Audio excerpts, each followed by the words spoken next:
Kung isa ka sa mga player na natigil matatag sa MPLPH, anong sekreto ng isang field? Para sa akin siguro yung yung passion ko sa gaming talaga. Kahit anong game kasi gusto ko maging maging magaling eh. Yung passion ko sa gaming is nakuha ko siya simula nung bata pa ako eh. Parang sobrang saya ko sa mga nilalaro ko and sobrang saya ko lalo kapag nananalo ako. So, piling ko din ko nakuha yung passion ko. Nabanggit mo din na si Pio yung GOAT mo. Kasi nung MPL season naman nakita ko siya mag-funny, sobrang nagalingan ako sa kanya. Ang tropa natin dito at nakita mo naman si Pew. Ako sinasayawan lang dito from wall to wall si Angela pero he still got the kill para dito kay Karina. Tatlo! Tapos ngayon naman, kaya siya yung GOAT ko kasi sobrang tagal niya na tapos nasa top pa rin siya.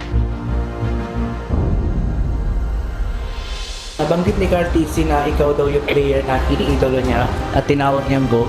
Siyempre masaya kasi yung lahat ng tao na parang nag-ML ang sasabihin ko na si Carl talaga eh. Lalo na siya ng international and masaya pa rin na nakikita niya na na ganun. Siyempre pinagdaanan ko marami munang talo bago nag-champion, ganun naman yung cycle eh. From child prodigy to the face and now MLB's greatest of all time, Cartesi!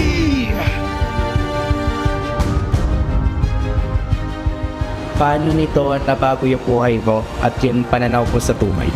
Sobrang dami nagbago sa financially tsaka yung routine ko sa buhay, yung ginagawa ko sa buhay tsaka pag lumalabas ako ganun, may mga nakakilala na sa akin. Feeling ko habang tumatagal parang napapansin ko sa sarili ko na mas madisiplina ako and mas mature. Siguro yung biggest lesson ko lang yung balance lang sa lahat ng bagay. Tapos ngayon talaga, ito na talaga yung yung feeling ko buhay ko eh.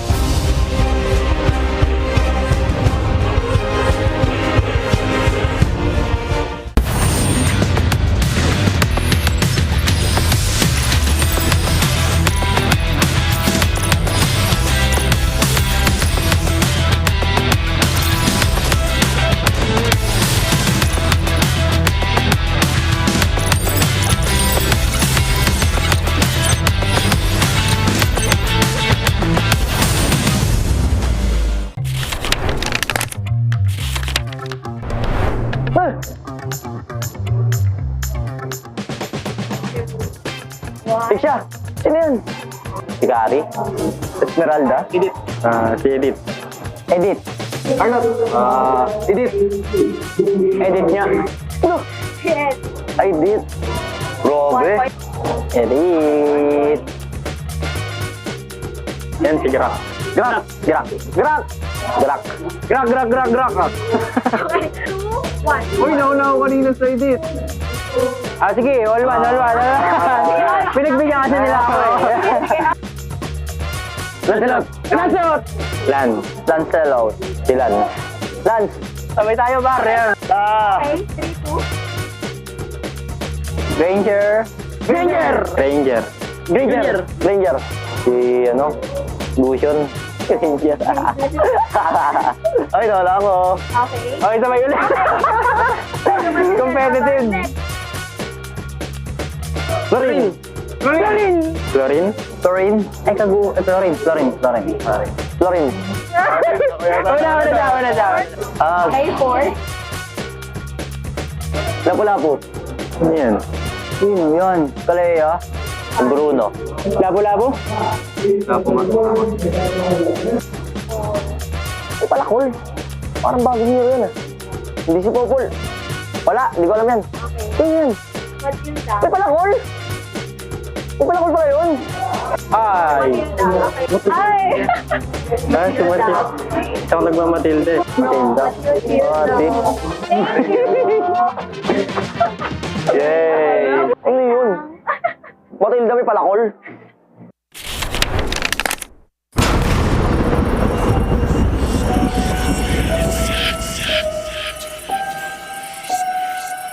Gising na ako nang di wala ako sa swerte. Sabi mo, mag-win streak ko to. Dahil sa'yo, tambak na ako!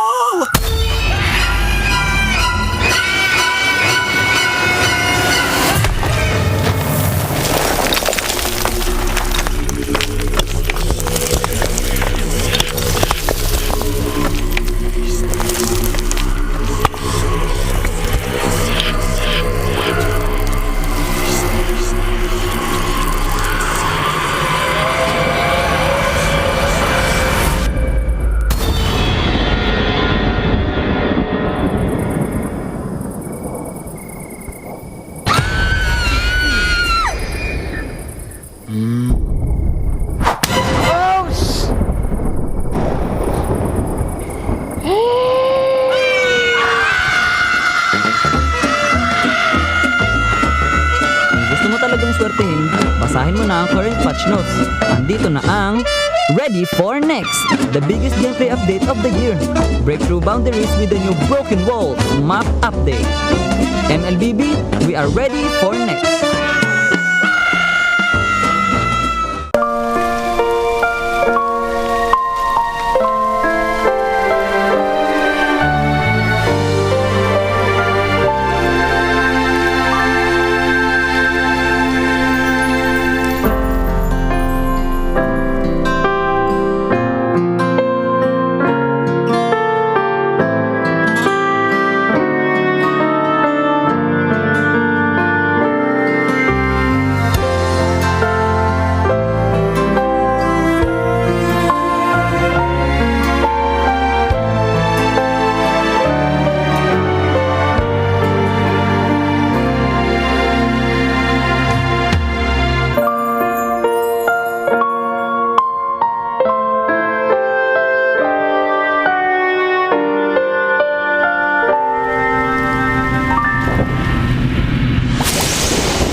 for next, the biggest gameplay update of the year, the all-new Dangerous Grass Map update. Use it to your advantage. MLBB, we are ready for the next.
Napag-iwanan ka na rin ba?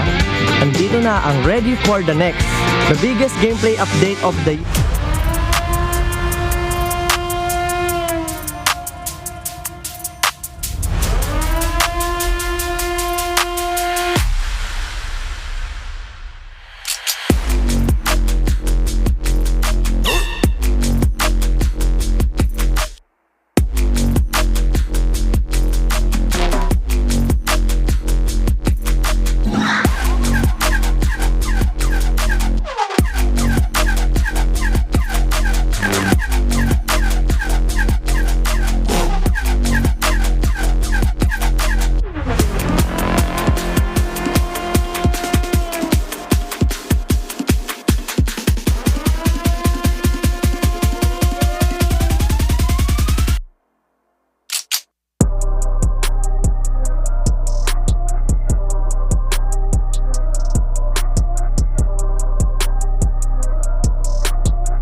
golden sun and repping for the 3 stars. Look at us to the top, no ifs, no buts. Winning any game para to sa PINAS.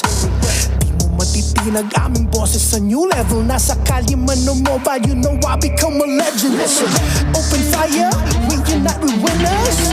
But with pressure, like diamonds are made of. Switching the lane na parang gera. HP Racing made a setup. Kakatang buhat ni Hilda, full dome SS parang Laila. Susundan ko ang iyong bakas. Kasama pataas, tagumpay natin to. Dahil tayo'y malakas para sa Pinas. Nasa amin ang alas, hindi to atas. Kinikilala sa taas kasi kami ang malakas para sa Pinas. Nasa amin ang alas, hindi to atas. Kinikilala sa taas, ganito kami sa Pinas. Yeah.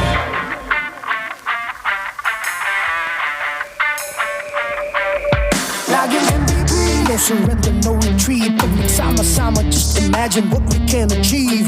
Laging MVP, no surrender, no retreat. Giving 100 on my all, cause we just cannot be defeated. No retreat. We are unstoppable, immune and invulnerable. Ready ang equipment, lahat frozen, mala, crowd control. Pakita on the jab, east to the southeast. Taas ang watawat, proud and loud, cause every enemy we devour. Susundan ko ang iyong bakas. Kasama pataas, tagumpay natin to. Dahil tayo'y malakas para sa Pinas. Nasa amin ang alas, hindi to atas. Kinikilala sa taas kasi kami ang malakas para sa Pinas. Nasa amin ang alas, hindi to atas. Kinikilala sa taas, ganito kami sa Pinas. Yeah. Malakas, Pinas, malakas. Kahit anong tumas. Malakas, Pilipinas, malakas, face the golden sun and repping for the 3 stars.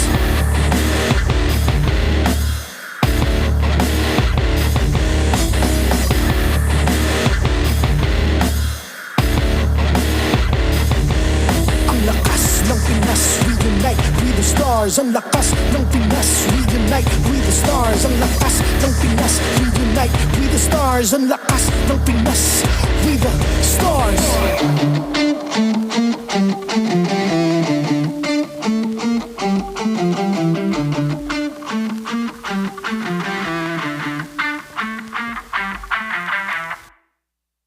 The 16th season of MPL Philippines is brought to you by the following sponsors.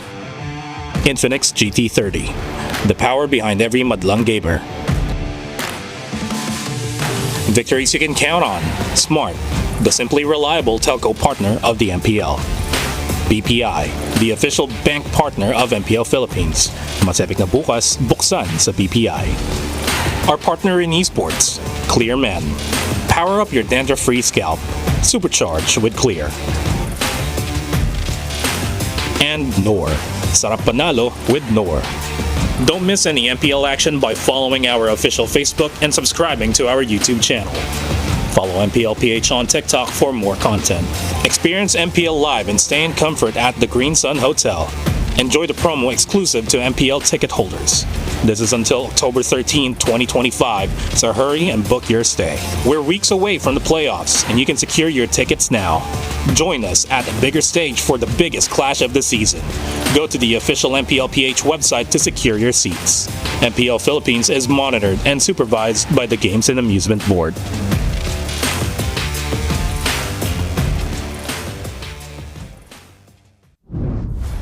CJ Ike, they no longer bound.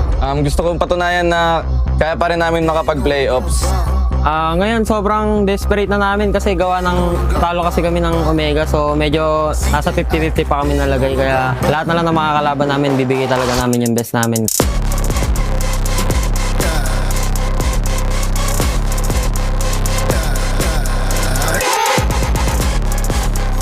Message ko sa TLPH, good luck.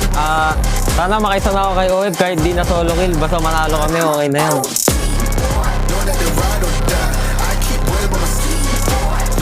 Handa na kami para labanan yung Omega bukas. Nag-prepare kami ng mga dapat namin gawin. Ayusin namin yung mga mistakes na yun at ipapakita namin yung pagbabago bukas.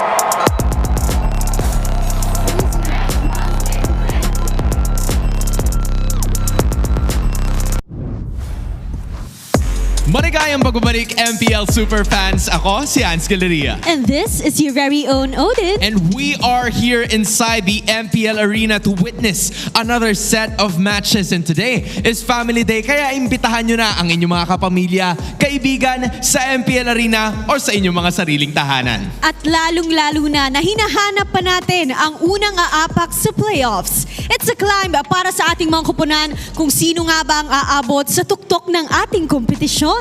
Miley Cyrus said it best, and honestly, I'm curious to see kung paano magiging ruta ng ating unang serye, because it's Team Falcons going up against Smart Omega, who will ace it better para makakuha ng mas maraming puntos toward their playoff spots. At susundan naman yan ng match between Twisted Minds and Team Liquid Philippines.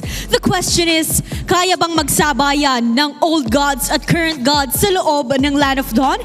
Yan ang dapat natin alamin at tutunghayan. Dito lamang yan para makita ang Lakas ng Pinas. Maligayang hapon sa lahat ng mga MPL Philippines fans. Kami ang magiging casters nyo para sa hapon na to. Umi pa rin kasama dito si Joshi Cakes at pati na rin si Wolf para ihatid sa inyo ang aksyon. Ngayong hapon na ito, magsisimula ang ating araw sa Omega versus Falcons. Pakiramdam ko yung mananalo dito, kulay green pare. Oo nga parehas kulay green yun eh. So technically tama ka. Pero again, labanan para makapasok buhay ng kanilang playoffs run ang gustong iparamdam ng dalawang teams na to. Yeah, nakita natin yung sa Falcons. They are still looking for that missing piece. Lahat daw tinatry na nila. At nakikita naman natin mayroong mga improvements. But until now, nahihirapan pa rin silang hanapin yung perfect na recipe. Well, hopefully mahanap nila ang perfect recipe na yan para ma-experience nila ang victory. At para sa inyo naman, pwede nyo ma-experience ang victory with the Infinix GT30. With GT Trigger and MLBB certified 120 FPS, enjoy ultra-smooth gameplay and outplay the rest. Kakaiba ang mga ginagamit na mga devices dito sa MPL Philippines. Hindi lang mga players na nakaka-experience yan, kundi pati na rin yung mga players natin sa Fansik Laban, our community tournament na hatid din ng Infinix. At pwede nyo rin i-level up ang inyong laro with Vibe by BPI. Pag nag-download ka at nag-sign up sa Vibe, makakakuha ka ng 50 na raffle entries. Alam nyo ba na last month, 200 lucky winners ang nakakuha ng 1,250 MLBB Diamonds each. Ngayong buwan, mas pinalaki ang premyo dahil pwede kang manalo up to 50,000 dayas. Yes, download and sign up now for Vibe. Mas epic na bukas simulan sa Vibe by BPI. At napakadali lamang mag-register dyan. May QR code sa baba. At kung narito ka sa loob ng ating arena, pwede nyong bisitahin yung mga booths doon sa ating MPL Carnival ata or MPL Park. Ano bang? Festival. Sorry, ang dami kong sinabi. Pero ang totoo lang naman dito ay this tournament is monitored and supervised by the Games and Amusements Board. Bukod pa dyan ay may mga merch din po tayong mga nakikita sa loob ng MPL Arena. At gusto ko yung nabanggit kanina before we started this day na sinabi na rin na may promo pala si Green Sun Hotel para sa mga MPL ticket holders. So habang nagraran pa po ang ating regular season ay pwede nyo pang masecure inyong tickets at masecure ang inyong mga extra na discounts sa inyong mga rooms kung sakaling narito nga kayo sa MPL Arena. But looking at our Infinix standings sa ngayon ay mukhang mananatili ang Omega sa lower half ng ating standings. Ang ating Infinix standings still number 5 dito sa Omega. And of course, I would say the worst season for Team Falcons to date. Number 8 for consecutive weeks. This is a team that won as a championship sa international stage. Yes, sir. But now they're at the point na 2-8 ang kanilang score. And I would not blame Falcons. In fact, ang pwedeng sisihin dito ay yung kagalingan ng mga teams talaga natin dito sa MPL Philippines. Even teams like AP Bren are winning against Falcons. You know, like TNC. Interestingly, yung Falcons, sila mismo ang una at only team na nakatalo sa Aurora. Insane. Diba? Imagine mo, yesterday, that was a tough series between Onyx Philippines and Aurora Gaming kung saan umabot pa tayo ng 3 laro at ang isang team na nakatalo sa Aurora Gaming, Falcons. Ang sagot dyan, sila ang maglalaro sa pinakauna na nating serye. Masisilip natin yan sa schedule natin ngayong araw na ito kalaban ang Barangay Omega na naging maganda ang laro nila kahapon dahil na-sweep nila ang Twisted Minds na maglalaro din po mamaya sa pangalawang serye natin kontra TLPH. This will be the first time na makikita natin ang TLPH for this week considering na yung mga games ata natin nung isang araw ay marireschedule para bukas. Bukas pa natin makikita yung mga matches na bound na mapanood sana natin nung Friday. Pero let's talk about the two series na mangyayari ngayon. For the first series, that's Falcon versus Omega. Bukod sa kulay green sila parehas, ay isa sa mga pwede nating asahan ay yung match-up nung XP lane. It's FLCN versus James. Yeah, we know that in this metagame na meron tayo, palaging sinasabi ang XP lane, ang importance ng XP lane, and even more so ng, sa matchup na to Falcons versus Omega dahil ibang-iba yung laruan ng dalawang players natin dito compared sa other players in the league na mahilig sa sustain, mahilig sa stun. In fact, etong dalawang players natin mahilig naman sa damage. Yan si James as well as si Flaptizi. Yeah, we saw this yesterday sa laro ng Omega kontra Twisted Minds. James played a spectacular game sa buong serye na yun. I think scoring the MVP awards as well twice. I think game 1 was Esmeralda na ginamit ni James. Pangalawa naman ay Arlot kung saan sabihin na lang natin medyo tahimik yung laro pero nakahanap siya ng paraan na gumawa ng ingay. Iba rin kasi yung mga ginagamit na heroes ni James. Alam mong impactful yung kaya niyang gawin. May it be the initiations, may it be the zoning. And for Flaptizi, yun yung namimiss natin ngayon. Kailangan nating makita ulit. You know, I really like looking at Omega, especially yesterday kasi yung improvements sila iba patuloy ng patuloy. But most importantly, ang lakas ng kanilang composition kapag purong-puro ng stun. Wino na sila Arlot Fredrin, di ba? Parang unleashed stuns talaga.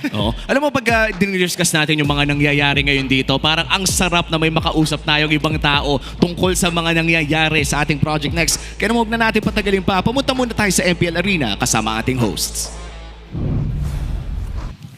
You know, Odin, our casters were talking about getting some insights from yet another figure dito sa ating liga, and I think it's a better way for us to be able to know more about Project Next is with a very, statured coach na napatunayan niya ang kanyang sarili. That's right. And syempre, itong tinitingnan din nating match ay meron siyang relationship with the former players, and now I believe makakausap natin siya from another region. Yup, that is right. All the way from China. Please give it up for Coach Vren. Coach Vren, are you there with us today? Hello? Hello. Ayan na. Hello, MPL Philippines. Coach Vren, hello. MPL Philippines also says hello sa chat, sa arena. Kahit yung mga nasa bahay din, I want to know how you're doing. Kamusta ang mga ganap-ganap dyan sa China coaching for your respective team? Ayun, dito ayos lang. Maganda naman yung klima. Bagyuhin din. Pero importante sa lahat, healthy tayo. And now, nakikita natin si Coach Vren sa ating screen. Grabe yung mga coaches natin, no? Pag lumilipat sila ng ibang region, parang grabe din ang glow up nila. Correct. Grabe ang glow up. And Coach Vren, dito sa Philippines kasi, nasa week 6 na kami ng aming regular season. What do you think of the level of competition that we have here right now? Sa tingin ko, sobrang lakas ng MPL Philippines ngayon kasi nag-level up yung mga dynamics sa mechanics ng lahat ng players sa teams. Kaya sobrang hirap. Kaya maging yung Falcon siguro nasa baba kasi lakas talaga ng team. Alam mo, you've mentioned a bit of your former team. Quite familiar yung mga players ng Team Falcons para sa'yo dahil sila yung kasama mo nung nanalo kayo noong M5 World Championship dito sa Pilipinas. They're currently at a place of struggle as of the moment, being at the bottom of the standings. What do you think are some of the things na pwede nilang gawin to further improve considering na naghahabol pa sila para sa points sa ngayon? Unahin ko na yung ATP lang siguro sila. Enjoy the process lang, enjoy the pressure, importante. Kasi mahirap na nasa baba ka ng standing sila lahat ng mga negative. Madaling pumasok sa utak mo. Tapos yun, in accordance to that, yung overthinking, ibaling nila sa magandang bagay. Instead na mag-overthink sila sa mga pangit na nangyayari, ilagay nila yung overthinking nila sa mga magandang ginagawa nila lalo. I believe they're watching right now, Coach Vren. Do you have any words of encouragement sa iyo mga former players from Team Falcons? Kayang-kaya nila yan. Isa ako sa mga sumusuporta sa kanila, mga 37 na supporter ng Falcon. Kaya yun, Isipin lang nila marami laging sumusuporta sa kanila at inaabangan sila sa IM series. You know, even when Coach Bren is 1,000 miles away, ramdam mo pa rin that he's always supporting his boys. Now, in terms of supports, a lot of support has been given to the junglers dahil ngayon nga we are continuously evolving the meta. Ano ba ang pinakabagay na, strat from what you're currently seeing, Coach Bren? Kasi may nakita ako na post mo on social media like a few weeks ago, right? And you were talking about junglers being a major factor, even roamers. Pero para sa'yo, ano ba ang, ngayon, ang major thing na kailangan pagtuunan ng pansin ng bawat team sa MPLPH? Well, itong patch kasi medyo complex siya eh. So, it depends kung paano yung team ng team eh. So kung magpa-fighter mid, okay lang din. Kung gusto mo pag-mid ng mid, okay lang din. Nakikita na ito yung Aurora yata yun, si Uwe, di ba? Pwede ka rin mag-assassin roamer, nakita na natin sa Malaysia, nagpani-roam na sila, gano'n naman. So sobrang daming pwedeng mangyayari dito sa meta at di ko masasabi pwede mangyari. Which is maganda. It make it more exciting to watch. Dati pinapolo yung hero eh. Very complex. That's what he said. I think there's a lot of different routes that it could go. That's right. Dahil din yan sa Project Next, ang dami nangyari sa ating patch. And Hans, nakikita natin yun si Coach Vren. Coach Vren, do you have any messages sa lahat ng sumusuporta sa MPL Philippines? Ayun, tuloy nyo lang pagsuporta kasi maganda yung trajectory ng meta sa ginagawa nila eh. So, mas excited rin ngayon. Hindi na nanonood kasi hindi nila nagustuhan yung mga nakaraang season. Pero ngayon mas exciting, mas magalaban, mas solid yung mga teams. Kaya tuloy nyo lang support kasi para sa atin din naman lahat to eh. Coach Bren, maraming salamat. We hope for nothing but success para sa campaign mo right there over China. We hope to see you here as well sa MPL Arena. We'll see you again next time. Okay, Coach Bren? See you. Thank you. See you. Maraming salamat kay Coach Bren for that one. He has given us a ton of insights specifically para sa kanyang former team and I can't wait to see how they're going to be performing with this. We surely missed Coach Vren. We hope you're doing well dyan sa ibang region and now we're excited to see kung ano nga ba ang dala ng ating mga teams dito sa MPL Philippines. With that, I'm quite curious if we're gonna toss it right back to our casters because I think they still have a lot more to say, right? So casters, throwing it over to you. Maraming salamat Hans and Odin at pati na rin kay Coach Bren na nagbigay ng inspirasyon sa kanyang mga former players na ngayon ay naghahanap pa rin ng paraan na makapasok sa playoffs. Nagiging mahigpit na ang laban sa may bandang ibaba ng ating Infinix standings and looking at our bottom 4 teams, dalawa lang sa kanila ang makakaangat. Medyo mahirap yon considering na nasa week 6 na tayo at 2 weeks na lang. O sabihin natin 2 weeks plus 1 day dahil meron pa tayo bukas. Ang kinakailangan para mabuo na o ma-fill out na yung spots doon sa playoffs. Yeah. Alam natin na hindi pa masyadong clear kung ano ba talaga yung estado ng Falcons kaya kung meron pa silang chance whatsoever. But what we do know is they need to win every match. Yeah. Lahat ng match kailangan panalo. But that's also true para sa Omega. So, hindi madali ang magiging laban na to para sa Falcons. Kumbaga parang parehas mahirap para sa dalawang teams na to. Omega currently sitting at number 5 sa ating liga but with the points being piso per series, napakabilis pwedeng magbago ng parang fate mo sa loob ng ating liga at syempre yan ang inaasahan ng Team Falcons, no? Ngayon na nahirapan sila kahapon at may chance sila makasecure ng puntos ngayon. 1 point could be all the difference that they need to start that snowball. And meanwhile for Omega, kung makakaangat sila ng piso ngayon, makakakuha ng kahit 1 punto lang, that would mean na matatay nila ang Twisted Minds currently at 5 points. Doon biglang masya-shake up yung magiging standings, lalong-lalo na rin na pinag-uusapan natin kanina, wala pang secured slot sa playoffs. So hindi pa clear yung magiging conditions ng bawat team sa makapasok. Para silang nasa timba na mga talangka o mga alimasag. Kailangan nilang maghilaan pa ba para umakyat na eh. That's true. Magandang metaphor. Ako naman, the way that I look at this, especially nung laban ng Falcons kahapon kontra sa TNC, I felt like merong isang hidden rule dun sa ating mga playoff contentions. Hindi to absolute, lang to, kumbaga, invento ko lang. Dapat hindi ka matalo ng 2 beses sa mga teams na nandun sa may baba. So, for Falcons, lugi na agad sila sa TNC. Kasi parang pag nagtapat sila sa tiebreakers, walang way para manalo sila. Must win to para sa side ng Falcons. And now, we're gonna be looking at the guy na aasahan nila. In this case, it's going to be Flap. Former finals MVP for one of the Philippines world titles, Flap TZ. Ang sabi niya dito, siya na nga maglalaro ng second half. Siya na mismo nagsabi, pare, ni-reveal na niya yung strategiya na siya na maglalaro. At gagalingan talaga niya. And this is the confidence that we love from Flap TZ, no? Sa mga lahat ng OG fans dyan ng MPL. Kung naaalala nyo pa yung run all the way from M2 to M5, this man has been one of the XP laners na talagang minahal ng marami at tinawanan na rin ng marami dahil sa mga content na nilalabas din niya ngayon. Ang kulit din kasi ni Flap TZ, and gusto ko nabanggit mo ever since M2, nakita natin yung development of this man. Nagkaroon ng slump sa kanyang performance pero unti-unti niyang binalik hanggang sa maging world contender ulit yung performance niya, and now yun yung kinakailangan ng Falcons. Massive improvements when it comes to stats, lalo na dun sa CC time held. Siguro din madami yung binigay sa kanya ng mga heroes na pang standard. Kumbaga Flap TZ na doble yung CC time niya, but 8-minute stats ngayon ng Falcons as Team KDA ito with Ferds sa kaliwa and with Flap TZ naman on the other side. Nagkaroon tayo ng pagkakaiba kasi si Ferds ang kanyang focus is mag-scale, so nakuha niya dito yung team goal difference.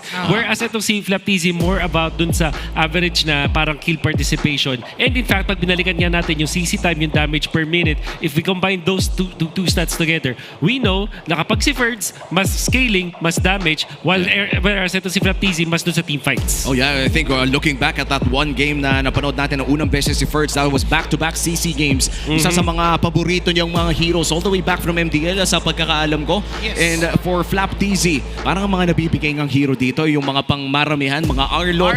Or maybe even the glue. Nag-glue na ba si ano dito? Si Flap? I'm not quite sure. Parang hindi pa eh. Parang more like Arlot Lapo eh. Oo, yung mga pangmaramihan nga talaga. That explains kung bakit mas mababa yung KDA ni Flap TZ over Ferds, kasi mas mas inaalay niya yung katawan niya for Falcon. Siya talaga nagsisilbing initiator, lahat ng roles ng XP, lahat ng responsibilidad ng XP ginagawa niya at once. Yeah. It's also difficult to rely on just the stats kapag i-compare natin si Ferds pa rin si Flap TZ.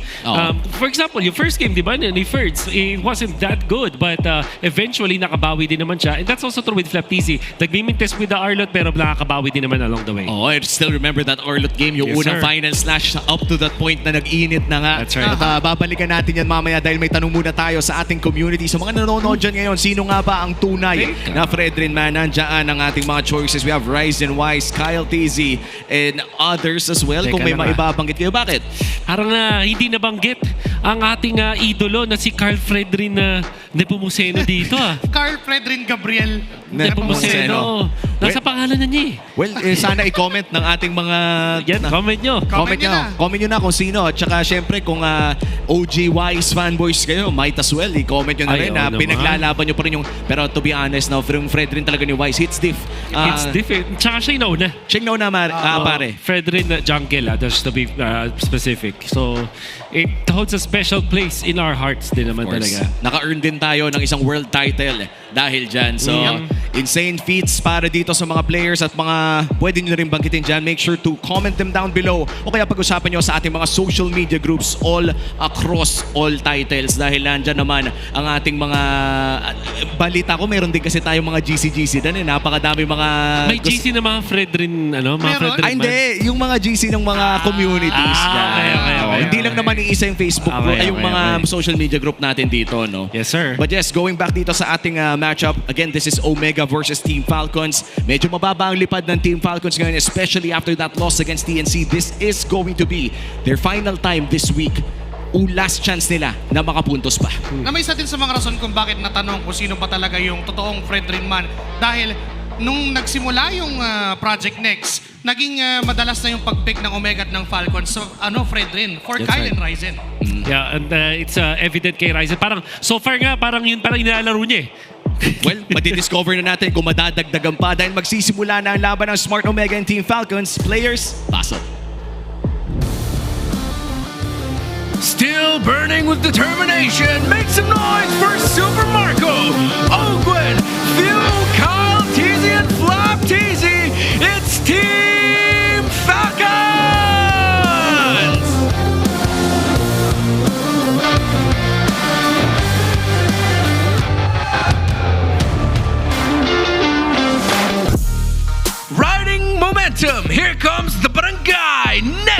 Yoshi, Super Yoshi, Haji, Ryzen and James, Smart Omega!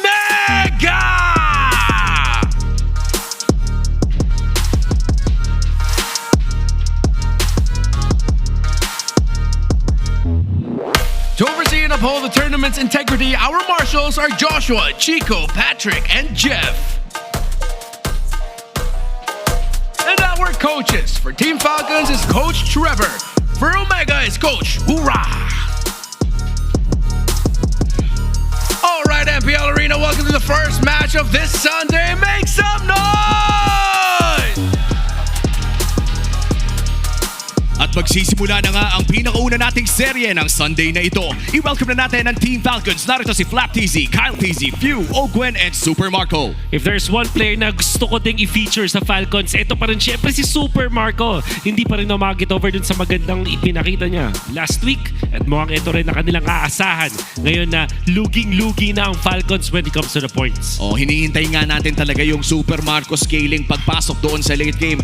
One of the most miraculous comebacks of this regular season ang ating mga natunghayan mula dito kay Super Marco at kailangan nilang ilabas yan against the Barangay. Narito na ang Omega. Nandito si James, Ryzen, Haji, Super Yoshi, and Netski. We're talking about Super Marco, but he's up against the young star na Netski sa kanyang mga games. And nakita natin siya na naglaro ng dalawang Harit games kahapon. And I must say, those are heroes na isa talaga sa mga nagbibigay, nagpapakita ng mechanical prowess ng isang player. And with Netski, it's not a question anymore. Kailangan din natin makita kung paano niya tutulungan ang the rest of the members of Omega to get this win against Falcon. Gusto ko yung binanggit mo kanina doon, Joshi. Yung laning ni Netski, it's no longer a myth, it is a fact. It is the truth na napakalakas mag-lane dito ni Netski. At mahihirapan si Super Marco tapatan yan kung hindi tutulungan ng Team Falcons. And looking at our hexagram dito, Wolf, ano bang pwede nating pansinin?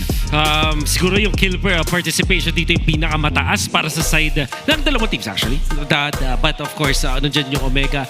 Pero gusto ko lang din balikan yung kay Netski. Kasi yung bitaw nitong si Netski, iba na rin talaga. Makikita na natin.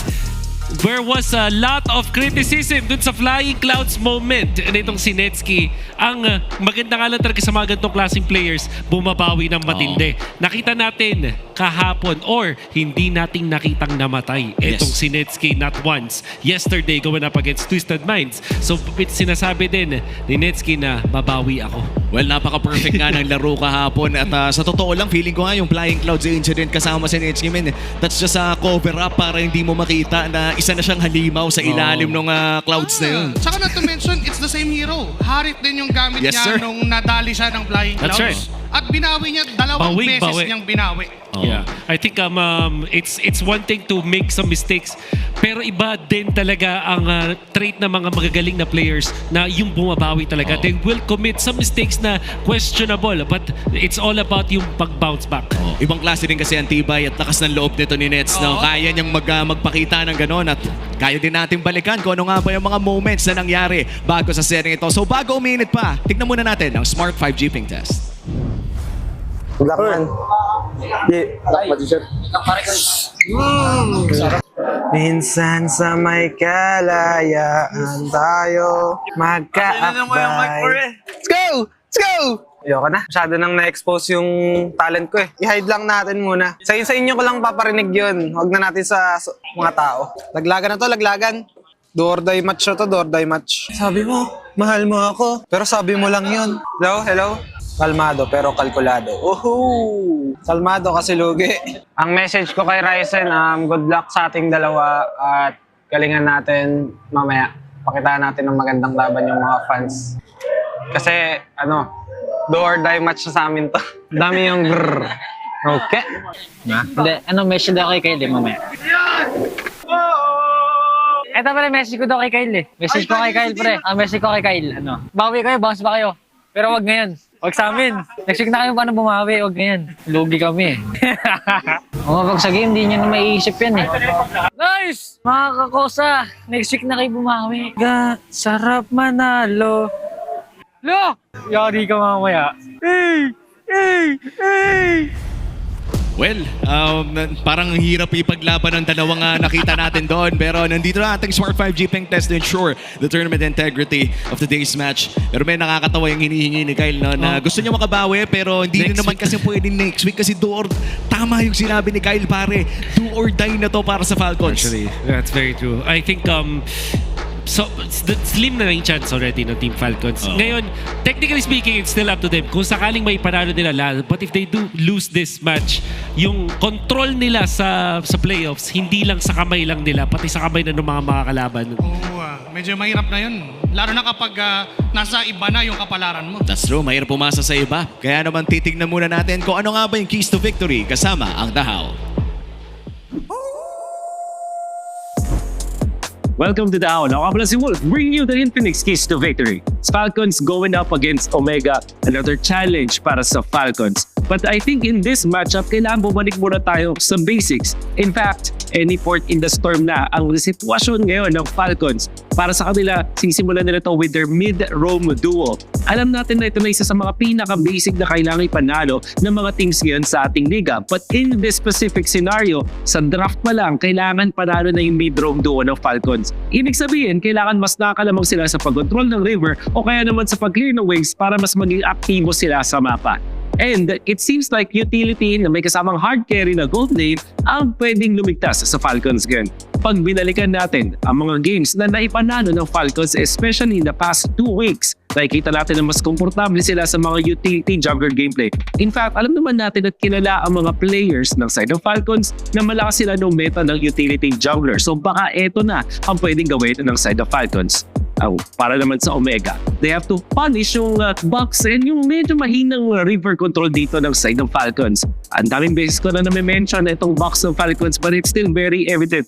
Even in the games they won, hindi ganun ka-perfecto. But in this particular game, pwede ipunish siya ng Omega. Now, lastly, yung stun lock na playstyle ng Falcons baka naging effective. Again, back to the basics tayo. Isa sa mga pinaka-basic na concept sa MOBA is kapag mas marami kang stun, mas effective ka. And yung Omega, nung kinalaban like Twisted Minds kahapon, it's very clear to me that they are just overloading their opponents with stuns. Kaya naman mas nagiging komportable sila sa mga teamfights. In fact, magandang itsura ng mga teamfighting ng Omega kapag ganito ang kanilang style. Yan mga ating makikita mamaya sa laban ng Omega at Falcons. Mga natin, back to the casters. Maraming salamat, Wolf. At pinag-usapan na naman natin ang box ng Team Falcons. We have been talking about that for the longest time. Ano ba ang pinaka-fundamentally sound way para i-check kung naayos na ba yung ganitong problema? Formation ba talaga sa team fight? By the way, blue side Team Falcons, home team sila ngayon. So they get to choose their side. Ang pipiliin nila dito ay blue. Boils down to formation, Womi, tama ka doon. And most importantly, kung paano nila tutulungan si Super Marco sa mga team fights. Or kung sakaling si Few yung maghahawak ng isang keeper, damage dealer, DPS dun sa moment na yun, paano nila po protektahan si Few? Parang it should be yung Falcons teammates yung magbibigay ng power para makapag-free hit yung kanilang DPS. May question pala ako dito, no, Wolf. May chance kaya na makakita na tayo ulit ng Digi kay O-Twin, knowing na yung crowd control ng Omega, just like what you've said, through the Howl, matindi. Nakakamiss, ha? Nakakamiss, pero super low chance, tingin ko. Kasi kailangan maging active eh. Yung Digi, if you think about it, very passive siya. Yeah. Reactive even. Reactive. At sa meta natin ngayon, hindi ka pwede maging reactive. Well, let's see. Bago tayo pumunta sa ating drafting phase, ay pipiliin muna natin na ating mapa para sa unang laro ng best of 3 na ito. Napaka-importanting laro para sa Falcons and Omega dahil naghahabol sila ng points ngayon patungong playoffs. Ano kaya ang mapa na lalabas dito? And it's gonna be Flying Clouds, no Expanding Rivers para dito sa labang ito. And isa ito sa mga naging paborito ng ating mga manlalaro so far dahil nga mas mabilis ang rotations natin kapag may Expanding Rivers tayo. And for Smart Omega, imagine yung bilis ng galaw nila, tapos back up pa nung sinasabi ni Wolf na overloaded crowd control heroes. Parang early game wise, gusto mo agad mauna dito sa laban na to eh. Yeah, parang ma-expect natin dito ay Granger, tapos yung mga mabibilis maglakad na mga roamers like the Khalid. However, it seems like yung na-reveal kahapon, Kalea is still one of the best options. That's true. Okay, so ngayon open ang Lancelot as well as the Angela. Sana Lancelot ang pili ng Falcons instead of D'Angela. Yeah, pero yung Kalea, parang nagkakaroon na rin ng threat sa first pick. I think the Zushin is also open as well. Zushin. At mukhang Zushin ang magiging choice dito ng Team Falcons. The Lancelot and the Kalea is open to take para dito sa Sport Omega. Meron pa silang Arlot na pwede din gamitin. Yep. Especially kasi nakaban yung Fredrin and back siya. So, ibig sabihin, mapapa-assassins ang mga players natin dito. Yung Harit ay open din. But Omega also likes the Khalid so much. So, kung if I were to choose, tingin ko Khalid plus Harit ang kukunin dito ng Omega. Ay, kaso nakaban pala yung Harit. So, Khalid Marsa, lands? even? Or Kimi? Mga ganon? Well, let's see. Medyo maaga-aga pa naman at napakadaming power picks pa rin na open. Pero feeling ko, when you're up against a Zushin, matic assassin na to, regardless if it's the YSS or the Lancelot. 2 seconds bago lumabas ang pick dito ng Omega. At mukhang ang kukunin nga nila dito ay Lancelot kasabay na rin ng wow! One of the more earlier Uranus pickups. Medyo, if I'm being honest, ito ata yung pinakamaagang Uranus pickup na nakita ko so far. Ganun na nga. Ang magiging sagot dito ng Falcons is going to be the Hayabusa. At bakit maaga tong Uranus na to? Kasi nakita nila na ang katapat is the Jushin. So yung DP or damage over time ay hindi ganun ka-effective versus the Uranus. Kaya naman ang Omega, na-feel nila na libre itong Uranus pick na meron sila. And now it's going to be the Kalea. For Omega, dalawa yung kanilang option dito. It's Valentina as well as the Kimi. However, baka sa dulo pa nila piliin yan. Mas magandang kunin na siguro dito ang gold laner ng Omega. Granger comes to mind, especially sa expanding rivers. And good synergy naman siya with the Lancelot. You will allow your Lancelot to farm. Ikaw naman ay talagang clear lang ng mga waves mo. Tsaka sa totoo lang, no, whenever we see the Lancelot kasabayan ng isang Granger, alam mong banag-bagan yung team eh. Alam mong gusto agad nilang lumaban. The moment that hits level 4, makuha yung Hunter Strike o makuha yung Sky Piercer, tuloy-tuloy na yun. Parang 5 to 7 minutes, yun yung pang scale nila ng Sky Piercer all the time. That would be a drop para kay Super Yoshi. One of his favorites, no? Parang kung babalikan natin yung last week performances ng Omega or maybe even the games yesterday, alam ko na bigyan din ng priority yung Grok. Yes, it was even banned out ng game number 2. Hindi na ito binigay sa kamay ni Super Yoshi. So maraming rumerespeto sa Grok play dito ni Super Yoshi. Maganda rin sa isang Grok is yung Grok block sa first wave that will be effective laban sa isang Jushin. Jushin ay isang hero na malakas mag-lane or malakas mag-lane bully. So usually tatapatan mo siya ng mga heroes na malayong range like Kimi, like the Sicilian even na ginagamit ng Rora. But isa pang fix dyan is kumuha ka ng isang Grok para mas madaling galawin ang lanes. And shoutout sa mga Womi and fans natin dyan, ha? Sa Womi team. Saka sa, meron din mga galing sa Brigida Crashes University sa BCU. Mga nagpakita ng mga cellphone nila na may wallpaper ni Bri. Shoutout sa mga communities natin dyan. At pati na rin of course sa mga walang sawang sumusuporta sa kanilang mga teams dito. No? Regardless kung struggling season ba yan o hindi. At your screens right now, Coach Moody, mid-season transfer para dito sa Team Falcons, trying to shake things up for the second leg of this season. At kung sa pagkakaalam ko, no, medyo mid-season din dumating dito si Coach Ura. That's right. Pero matagal na siya na-announce as the head coach ng Omega. So that meant na madami siyang mga hinandle din naman. And then eventually, mid-season din nakapasok na si Coach Ura. At there was a time that Coach Trevor and Coach Ura worked together actually sa side ng Onyx. So may konting history between our two coaches. Ngayon, would recommend the Valentina to be picked up here by Omega. Pero pwede rin yung marksman muna no? Granger tsaka Moskov ang nakikita kong choices dito for Falcons. May possibility din na may Bruno pick up from both. Lalo na kapag against the Moskov, against the Granger, baka yun yung piliin nung kabila. But then again, I would like to go back to sa sinabi mo kanina about the tri-lane block nung Grok. Isa din kasi yung Falcons na nagpakita nung first wave cut sa mid lane. Uy! Wow! Net special. Isang carry. I would say that this is more of a preemptive pickup, no? Para wala na talagang tutunaw sa isang Uranus na pinick up nila. Kasi saktong-sakto, tinanggal din ng Team Falcons ang Claude. Ngayon maghahanap sila ng marksman na kayang tunawin ng Uranus ng, I would say, late game. Mahirap din mag-isip. Nathan siguro. Oo nga, Nathan. Pero ano yun parang... Sobrang late no? Without the Esmeralda din at CC, ano sagot mo sa Yura? Glue ka na lang yata dito if you're Falcons. Kasi kailangan mo ng isang tanky hero to the front lines para yung Kalea mo makakahuli. At syempre, he also gives way to the Hayabusa. Granger comes to mind para sa Falcons, para kung standard na lang. Huwag na nilang pahirapan sarili. At siguro, ang way nila para patumbayin ang Uranus ay itong Hayabusa. Instead of a tanky hero, the ever so reliable na Thunder para kay Flap TZ ang kukunin nila. Kumuha na lamang sila ng burst damage. Pakiramdam ko parang wala na silang paki kung hindi nila matunaw yung Uranus. At pakiramdam ko at some point, kung hindi naman maiiwan yung Uranus, o kung sabihin natin Uranus na lang yung matitira, hindi rin naman nagmamatter. Tsaka dito naman sa last pick, mid lane, ang wala pa for Omega, Kagura, Selena, Farsa. Kagura, pwede rin para meron silang damage pang anti-Kalea din. Anti-Kalea. I will not be surprised if magfaramis out of nowhere itong si Haji. Alam mo naman kung gaano to. But I think a standard way to deal with this is Kagura. Next in line is yung Valentina. At nasa dulo siguro yung Faramis kung sakali. Well, ayan na nga ang Kagura. Locked in para dito kay Haji. Yesterday, nakakita tayo ng magandang laro mula sa Omega, and Haji still had a spectacular performance on that Farsa. Maraming mga masasabi nating decisive maneuvers kung saan 50-50 na ay ilalaban pa rin niya, and that would work out for Omega. Meanwhile, for Team Falcons, with their loss against TNC yesterday, naghahanap sila ng paraan na ma-reignite ang mga puntos na meron sila. Looking at the composition on the side of Team Falcons, marami silang burst damage at marami ring ways para magbigay ng continuous crowd control and vision via Fuse, Zushin pickup. Ano bang pwede nating ma-expect in the early game, pare? Tingin ko mas papabor ako dito sa Omega dahil dun sa Grok. Ang laking bagay ng Grok block.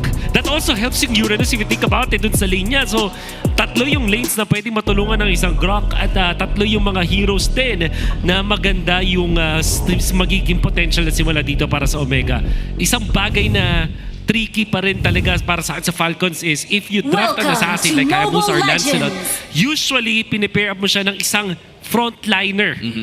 Ang isang hero na pwedeng mag-play ng contact, Arlot and Kalea, hindi sila yung tunay na talagang haharap for the team. Baka nga si Few pa yung maging bait and contact dito ng Falcons. Well, we're about to find out dahil magsisimula na ang Game 1 of this Best of 3 series. At agara na nga magkakasakitan dito sa may bandang mid lane. Pero mukhang mauuna ang Team Falcons sa pagkiklear ng kanilang wave. And so far, no aggressive maneuvers for both teams. Talagang playing it safe sa early parts ng larong ito. Early pokes lang yung nakita natin kanina. We have yet to see kung sino pa nga yung lamang doon dahil agad namang na-replenish yung mga buhay nila. But for this gold lane matchup, nakita ko rin yung range advantage na meron itong si Super Marco sana. Kaso yung carry, hindi siya pinapag-clear ng minions talaga. Wow. Very interesting, no? Kadalasan Granger ang nang bubuli sa ganitong lane pero para bang nadadaan ni Netsky sa galaw. And also yung aggressiveness with this Master Assassin pick-up mula doon kay Netsky para manalo doon sa lane na yun. Hindi ka rin pwedeng maging sobrang passive burn going up against the Granger. Especially kasi yung Granger pwedeng meron double lane options lalo na dito sa expanding rivers. So gusto mo na ikaw yung aggressor at makakuha actually ng mga gold crabs. So far, no, wala pa naman talagang nagbibigay ng big engages at wala pa nga nababurn na battle spell. Matagal-tagal pa bago lumabas ang ating pinakaunang pagong. But here comes a 2v2 dito sa may bandang ibaba. James ay tatangkihin lamang ang damage. Tuloy pa rin ang labanan ng pokes. Pero lamang kasi yung Falcons dahil nag-heal din sila because of that passive mula sa Kalea. Oh, and here comes the expanding rivers. Mukhang lalabas na rin ang pinakaunang pagong. Hindi pa naman level 4 ang ating mga mid laners. Pero papunta na doon ang ating XP laners at level 4 na ang ating mga junglers. Di pa naman natin magkikita. Literal nagbibigay lamang ng info at vision. James din at level 3. Pero mukhang makakapag-level 4 naman dito sa mid lane wave. Hawakan ni Ryzen yung turtle. Nakasilip lang si Ogwen. Nandun si James para mag-zone. Pero binitawan lang din nila. Hinihintay nila na mag-engage ang Falcons. Makuha sila ng ult para kay Super Yoshi. Traditional switch para makakuha ng ultimate. Itong Grok. Will allow actually Omega to teamfight better. Walang ultimate si Ogwen sa moment na to. This is looking bad for Team Falcons. Kailangan lang makahanap ng pitas. Ito sa gitna, may ginagawa. At si Netsky pa ang unang tutumba sa first blood for Super Marco. Meanwhile, yung turtle ay tinutuloy ng smart Omega and that goes Ryzen with the Netsky. Pero yung ganda ng tectonic charge para kunin ang buhay ni Kyle TZ. 2 men down. I mean, 1-1 ang naging palitan pero hawak ng Omega ang turtle. And wow, naging lamang pa nga doon ang side ng Team Falcons in terms of gold. Kahit pa sabihin natin ang pagong ay napunta sa Omega. Yan, dahil dun sa kill doon kay Netsky. Even the Purify committed para dito sa side ng Omega on their gold laner.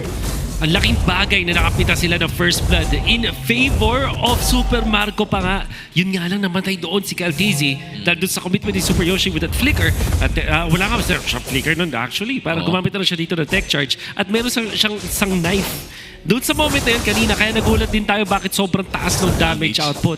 Bigla out of nowhere, it's because of that plus 15 na physical attack na item. Tsaka binubuo niya yung Fury Hammer by the way. Yesterday, for Smart Omega, si Super Yoshi nagpapakita ng Fury Hammer on this Grok. I like this bago play, siya bumili ng mga tanky items niya. Literal, papasakitin niya muna sarili niya.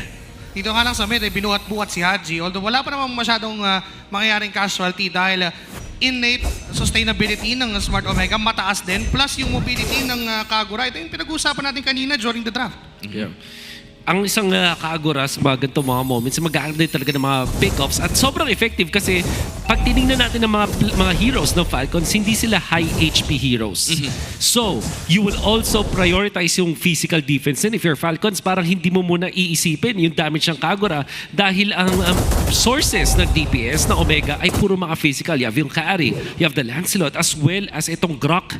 Yung kanyang combo ng isang Grok, kahit isang roamer, masakit. So, medyo maghanap ka muna ng physical defense, which also allows Haji to snipe yung mga low HP heroes ng Falcons. At narito na nga tayo sa pangalawang pagong ng larong ito. Team Falcons maglalagay na ng 5 katao around this turtle pit at tatakbo na patungo sa turtle ito ang Smart Omega. Susunod si Ryzen to begin. Nandun yung tech charge. Malaki Super Yoshi. Hindi lang tumama. And there goes Caltizi getting the turtle. May ipit lang Super Yoshi at bigla na lang binurse down. Pero Haji with that combo. Kaso wala siyang makukuha. Si Ogwen lang pala. Ngayon tuloy pa rin sa paghabol ng Team Falcons pero naka-atras na ng tuluyan ng Smart Omega. Still a 1-for-1 trade pero ang pagong ay mapupunta sa kamay ng Team Falcons. Sino ba ang nananalo sa early game ngayon? Ngayon masasabi natin yung Falcons. Ang ganda ng kanilang pagkakabawi doon sa Omega. And most especially itong si Caltizi. Parang nalaman niya, nakapag-adjust siya doon sa ginagawa dito ni Super Yoshi. Kahit may flicker pa yun, nabigyan niya ng pagkakataon yung sarili niya na mag-prep ng isang shadow para naman makaalis siya agad. Even with the combo coming from Omega. Siyempre, tinulungan siya ng kanyang mga teammates. Flap, dealing the damage now.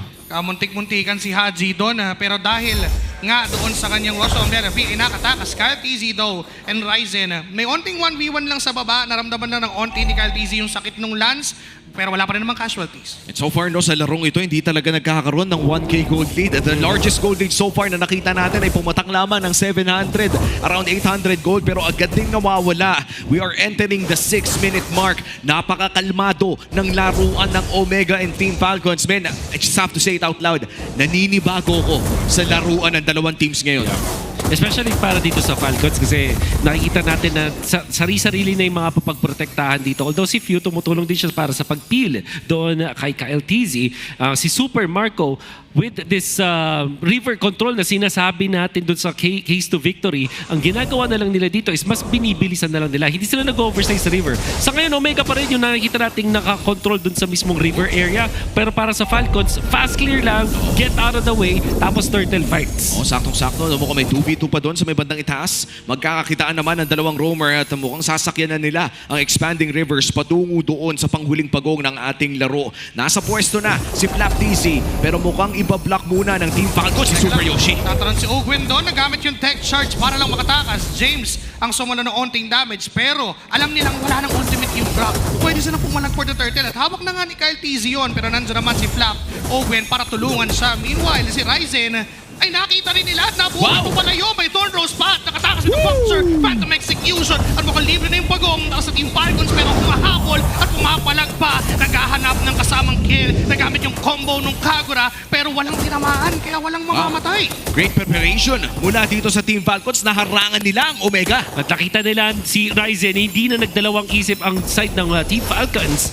Binigyan agad. What a final slash mula kay Flap Flapties to get Ryzen on that process. At tapos na bigla ang Falcons doon. Pagkakuha ng isa, alis na. Ang ganda ng pinakita dito ni Flaptizi with that flicker, catching off guard itong si Ryzen. Back-to-back plays mula sa Falcons na hanap nila yung juggler ng Omega that allows them to win the team fight. Hindi pa nagsisimula dito yung scaling ng Omega. Hindi pa sila nakakapwesto. Nauuna na yung Falcons. And this is by far the largest gold lead so far para dito sa Team Falcons. Final slash na gamit. Pero magandang block mula dito kay Super Yoshi. Nahabol ngayon ang Smart Omega Super Yoshi connecting the tech charge doon sa dalawa. May bubuhatin pero si Xavier pala. Pero di na kailangan pang isisi dahil kayang patayin na. Ngayon si James ay may ipit din. Pero dahil Uranus, makunat talaga at hindi siya mamamatay. Pero Tori ang gustong kunin next ng Falcons. Itutuloy pa nga ata nila to. Papasok dito si Flaptizi. Tatama yung dash pero James ay buhay pa rin naman. Final slash kay Nevsky. Makakapag-dash at buhay ang parehas na kupunan. At mukhang kailangan na muna mag-reset ng bagya dahil nag-iinit na doon sa top lane, pare. Nakita natin sa Omega, hindi sunod-sunod yung kanilang mga initiations. So to, maganda yung mga initiations na nakikita natin mula kay Super Yoshi. There wasn't any follow-up kasi malayo pa yung kailangan lakarin ng isang carry, a mid-range marksman, tapos single target pa. And then if you think about yung Kagura, the only problem palagi pag inisip natin sa Kagura is combo-based na hero to. Kailangan meron ka ng ultimate para dun sa yin-yang na connection at tapos makakuha ka dapat ng magandang burst down kung sakaling may mag-initiate.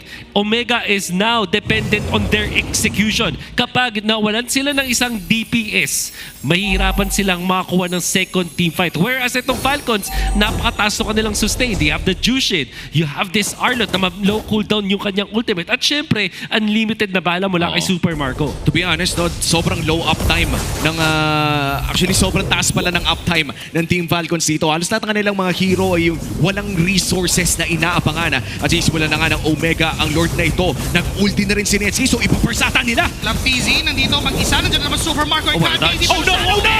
Pero si Haji makakakuha nung Lord. Ryzen's gonna go down. Hahabol ang mga Falcon. At si James ang sinusubukan. Pero si View ay medyo napalalim. At namatay sa pagkakataon na yon. Pero tuloy pa rin si Flap. Kaso nandiyan si Super Yoshi para pigilan lahat ng plano niya. But then it's a good Lord take for Smart Omega. Sa gitna, susunod. Nandiyan yung final slash na kukonekta sa dalawa. Pero wala yung damage output. Kyle TZ doon sa likod. Gustong kumin. Pero wala siyang damage ngayon. Magkahapol, papalik. Smart Omega. Tech charge sa dalawa. Kaso si Flap TZ susubukan. Continue yung panggugulo sa likod. Kaso nga lang, makaka-atras pa rin Super Yoshi. And James is solo zoning members from Team Falcons. And yung combo ay nandyan para kitilin si Ogwen. May ipit na naman si James. Mabubuhat siya pabalik. Ayaw mo ng damage. Hindi tatama yung final slash at makaka-atras ang Smart Omega. Good sequence mula dito sa Omega at hindi pa nga tapos. Ryzen papasok dito sa purple buff para mangnakaw. And another block mula dito kay Super Yoshi. Pero doon sa retry battle na yon ay mananaig pa rin si Ryzen. With all of the sequences na nakuha ng Omega doon ay liliit ang gold lead from 3,000 to 1.8. What a very important team fight para sa Omega. Yung extended team fight. Another final slash galing kay Flap TZ. Ang kulat! James napakakunat pero naging numero ng Sky Piercer ni Super Marco. At okay na yata doon ang Team Falcons. Walang flicker si James no moment na yon. And this time, Flaptizi has his own. Ang panggulat ng Falcons. Yan na talagang bentahe ni Flaptizi. That's why they still picked up this Arlot. Kaya sa ngalan naging dicey. Omega pa rin ang nakalamang dun sa mga exchanges na nakita natin with Netsuki now dealing the damage. Haji snatching yung Lord. At syempre, meron pang combo na nakikita tayo mula sa kanya. Great game sense mula dito kay Haji, no? Na knock up ng dalawang beses. Pero Pero set ang dalamaan mula kay Super Yoshi. Texture sa dalawa. Super Marco's gonna go down. Yung si Ryzen ay tumatahi at sumasayaw. Double kill para sa kanya. Tatlong mawawala para sa Falcons. At nakalabang bigla ang Omega. Yung kalamangan nabubura na. Oh my God. Equalize na naman tayo, pare. Sa lahat ng mga Grok players, yun yung combo na pinapractice mo talaga sa custom paulit-ulit. Second skill, flicker, first skill, sabay ulti. Hindi nakareact. Mga members ng Falcons, hinampas sila sa pader. Oh, wow. That is the high IQ. Sobrang high IQ nun na pinigilan niya yung minions para hindi na pumutok pa yung Holy Blessing. Exactly. Wow. The insane game sense mula dito kay Super Yoshi. Pinakita na nga muna yung microplay, yung pinapractice mo sa custom game, pare. Look at that, zero reaction. And we are talking about the bulletproof Super Marco here. Alam niyang mangyayari yun, pero sobrang bilis lang talaga ng mga pangyayari. He actually popped the flicker nung mga moment na yun, pero hindi enough. Like you said, Womi, hindi naka-react. Magical set of plays mula kay Super Yoshi, accented by that 100 IQ play. Sa Earthen Rampart, pare. Imagine mo, alam niya mag-i-expire na yung Earthen Ramp, yung yung Holy Defense doon sa baba. Kaya naman nilapagan ng Earthen Rampart, kaya naman nakabutas pa. At ang masama para dito sa Team Falcons ay ito yung long lane for this Lord. Medyo mahirap nga na basag na agad yun, but this time for the Lord. Kita naman na rin ni Ogwen na nandun si Super Yoshi sa may right mid bush, pero hindi nahahawakan pa ng Smart Omega yung Lord. In fact, they would push that short lane at si Super Marco nagpakita na they can burst this Lord down. At we're talking about a carry. Hindi magdadalawang isip ito na i-burst the moment na ipop yung ulti, pero hindi pa naman ginagamit ito. Hahawakan lamang ni Ryzen. Good vision mula dito kay Flap TC. Here comes the expanding rivers. Lamang pa rin sa wave ang Omega doon sa may bandang top side at pwedeng bumili ng oras yung Uranus dito. Ang reset na to ay papabor sa Omega dahil alam nila, lamang sila doon sa may long lane, doon sa may top lane. Kailangan lang nila maghanap. I-bait lang nila ang Falcons na mag-overcommit sa kanila. Flap TC may flicker this time though. So ito yung magiging alas ng Falcons. Kaso si Kyle, nako, kailangan mag-ingat ha. Medyo malayo pa yung jungler ng Falcons. At yung Smart Omega naman, patuloy nilang nire-reset at binibitawan yung Lord. Alam nila yung advantage nila, para hindi nila binibitawan yung advantage na meron sila. Flap TC, kung may gagawin na play in Team Falcons dito, it has to be quick. It has to be the right person. Hindi pwedeng yung Uranus yung matatamaan dito. It has to be Netski. It has to be Ryzen. At kailangan nang dumepensa dahil tumataba na yung mga minion wave sa base. Pinabagalan lang talaga nila yung takbo ng Lord Dance. Even Flap TC, hindi pa siya makapag-hard commit. Ogwen, mukhang siya yung bibigyan. Hindi pa nagamit yung text charge. Nagamit lang yung flicker. Kaso nga lang atras pa rin. Dahil hindi pa kaya ng Falcons sumabay. Well, ginagamit lang talaga nila yung minion advantage nila dito. Para sa side ng Omega, this is a different take on the map. Fundamentally sound, men. Alam ng Omega yung tamang gagawin. Minimizing the risk of this Lord take. Hindi nila kailangan i-all in agad ito. Pwede nilang lutuin ng matagal hanggat masarap na talaga yung putahe sa harapan nila. Slow torture yung nangyayari for Team Falcons. Kaso nandyan na, pinuhat ni Ogwen si Super Yoshi. Ngayon papalag pa, pinuhat din ni Pew.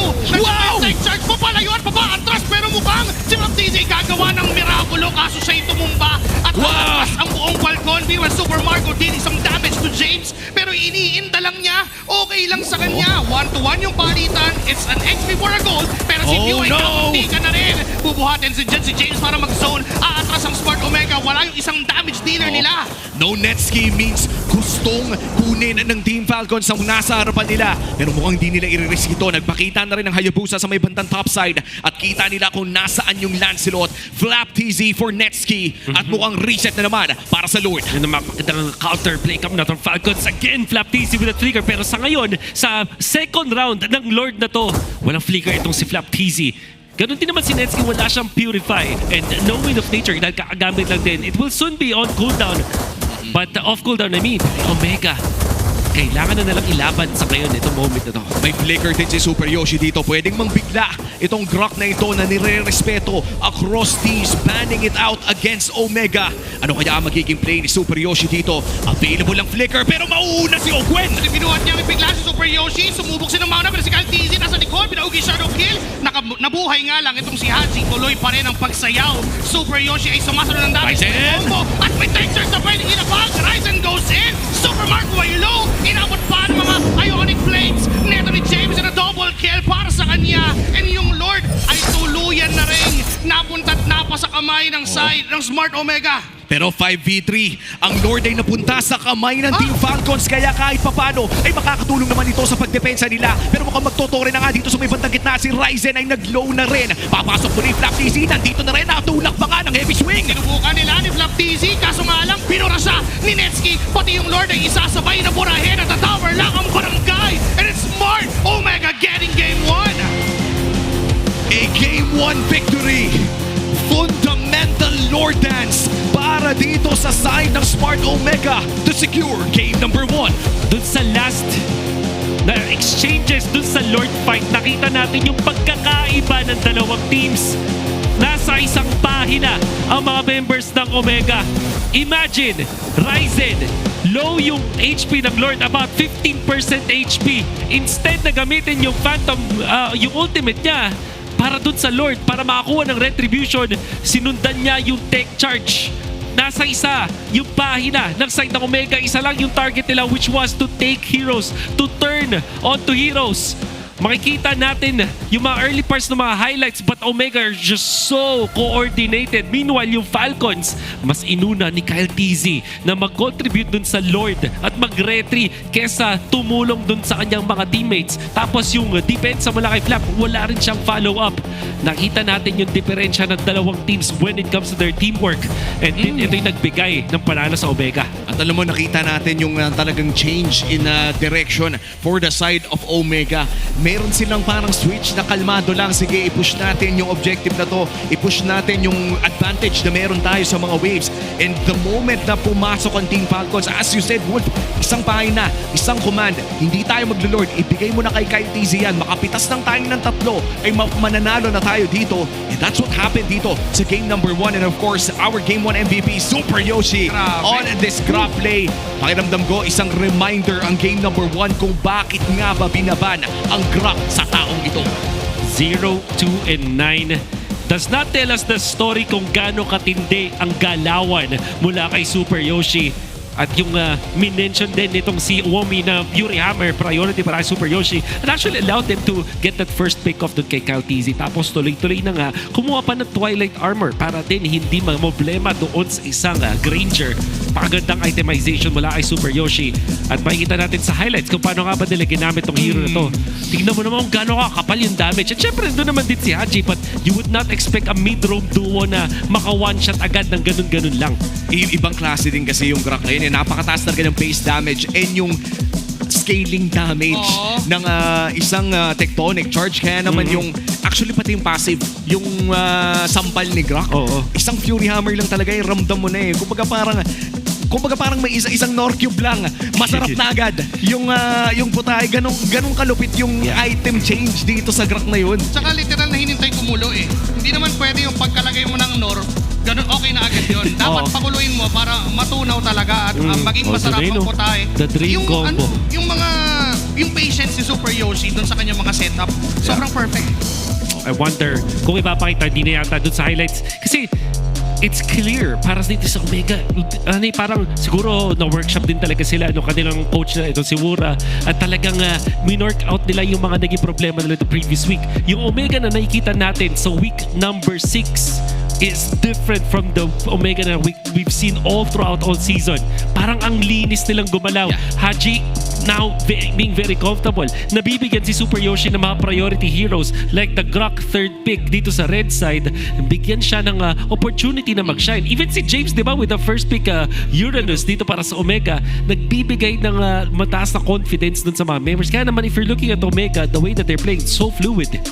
Men, alam mo, I'd like to look at yung demeanor ngayon ni Haji eh. Compared to the other weeks na for Smart Omega, mapapansin mo that there's a certain change sa aura dito. I know we're looking at stats right now, pero gusto kong i-replay nyo pabalik yung mga panning sa camera, sa mga camera work, sa mga kita nyo si Haji. May something else eh. Kumbaga parang ramdam mo na locked in na talaga ang Omega ngayon for this second season. And for this game alone, Super Yoshi on this Grak, we talked about how that one combo is the dream combo, yung pinapractice mo sa custom. Paano nga ba yung naging game-changing para sa larong ito? Well, una sa lahat, yung perfect target yung nakuha niya was the gold laner. Merong flicker na mga moment pero ang hirap din talaga mag-react. Pangalawa, it was a defense na maganda na sana para sa side ng Falcons. It would be a game-turning event to take down yung torre dun sa gitna. Yung tier 1 na torre dun sa gitna, napaka-importante when it comes to like controlling itong the river side. Tapos, pati na rin yung mga neutral objectives. So, dalawa yung na-achieve doon ng Omega through Super Yoshi's initiation. Napitas nila yung DPS ng Falcons, tapos na-control pa nila yung mid-game nila by defending the turret. Saka yun na talaga yung isa sa mga best combos sa Grak ngayon dahil yung kanyang Mighty Swing kapag puno yung kanyang passive, pagpasok mo, launch airborne yung status. Diba? Tapos dahil mabagal yung force swing and backswing ng ultimate, mas bumibilis siya to a point na hindi na gumagalaw yung target mo. So talaga, hindi na talaga magigising. At yan na nga yung ginawa talaga ng ating The Wingman na si Super Yoshi. Nahanap niya the carry and rich guy, PPI rich guy of this game na si Super Marco. Naging maganda naman ang laro na ito para sa Granger ng Team Falcons. Nakita natin na nakapag-stack naman, nakakuha ng kanyang mga items. In fact, sumakit nga at some point ito na napipitas na rin nila si Netsky. Pero dumating din talaga yung oras kung saan nag-init na yung grok ni Super Yoshi at agaran na nga rin siya nahanap, changing the course of this game and giving this Game 1 victory to Smart Omega. At ngayon, mas lalo pang bumaba ang lipad para sa Team Falcons. This has been the narrative so far. Former world champions now looking at do-or-die matches in Week 6. And for Smart Omega, mukhang masaya sila sa victory na yun. Yeah. I would still credit dito yung naging choice para sa side ng Falcons to go for Arlott. Tingin ko pag center na or catch heroes na si Ogwen, kailangan si Flap sustain na pang front or contact. Or balik na rin nila.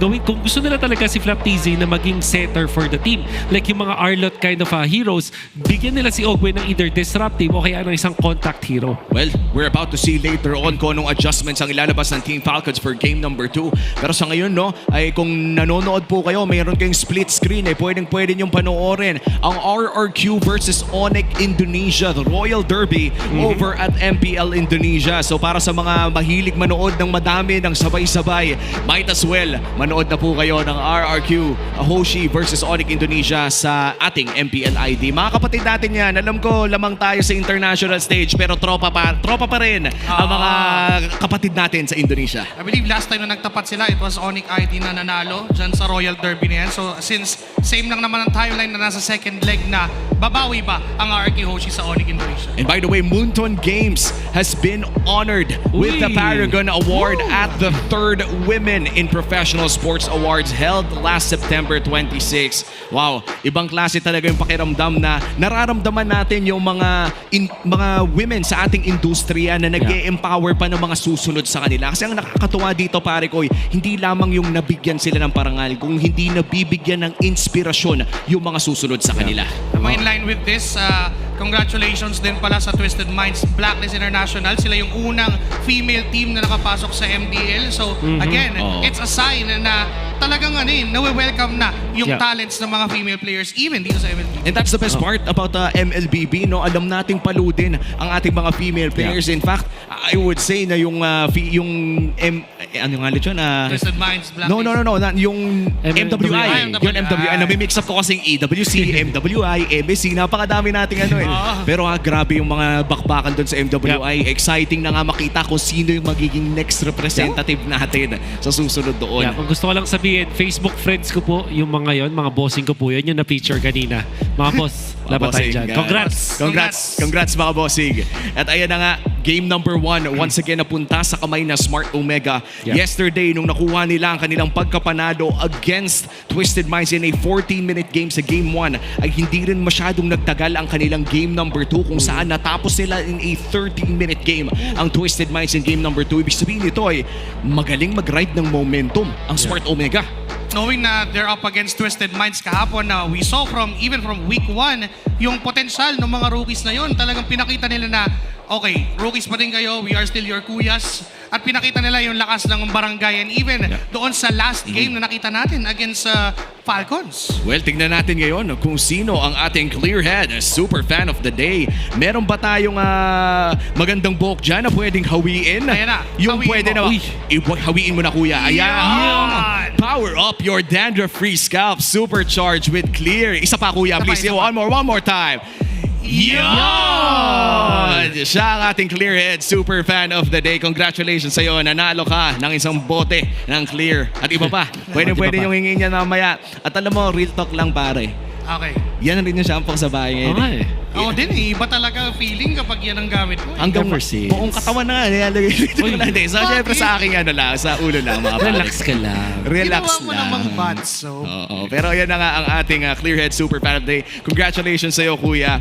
At marami pa po tayong mga pakulo dito sa loob ng ating MPL Arena. In fact, mas marami pang pakulo pagdating ng ating playoffs. So make sure to secure your tickets now for our playoffs dahil panigurado nagkakaubusan na nga. In fact, our grand finals, yung mythic tickets natin ay ubus na na. So habang tumatakbo pa po ang oras, make sure to secure your tickets na sa Cuneta Astrodome. At balita ko may halftime performance daw si Wolf sa kung saan mag-solo guitar ka ng Lakas ng Pinas. Tama ba yun? Hindi po tama yun. Pero ang alam ko po si Odin na naka-outfit ngayon. Siya ay may sing and dance. Sing and dance number. Sasabayan ba natin? Tayo ba yung mga dancers sa likod? Pwede naman, backup dancers lang. Mga nakaitim lang tayo doon. Uy, pero real talk, parang ang saya kung may halftime show. Alam kong wala. I mean, biro lamang ito. Pero parang in the future, no? Parang ang saya kong lagi may libreng pa-concert sa gitna. Wala, actually hindi ko pa alam yung programming ng playoffs natin eh. Alam mo, ang huling artist na nag-perform sa stage ng MPL ay nanalo ng malaking event, Parangals internationally, syempre. Jessica Sanchez to, no? Jessica Sanchez, Pride of the Filipino. Ayun. At syempre, no, balik tayo sa ating watch. Congratulations nga pala, Madam Jessica. Sana mag-perform ulit kayo kasama si Allison. Si Kuya Allison Shore. O si J. Roa. Pwede rin si J. Roa. Malay mo, pati ikaw. Joke lang. Si Youngstana. Tignan muna natin ating hero pick and win rate ng dalawa nating junglers dito. No? Magtatapat si Kyle TZ at si Ryzen na looking at the win rates. Syempre, hindi naging masyadong maganda ang side ng Team Falcons. But looking at their accolades as well, no? Ito yung tipong makikita natin na si Ryzen ay gutom pang patunayan ang kanyang sarili. You could say the same for Kyle TZ. Ang pinagkaiba lang ay si Kyle TZ ay may hawak ng World Championship sa kanyang belt at nagsastruggle siya this season. Interestingly, mas mataas yung win rate nitong si Kyle TZ on the Fredrin. Pero kasi 3 beses lang niya ginamit. Whereas itong si Ryzen, 7 times already. So parang for Kyle TZ, that's 2 out of 3. And for Ryzen, I believe that's 4 out of 7 na naipanalo niya.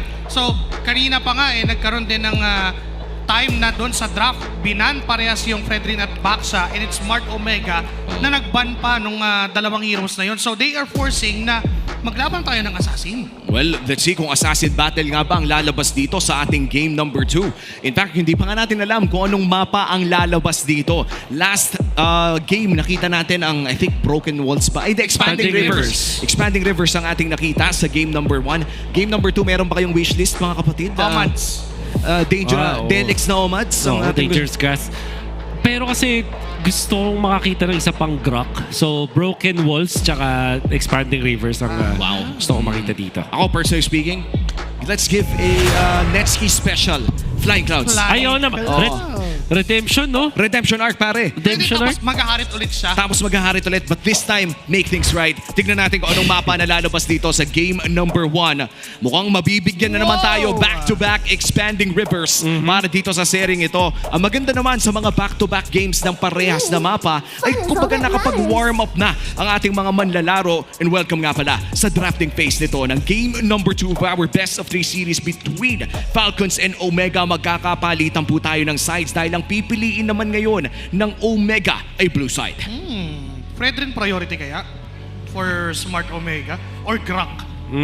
I don't think yun yung mga ipaprioritize nila dito. Baka Lancelot pa nga kasi parang yun naman din talaga yung isa sa mga malakas na heroes. At the same time, ayaw mo siyang ibigay sa Sin of Falcons. But the Jushin is interesting kasi parang hindi to priority ng Omega, mas Falcons pa to. And I'm really feeling na baka mas inclined pa silang ibigay. So, kung sakaling open ang Lance at Fredrin, honestly, baka nga Yura pa yung unahin dito ng Omega. Wow. That's a very bold first pick. Kung lalabas nga ang first pick. Pag ganito. Oo, parang hindi na... When you talk about Ryzen, parang Lancelot na talaga yun. Pero Fredrin ang ila. God! Ibang klase. Grabe. Sobrang bold move din even though open yung Jushin to the hands of few.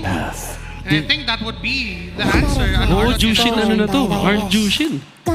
Nako, nandiyan ang natural predator ng isang Fredrin. The Zushin. Hate na hate ng mga Fredrin yung Zushin na yan. Pag itong moment ata lapu-lapu ang magiging choice, hindi na Uranus para sabi kailangan ng damage mula sa XP lane side. And then CC pala, mas maganda pala CC since it's open. We'll see. Para dito kay James, madami siyang mga options.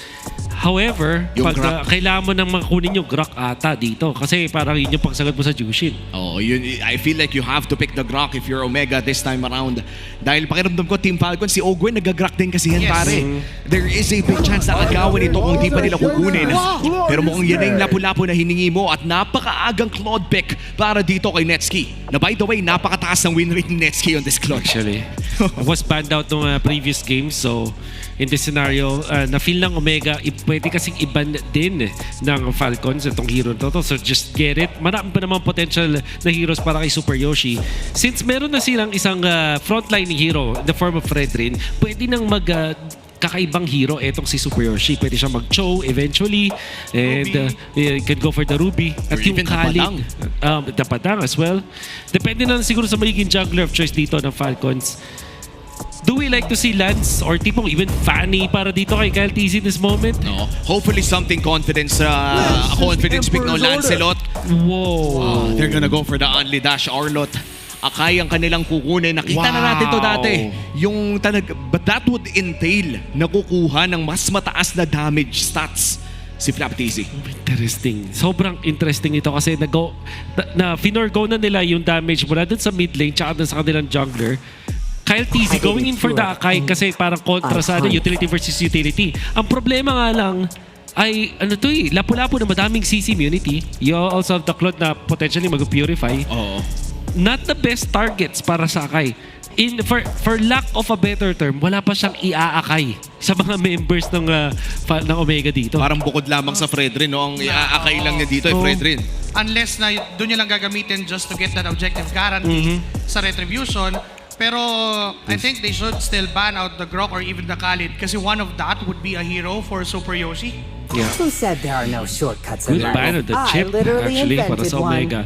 At etong Valentina naman na ban sa Falcon, ang dami ng mga historically pinang-counter ang Valentina sa Akai.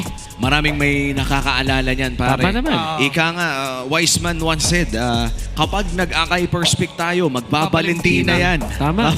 Nagbabalentina paramis yan. Magbabalentina paramis yan. Tama.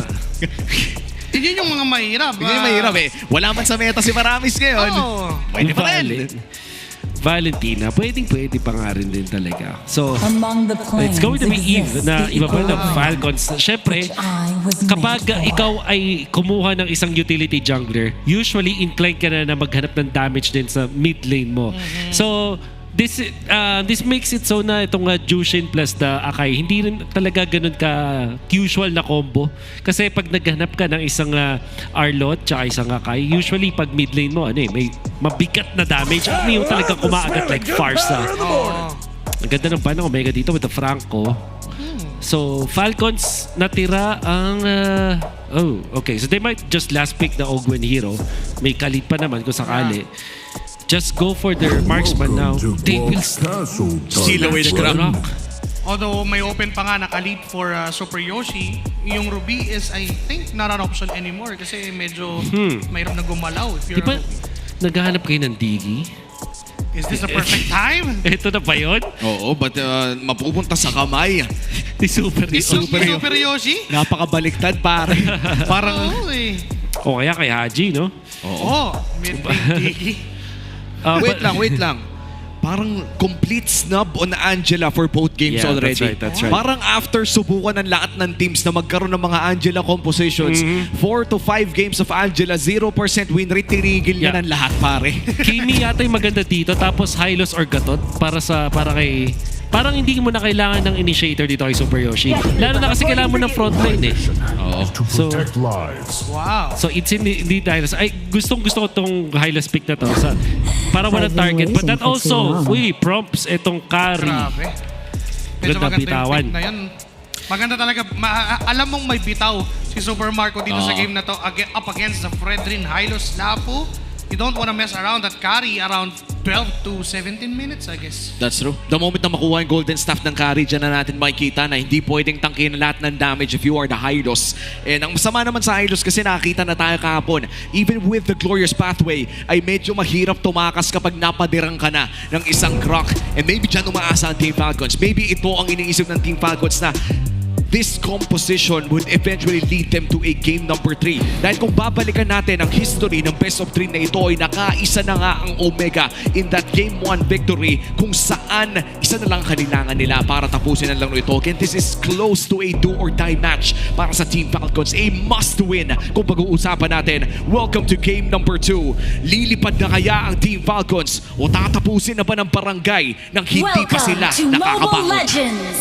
Isa sa mga weakness ng Akai-based compositions is yung mabagal nilang pagpa-farm.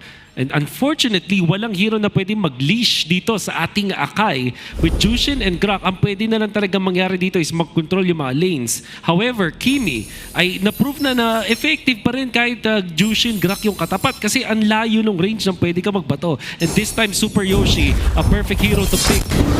Actually, maganda yung ginawa doon ng Falcons pero ngayon, makakakuha na ng level 2 itong si Haji. Yung poke battle na naman doon sa mid lane, yun yung inaabangan natin even right from game number 1. Pero ngayon kasi, parang dahil sa high loss pickup mula kay Super Yoshi, tapos may revitalize pa siya, parang nonsense yung poke if ever. Oo, super safe din yung nangyari doon. No? Hindi, imposible din kasi mabuhat ng Zushin ulit for a second time. Kapag nabuhat ka na at kahit mapadirin ka, that's max 3 turret hits. Si Haji mapipilitang mag-purify dito. And that will be still up by the moment na magkaroon ng malawakang turret fight. Kaya naman okay lang para sa Team Omega. One thing that's really good para sa Falcons is yung kanilang turtle fights. Dahil meron silang Akai ultimate, you have the Grak ultimate. Every time na magkakaroon ng neutral objective dito para sa side ng Falcons, nasa kanila yung bola. They just have to put their pieces in the right spots. Kailangan lang kapag nila information dito, bigyan nila ng tsansa. Etong si Super Marco na mag-deal ng mataas na damage or yung mga pitas agad with the instant initiations na pwede manggaling kay Flap, pati na rin dito kay Ogwen. So ito yung pwede nating i-expect sa Falcons. And so far, nakikita natin na sinusubukan naman agad ng Team Falcons na makuha na agad ng kanilang mga ultimate dahil dito rin sila nagre-rely for this first turtle fight. And speaking of reliance, malaki ang magiging responsibilidad dito ni Flap TZ considering na siya yung parang magiging core sa early skirmishes nila. Oo, sa kanya nakasalalay yung ganda ng setup, yung layer from Team Falcons. For this turtle, it's James and Ryzen. Pumasok na nga si James with the ultimate fighter. Yung anti-dash! Mula kay Flap TZ together with a heavy spin from Kyle TZ. That paved way para hindi na mag-contest pa ang Omega sa turtle. Pare, parang dinaan sa sewing machine. Automatic yung pag-stitch doon ni Flap TZ. Isa pang ginawa din ng Falcons doon is hindi nila pinakuha si Super Yoshi ng level 4. Umaamba na ng pumunta sa may bottom lane para kunin yung XP cart etong si Super Yoshi. Pero bago pa nangyari yun, bukod sa in-slowdown nila si Super Yoshi, binilisan naman nila yung pag-take doon kay James na hindi na pinakilos. So the proactive play mula sa Falcons allowing them to win the turtle fight. Alam mo yung bravest fight. Ay! Teka lang, yung point of touch kasi kumonect sa dalawa, Ryzen very low on HP pero di siya maabot ng mga members ng Falcons. Pero there goes Flap TZ diving onto the backbase. Traction pulls, connecting into 2. Sumusubok ngayon ang Team Omega na kumuha ng counters. But there you go, that's 2 kills kapalit ng wala for Falcons. At lamang sila bigla ngayon, ang aga nito. Napaka-aga, tapos makakanakaw pa ata sila ng purple. Early Fury Hammer as well para dito kay Flap TZ. But interesting take, mukhang lilipat siya sa isang early Oracle. That would mean na hindi niya bubuuhin ang kanyang damage item. Pero Netsky, BMI, nasaan na? Medyo mahihirapan yata siya. Nandiyan yung Purify though. Super Yoshi with that harang. Kaya naman nabuhay itong si Netsky with the BMI out. Pero it's go time for Super Marco to take some energy shields. Fury for Flicker ha. And mukhang ika-cancel pa ata dito ni Ogwen ang pag-recall dito ni Super Yoshi. Di makakapag-turret shield pero may laban sa baba. Flap TZ!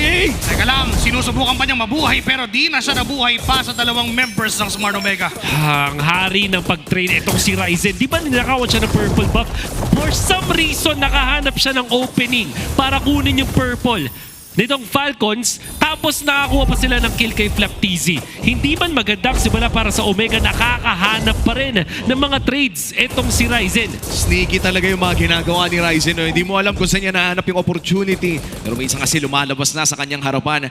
Ibang klase din yung mga taong kayang gumawa ng sarili nilang oportunidad. And maybe that is the type of jungler for Ryzen. But here we go, half HP on this turret. First pathway, nagamit na ni Super Yoshi. Papasok din si James pero natulak lang ng heavy spin. Ready na lang, pero Ryzen pa rin. Mapupunta yung objective. Black TZ ay naipit sa likod. Kyle TZ and the rest of Team Falcons, aatras sila pero hahabol ang barangay. Tumatama yung mga pa-basic attack ni Haji at ang sakit ng damage. Kyle TZ is gonna go down 2 for nothing and yung turtle hawak pa nila. And this is a problem for Team Falcons kapag maagang nawala si Flap. Parang medyo nawawala na yung groove na gusto nilang makuha in a team fight. At this was Ryzen just making the plays after plays after plays. Nakita natin the first turtle fight, natalo ang Omega, pero anong ginawa ni Ryzen? Nag-trade siya ng purple, nakakuha ng kill sa Arlot, pinuwersa yung heavy spin kay Kyle TZ by taunting him out of the turtle nang low enough yung turtle para pwede niyang i-retry after niya mag-dash. Hindi nila pinahit sa kahit anong member ng Falcon o kaya naman Omega yung turtle, kaya naman nasayang yung heavy spin, walang naipit doon etong si Kyle TZ, tapos nakanakaw pa si Ryzen, nanalo pa sila na teamfight afterwards, bigla na lang stonks ngayon ang Omega. Napaliktad pa nga ng Omega ang larong ito. Already a 1.2k gold lead para sa barangay. At yung magandang simula na nakuha ng Team Falcons kanina ay tila ba'y binura after that second turtle fight. Ngayon muling pagong na lang ang paglalabanan. Super Yoshi maiipit pero mukhang bibigyan lamang. Di maka-atras si Super Yoshi, binuhat pabalik. Pero nandyan si James, may nakita siyang ibang target. It's gonna be Black TZ. Hindi nang kumonekta yung Land Smasher. Kaya hindi rin makukuha ang buhay ni Flap TZ. But this time, si Haji ay tuloy lang sa kanyang pokes. Pinapakita lang na kahit makunat ang Team Falcons, masakit din naman yung damage niya. Grabing farm up pala dito si James. No? Makikita natin yan sa gold difference natin ng BPI. 1,000 gold ahead ang lapu-lapu na ito. Laking bagay ng mga assist na nakuha ni James out of nowhere. Siyempre, yung pag-split push niya para sa Omega. Ito yung inihintay natin for the next few minutes. Kung paano nga palalaban ng Team Falcons. Mukhang ang magiging start nila dito ay pagpuesto around that turtle. Pwede na tulakin si Ryzen pero parang binuburst agad nila pare.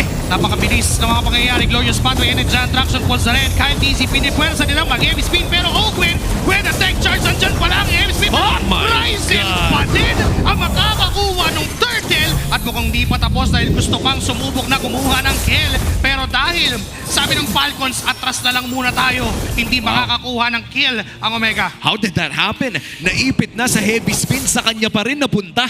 2 levels ahead no moment na yon, etong si Ryzen, tapos may top boots na nakita ninyo.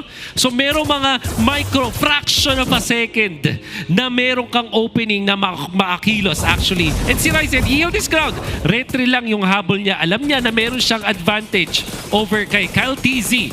At dun sa moment na pwede na nga niya makuha, nakukuha pa siya ng clutch. Going for the helmet ngayon, itong si Ryzen, Sky Guardian helmet, para talaga makapag-front up for the team. And so far, Ryzen is just cooking sa game na to. Steady lang ang lipad ng eroplano para dito sa Omega. Mula sa 1.5 tungo sa 1.8. Hindi man malaki yung mga jumps in gold lead. Nananatili ang gold lead sa kanila. At mukhang 8 minutes in. 1 minuto na lang bago lumabas ang Lord na ito.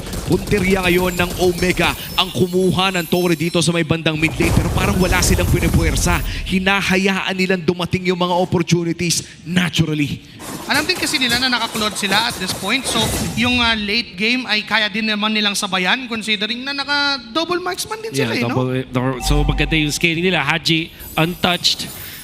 Siyempre, pinifeature natin itong si Ryzen. Pero maganda rin naman yung pinapakita naman niya mga teammates. Like James, for example, na lumaki na yung gap niya dun sa kanyang katapat. And siyempre, itong si Netsky kanina pa nagpa-farm pero nakakapag-contribute pa rin sa teamfights thanks to the expanding rivers. At siyempre, yung paggamit niya ng kanyang BMI. Sobrang layo ng performance dito ng Omega sa week number 6 kumpara sa first 5 weeks ng Omega. Naging mas kalmado, no? That's right. Kalkulado. Pero si Ogwen! Ito ba yung kalmado kasi gusto nilang bigyan agad si Ogwen. CCM yun para makatakas and a flicker ay nagamit na rin. So for the next team fight, aasahan na walang immediate setup mula doon sa Grok. No tech charge, no flicker. Ibig sabihin yan, Omega, sisimulan nila ang Lord na ito. Pero si Flap TC, may flicker final stash pa.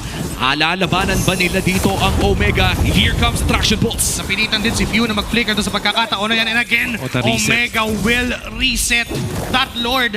Antay nilang pumalag ang Falcons. Yeah.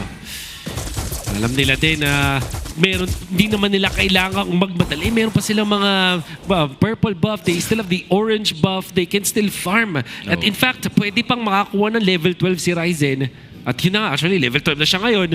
meron siyang distinct advantage ulit kay Kyle TZ. Isang problema ng Akai is yung kanyang pag-catch up when it comes to the farming. Has always been the problem for Akai jungle kumpara sa isang Fredrin jungle na mabilis lang mag-farm kumpara sa isang Akai. So, ito yung tinitake advantage ng Omega.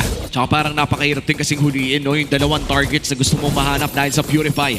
Nakawak dito ni Haji at Netsky. If you are Kyle TZ, hindi mo pwedeng ipitin hanggat may Purify yan. If you are Ogwen, hindi ka pwedeng mag-flicker in with your tech charge kung may Purify din yung mga targets na hinahanap mo. But one has to give, one has to start. Kailangan may mahanap silang primary target if you are Team Falcons. And good news, para dito sa Team Falcons, 1,000 pa rin yung kalamangan. Hindi naman masyadong lumalayo. Nagamit din yung tech charge ni Ogwen doon. Tsaka isa pa sa mga iniisip ng Smart Omega, may heavy spin yan eh. Baka hindi magawa ni Ryzen yung nagawa niya kanina with that clutch steal. So, parang pinipwersa nila na mag-teamfight muna o pumikot muna tayo ng isa. Speaking of teamfight, crucial na dito para sa Falcons si Super Marco with the Trinity Build Demon Hunter Sword.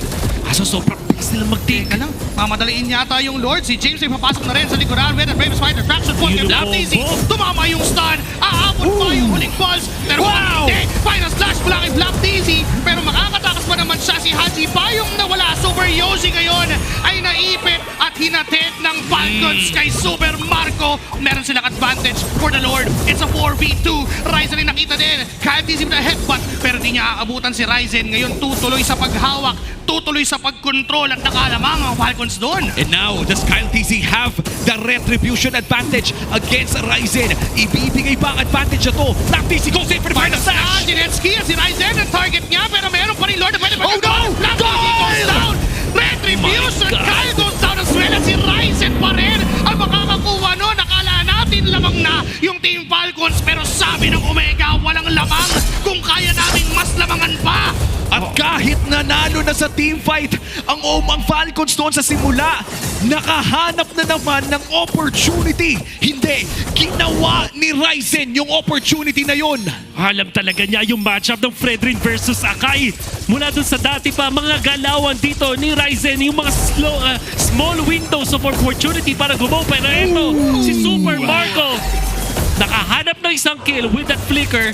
Ganon din naman si Netsky nung ginaw siya na itong si Flap, pati rin ni Open, nakakuha pa siya ng double kill. Yung mga gold laners natin, nagpapakitang gilas na, the carries for the team, nagsa-step up na. However, para sa side ng Falcons, nagiging crucial na yung mga ginagawa dito ng Omega na nakakalamang kahit paano. Walang purify yan. Tinamaan ng lahat at si Few ang nakakuha, alam nilang walang panakas kaya binigyan na ng Team Falcons si Netsky. At mukhang nabaliktad na naman ang bola dito. Ang 500 gold din nito ay nanggaling sa 3,000. Nakuha man ng Omega yung Lord ay nabaliktad naman ng Team Falcons with crucial pickoffs. And now with Netsky, his first death sa larong ito. Mukhang nakuha na ulit ng Team Falcons yung postura na kanina pa nila hinahanap.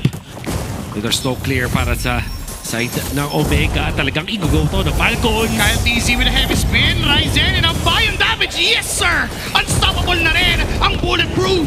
Kaya yung Torre ang isusunod at maaari pang mag-force ng isang play down top ang upunan ng Team Falcons. Big rotation mula dito sa Team Falcons at mangunguna dito si Super Marco at Few sa pagpupush ng mga Torre at nandiyan na rin sa pwesto ang mga Brusco boys ng Team Falcons para protektahan ang kanilang mga carries. That's gonna be 1 turret down for the side of Team Falcons at makukuha na nila ang kanilang biggest gold lead of the game so far, a 1.5k gold lead na mukhang aangat pa nga to almost 2k. The moment na nakuha itong Super Marco yung kanyang Trinity with a Demon Hunter Sword, pumalag na din agad. Now with the Wind of Nature, tuloy-tuloy na napaka-fluid na movements dito mula sa Falcons. Hahabol yata sila, Glorious Pathway ginamit, pero hinarangan lang harang ni Ogwen with the Earthen Rampart. Netsky nagpakita sa harap, Art of Thievery. Papasok pa ba? No sir. Napa-BMI, pabalik dahil malapit na siyang mabuhat ni Few sa pagkakataon na yon. And again, we're back to square one at hahanap muli ng oportunidad ng dalawang kupunan. Retribution para doon kay Ryzen, now level 15, pero dahil 20 seconds pa bago dumating ang ating second Lord, and a very important Lord, makakabawi naman itong si Kyle at magkakaroon tayo ng tunay na 50-50 battle na doon sa ating mga Lord teamfights unless i-blitz ng Omega itong Lord na to. Kompleto naman ang battle spells para sa lahat ng mga miyembro ngayon for Team Falcons and Omega. Pwedeng mang bigla dito si Flap, pwedeng mang bigla din si Kyle. In fact, pwedeng biglang pumasok si James dito with the safety of the flicker as well. Pero ang pinakaminamataan natin ngayon ay si Ogwen. Ano ang magiging call ni Master Ogwen dito para bigyan ng isang crucial na panalo ang Team Falcons? Sisimulan na ni Kyle Dizzy ang Lord na ito. Tatawagin niya sa side ng Team Falcons. Napakagandang coverage for the side of the boys in green. Which one? Parehas maganda ang coverage ng dalawang teams na ito. Hinaharangan na rin ng mga members ng Team Falcons ang Smart Omega, Super Yoshi. Nakatingin lang siya kung ano na bang lagay. Ryzen din naman ay nandyan. Maaaring magkaroon ng matinding retrihan pero inaasahan din yung team fight. Coming from both of these teams, Ryzen, inaalagaan lang niya yung stock ng kanyang passive. May slow push din doon sa may bandang itaas for Team Falcons. Alam nilang lamang sila dito, hindi nila kailangan madaliin. Pero the moment na magpakita si Netsuki, mukhang mag-iiba ang istorya na ito. Maaari ng simulan, maaaring madaliin. 4 na miyembro sa laban sa 5, may traction pods at heavy spin. Glorious pathway ay nandyan na rin. At susubukan pa rin ang Omega na lumaban. Retribution, kanino mapupunta pero tech charge mula kay Owen. At kay Ryzen napunta yung crucial objective pero unti-unting inuubos ng kanya-kanya ang mga members ng dalawang kupunan. That's 3-1 na magiging palitan. Nakalamang ang Omega sa Lord pero nakalamang ang Falcons. The objective Netsuki hindi nakalis. Naharangan ni Ogwen and that's 4-man down and it's Ryzen alone to defend. Kaya pa niyang depensahan ang carry, ang grab, ang Shoshin ni Pew. Wala pa siyang blade armor at hindi niya marereflect. May mga minions sa gitna. Pinatay pa godlike para kay Pew and it's Falcons na makakakuha ng Game 2. With perhaps the most important earthen rampart sa karera ni Ogwen in S16. Nahanap nila si Netsuki at nahanap nila panalo sa game number 2. For an even fight doon sa my Lord. Pagalingan na lang ng mga initiations. Kyle Dizzy with an ultimate. Pero syempre, nandun si Flap at si Ogwen. Quietly, si Few pala yung AOE damage na hinahanap ng Falcons dahil nakafocus din naman talaga ang Omega sa pag-takedown ng Super Marco carry. At syempre yung Lord na naklatch pa rin ni Ryzen. But Suomi said the most important rampart, nakatulong din na malaki yung expanding rivers na pagkakakuha mo ng isang retribution, meron ka pang 30 seconds na movement speed bonus. Kaya naman magugulat ka, napakabilis maglakad ni Ogwen doon. Sana makita ulit natin yung team fight na yun because that's a very important team fight para sa Falcons sa karera nila dito sa MPL Season 16. Oo, napaka-intense ng series na to for Team Falcons. Binibiro nila kanina during our Smart 5G ping test. Grabe yung biruan ng mga players dito na do or die na itong match na ito para sa kanila. Pero alam mo, I don't want to go into the nitty-gritty of things kung paano nila iniisip to. Pero sa totoo lang, isa yun sa mga katotohanan na kailangan mong i-accept na after several losses, dadating ka sa punto na do or die na ang lahat and there is no other man sa loob ng roster ng Team Falcons na pwede silang i-glue ng together in this hard time kundi the man, the myth, the legend himself. Few idol ng mga kids. Ating Game 1, ating Game 2, MPB. 7-0-5. Ilang beses nang pinipili ng Falcons ang Jushin at laging nakokontra lang din ng mga nakakatapat nila. But this time, na umabot sa kanila yung Grok. Let's look at the highlights. This game, Omega looking so good in the early game. Pero yung first third, and syempre nabuti side ng Falcons, ma-creative lang talaga itong si Ryzen. Pagtapos itong death na ito, kukuha siya ng isang trade, makakuha ng turtle, dire-diretso makakuha ng mga opportunities para makabawi ang Omega. But Falcons still hanging on. Hinintay lang talaga nilang mag-power spike itong si Super Marco. Pagkakuha ng Demon Hunter Sword, palag agad. Oo, nakita natin throughout this entire game ay medyo nahirapan talaga si Kyle Dizzy na makahanap ng mga objectives. Ryzen played a spectacular game on this Fredrin. In fact, may mga moments nga na akala natin ay tournament nang hindi makaka-retrito, especially with the angles. Kasi kung may isang magandang ginawa or tama, talagang napakalupit si Kyle Dizzy dito, it would be the heavy spins na talagang nasa-set up yung R-lot nila at pati na rin na-zone out yung Fredrin. But for some reason, ay nagagawa ng paraan ni Ryzen na ma-retry pa rin yung Lord.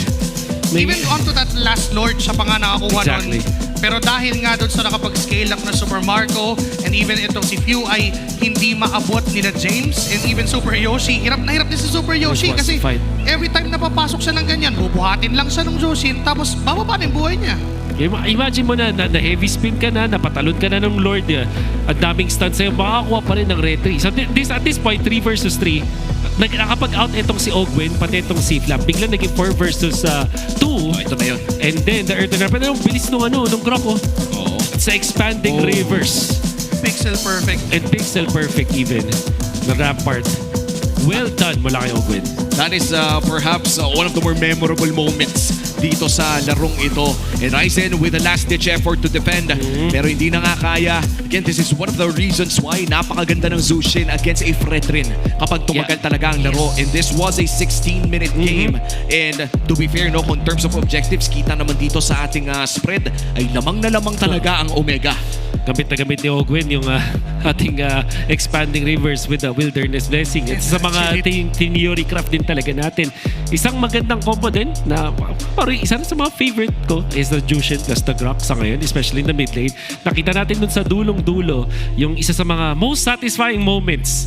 Maglalagay ka ng Rampart, sabay ihahampas ng isang Jushin yung kalaban doon sa pader na parang yelo. Oh. Well, only OGs no. Only day zeros no. Day zeros. Sino mga hindi nakakaalam yan? Kung hindi nyo po alam kung paano hinahampas ang yelo sa pader. At bakit hinahampas ang yelo? Bakit hinahampas ang yelo sa pader? Well, kailangan nyo mag-research. Arcade ka kasi kapag gano'n. Tama. Arcade ka kapag gano'n. Kasi yung mga yelong yan, tigte-tres lang yan. Tapos di mo pa alam, mystery water pa yun. Mystery water pa. Mystery water. Ang mahalaga nagagampanan yung trabaho, which is magpalamig. Magpalamig. At kailangan magpalamig ng dalawang teams na to, no? Dahil if I'm being honest, pare, it's so safe. Yung laruan ng dalawang teams na to, from game 1 to game number 2, mapapansin natin na fundamentally sound siya to a certain degree na alam natin na they are limiting risks. Kumbaga hindi sila masyadong gumagawa ng mga 50-50 plays. The moment na makakita sila ng 40-60, mag-iisip pa sila kung kakagatin nila yon. Oo, parang gusto pa nilang pataasin into 70-30 or even 100% kasi nakita naman natin doon sa simula ng laban, sobrang tahimik lang at all. Naghihintay lang sila ng perfect moments. Even Kyle TZ has been patient enough sa mga heavy spins na ginagawa niya. And kaya naman siya yung wingman dito sa laban, pero still our rich guy. It's gonna be Super Marco. Both the carry and the BPI rich guy back-to-back, by the way. Siya din ang mga nakakuha ng awards na yan from game number 1. And now the same person getting the carry and the BPI rich guy, Super Marco, this time around playing the carry. Isa sa mga heroes na sumikat siya on his early years of MPL. Kung naaalala nyo, it was still Bren, Super Marco playing that carry. Yung unkillable carry. Unkillable na carry. Wala pa siyang moniker nun, pare. Hindi pa siya tinatawag na Bulletproof Marco during that time. Pero doon pa lang nabubuo yung mythos na napakahirap patayin ng taong ito. Much needed na momentum swing para sa Falcons. And then Omega is running out of steam in the end. Pero hindi natin pwedeng masabi na pangit yung laro dito ng Omega. In fact, maganda pa nga talaga pinapakita ng Omega. Nakahanap lang talaga ng mga late game scenarios ang side ng Falcons na doon na lumalabas yung experience na meron sila. Oo. Yung ganda talaga ng masasabi mong experience na meron dito on Team Falcons. And to be fair, kailangan talaga nilang panghugutan yan. We always throw around the heart of a champion. Pero ito talaga yung test kung sapat ba yung puso ng pagiging kampiyon, pagiging world champions dito ng side ng Team Falcons. But speaking of world champions, no, syempre may world champion tayong sineselebrate natin ngayon. Celebrate the Onyx victory in M6. The Joy Onyx PH Pass will be available on September 20. So available na po yan sa ating mga shops. The starter pass will include the M6 Championship skin, Joy Onyx PH, and more exclusive in-game items. Join Joy Onyx PH on your very own road to champion. At syempre hindi lamang yan ang Onyx skin na nasa market ngayon dahil bali-balita ko ay meron pang isa. Meron pang isa, and that's the Finals MVP skin, Beatrix Skyforce Maverick. It will also be available last September 20 for 30% off during the first week. The M6 Finals MVP Kelra added a personal touch by including his son's name Slake printed on the outfit. So get ready to fight alongside Beatrix Skyforce Maverick and claim your own MVP. By the way, no, napakadami po pong mga papremyo na makukuha dyan sa pass ng Onyx PH. May elimination effect, avatar border, at iba iba pa. So habang available pa, ay kunin nyo na dahil may discount din sa mismong skin yun. Yeah, actually. At ako, na-try ko na kahit hindi ko nilalaro yung dalawang yun. Oo, wait, pero teka lang Check natin. Unorthodox hero role in Indonesia, PH, and Malaysia. So ang ating big 3 regions for MLBB after the patch. Sa ating gold lane, nakita na natin si Eman na naglaro ng show. That's right. Si I Am Cutie na nagbigay ng main sitar. At yung Bane na nakita na rin natin from Innocent and Benny Cutie. Pero let's talk about the roam. Fanny ni Sorn pare, the TP god himself. First pick Fanny yan, nung, yung parang naging draft order niyan is ginamit nila na panggulat etong si Fanny. First pick ng ni Zorn and then eventually sinuwing nila na pinakita na kumuha pa sila ng isang jungler para mapaganda yung laban. At yes, nanalo po itong game na to. Oo, at dyan na nga nabuo ang bagong, I would say, running Reyna ng actually hindi natin pwede ibigay sa yung titulo na yun sa iba. Ang Reyna pa rin ng Dark System, ay walang iba si Hanabi. Hanabi pa rin. Hindi pa ba ilalabas sa MPL si Hanabi? Sabi nila kapag nasususpend daw ang klase, dumadami daw ang mga Hanabi players. Wow. Ay, according to research and studies. According to rumors, wala naman tayong statistics to back it up. Pero so nung Friday siguro, no, dumami ang Hanabi users. Sandamakmak. Oo. Oo, pero try ko na rin yung Fanny room. Parang masaya yan. Actually, yung main sitar gusto ko rin i-try. Especially up against like, the likes of Papakito. Or Dance load, ganyan. Di makakadash talaga sa loob yun. Oo. Pero again, these are just unorthodox picks na nakita natin. Na by the way, nakita na rin natin yung gold lane Hellcurt. Di lang natin sinama dyan. Ginamit by the way ni Netsky. That almost worked out. I think the first 5 minutes of that game, pero poked out yung kalaban niya. Correct me if I'm wrong. Bago pa mag-patch yun, di ba? Bago pa mag-patch. So, iba talaga si Netsky. I believe that was week 4, day 2, kung di ako nagkakamali. Wala pang Project Next, nasa Project Next na siya. Project Nets. Iba ka talaga. Idol. The strongest gold laner in the Philippines. Iba talaga, tol. Ibang klase talaga. No? And this is why we love Netsky as a player. He has the confidence. He has the skill to back it up. Alam mo, in terms of championships, yun na lang naman yung kulang. And let's be honest, kung manalo ng isang championship o isang malaking titulo dito si Netsky, lahat ng mga sinabi niya noon, lahat ng mga biro, lahat ng mga pagpapatawa na ginawa niya, ay magiging parte lamang ng mitos ng Cloud Prince ng Pilipinas na si Netsky. The Cloud Prince of PH. The Cloud Prince. Kung may Sky King ng Indonesia at may Sky Prince ng Malaysia, meron tayong Cloud Prince. Huwag nyo nang tanungin kung bakit. Yun na lang. Basta maangas tignan. Saka siya din naman, nakita nyo rin yung reaction niya after that. Alam din naman niya. Alam niya. That's the best part, pare. Lahat ng mga kalokohan, alam niya. At tinatawanan lang niya yan. And up against Super Marco, the bulletproof Super Marco, we have seen this man grow from season 10, rookie season ni Super Marco, kasama ang mga same mga katao na kasama niya ngayon sa Team Falcons, from Brent to Falcons AP Brent to AP Brent to now Falcons. Ang tagal na nating pinapanood dito si Super Marco. At ang tagal nating nakikita na gumamit siya ng carry na to its full effect. Ganun din naman itong si Nets. In fact, isa sa mga na memorable din na hero pool dito para kay Nets is the carry and the Bruno. Whereas ito kay Super Marco, syempre nandiyan yung Brody na nagbigay na sa atin ng isang championship. At recently kasi, ito yung mga heroes na tawag kong fringe na gold laners. Hindi sila yung nasa top kasi ang nasa top kay Granger Harrit, Moscow.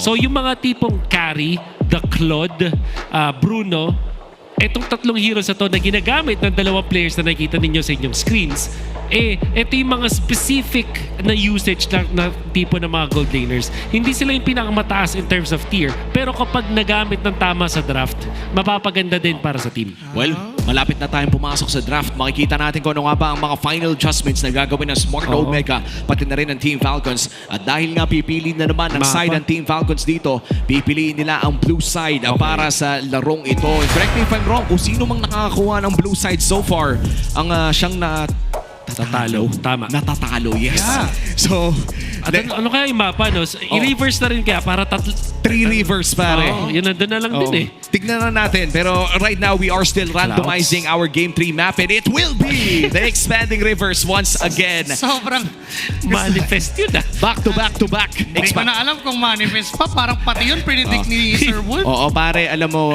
may mga nagko-comment na nga kapag di ako nanonood, pag wala ako dito caster sa MPL, nanonood ako. May mga nagko-comment, sinasabi nila, hayop to si Wolf, pati pa yung mapa na predict na rin yan. Partida random na yan, 1 out of 4. 1 out of 4. You're another. You're another. Iba ka na. Iba ka. You're another. Ayan na. Well, welcome to game number 3. Jushin first pick. Jushin first pick na naman ba ating makikita dito, Papi? Feeling ko ganun eh. Bakshaban, then Jushin first pick. Hindi ko inaalala ko ni third pa na Falcons nung game number 1. But it was indeed of Harith din na kanilang binan. Siguro, mayroon na ba tayong first pick graph ng Omega? Tingin mo? First pick graph. Or first two pala, sorry. First two picks na graph. Pero, buti na sabi mo yan. Kasi so far, in this series, 100% win rate yung Grok. Panalo yung Grok ng Smart Omega ng Game 1. Panalo yung Grok ng Falcons ng Game number 2. So again, this could be a backshaban sa Smart Omega. Tapos, feeling ko nga yung Grok ay nasa Red 1, Red 2. Kasi Jushin yung first pick ng Falcons. Unless mag-shake up sila for Azusin ban. Tapos, well, ibibigay lang nila yung Grok priority sa Falcons in that way. So, baka they would go for a backsha nga talaga dito. Well, let's see kung backsha ban o backsha pick ba ang ating makikita dito. Coach Wura trying to take out one more hero before we go on to the first pick. Jushin first pick ang nakita natin, or at least priority sa Jushin talaga para sa Team Falcons. Iiwanan nilang bukas ito. Okay. Butterflies. Lalabas na ba ang butterflies? Butterflies?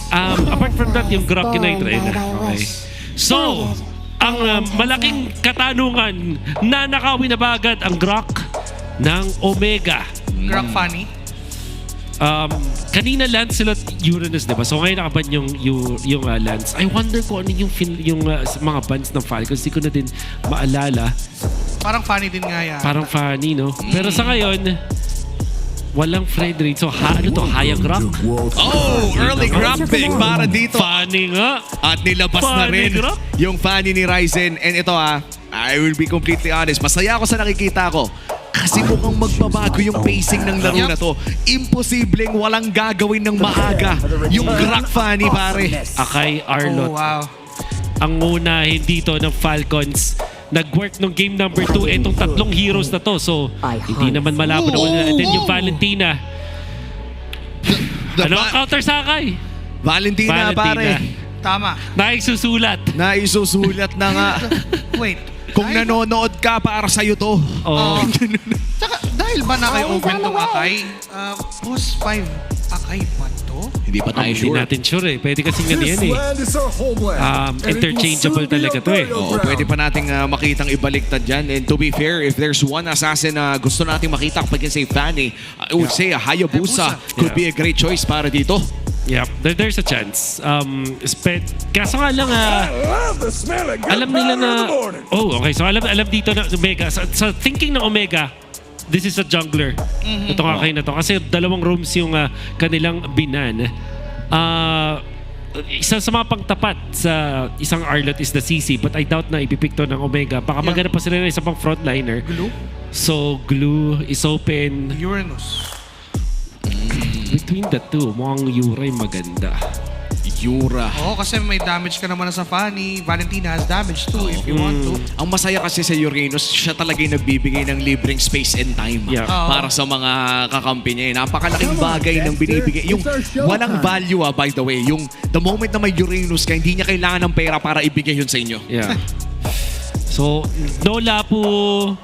CC, pwede rin siyang kunin ng Omega pero I doubt kasi nga sila dito. Naka-funny. There's the option of the Terisla din. Pero baka kunin nila yung carry muna ngayon, no? I've been waiting. Ayun. Kasi binan yung Claude ng Falcons. So, ang mangyayari, mauubusan sila ng marksman choice. Ang nakita ko sa Falcons dito is the Bruno. Bruno or Brody? Or Brody. only time na ba? Para sa ano? Para sa Fanny? Just so you could have the stun as well. Pwede rin Moskov kung sakaling sagot. Sige. Pero if I'm being honest pare, na ilang... Okay. But alam mo, itutuloy ko na rin yung sasabihin ko. Okay. Throughout MPL Philippines Season 16, wala pa tayong nakikitang Moskov na naging successful para sa... Kasi theoretically speaking, sa papel ay counter talaga ang Moskov against a Fanny. Pero realistically speaking, ang nangyayari ngayon sa ating liga ay hindi lamang pinapansin ng Fanny yung Moskov. So, yung theory na counter itong Moskov, hindi gumagana. There's the Badang. Tempting ang Esmeralda ngayon para sa Omega.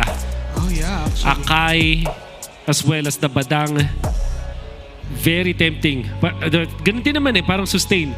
Pero hindi na magulat kung Therese lang nga talaga naging choice dito para kay James. Pero pag James, maalala mo yung SB, you know? Oo. Or Focus is still open. Ay, hindi na. wala na kasing wala nang chance for a Hilda kasi sinong ihihilda mo dyan, di ba? Feeling ko talaga it's either Yura or Yura Esme. Esme. Ako parang Uranus na lang din talaga ang choice ko dito.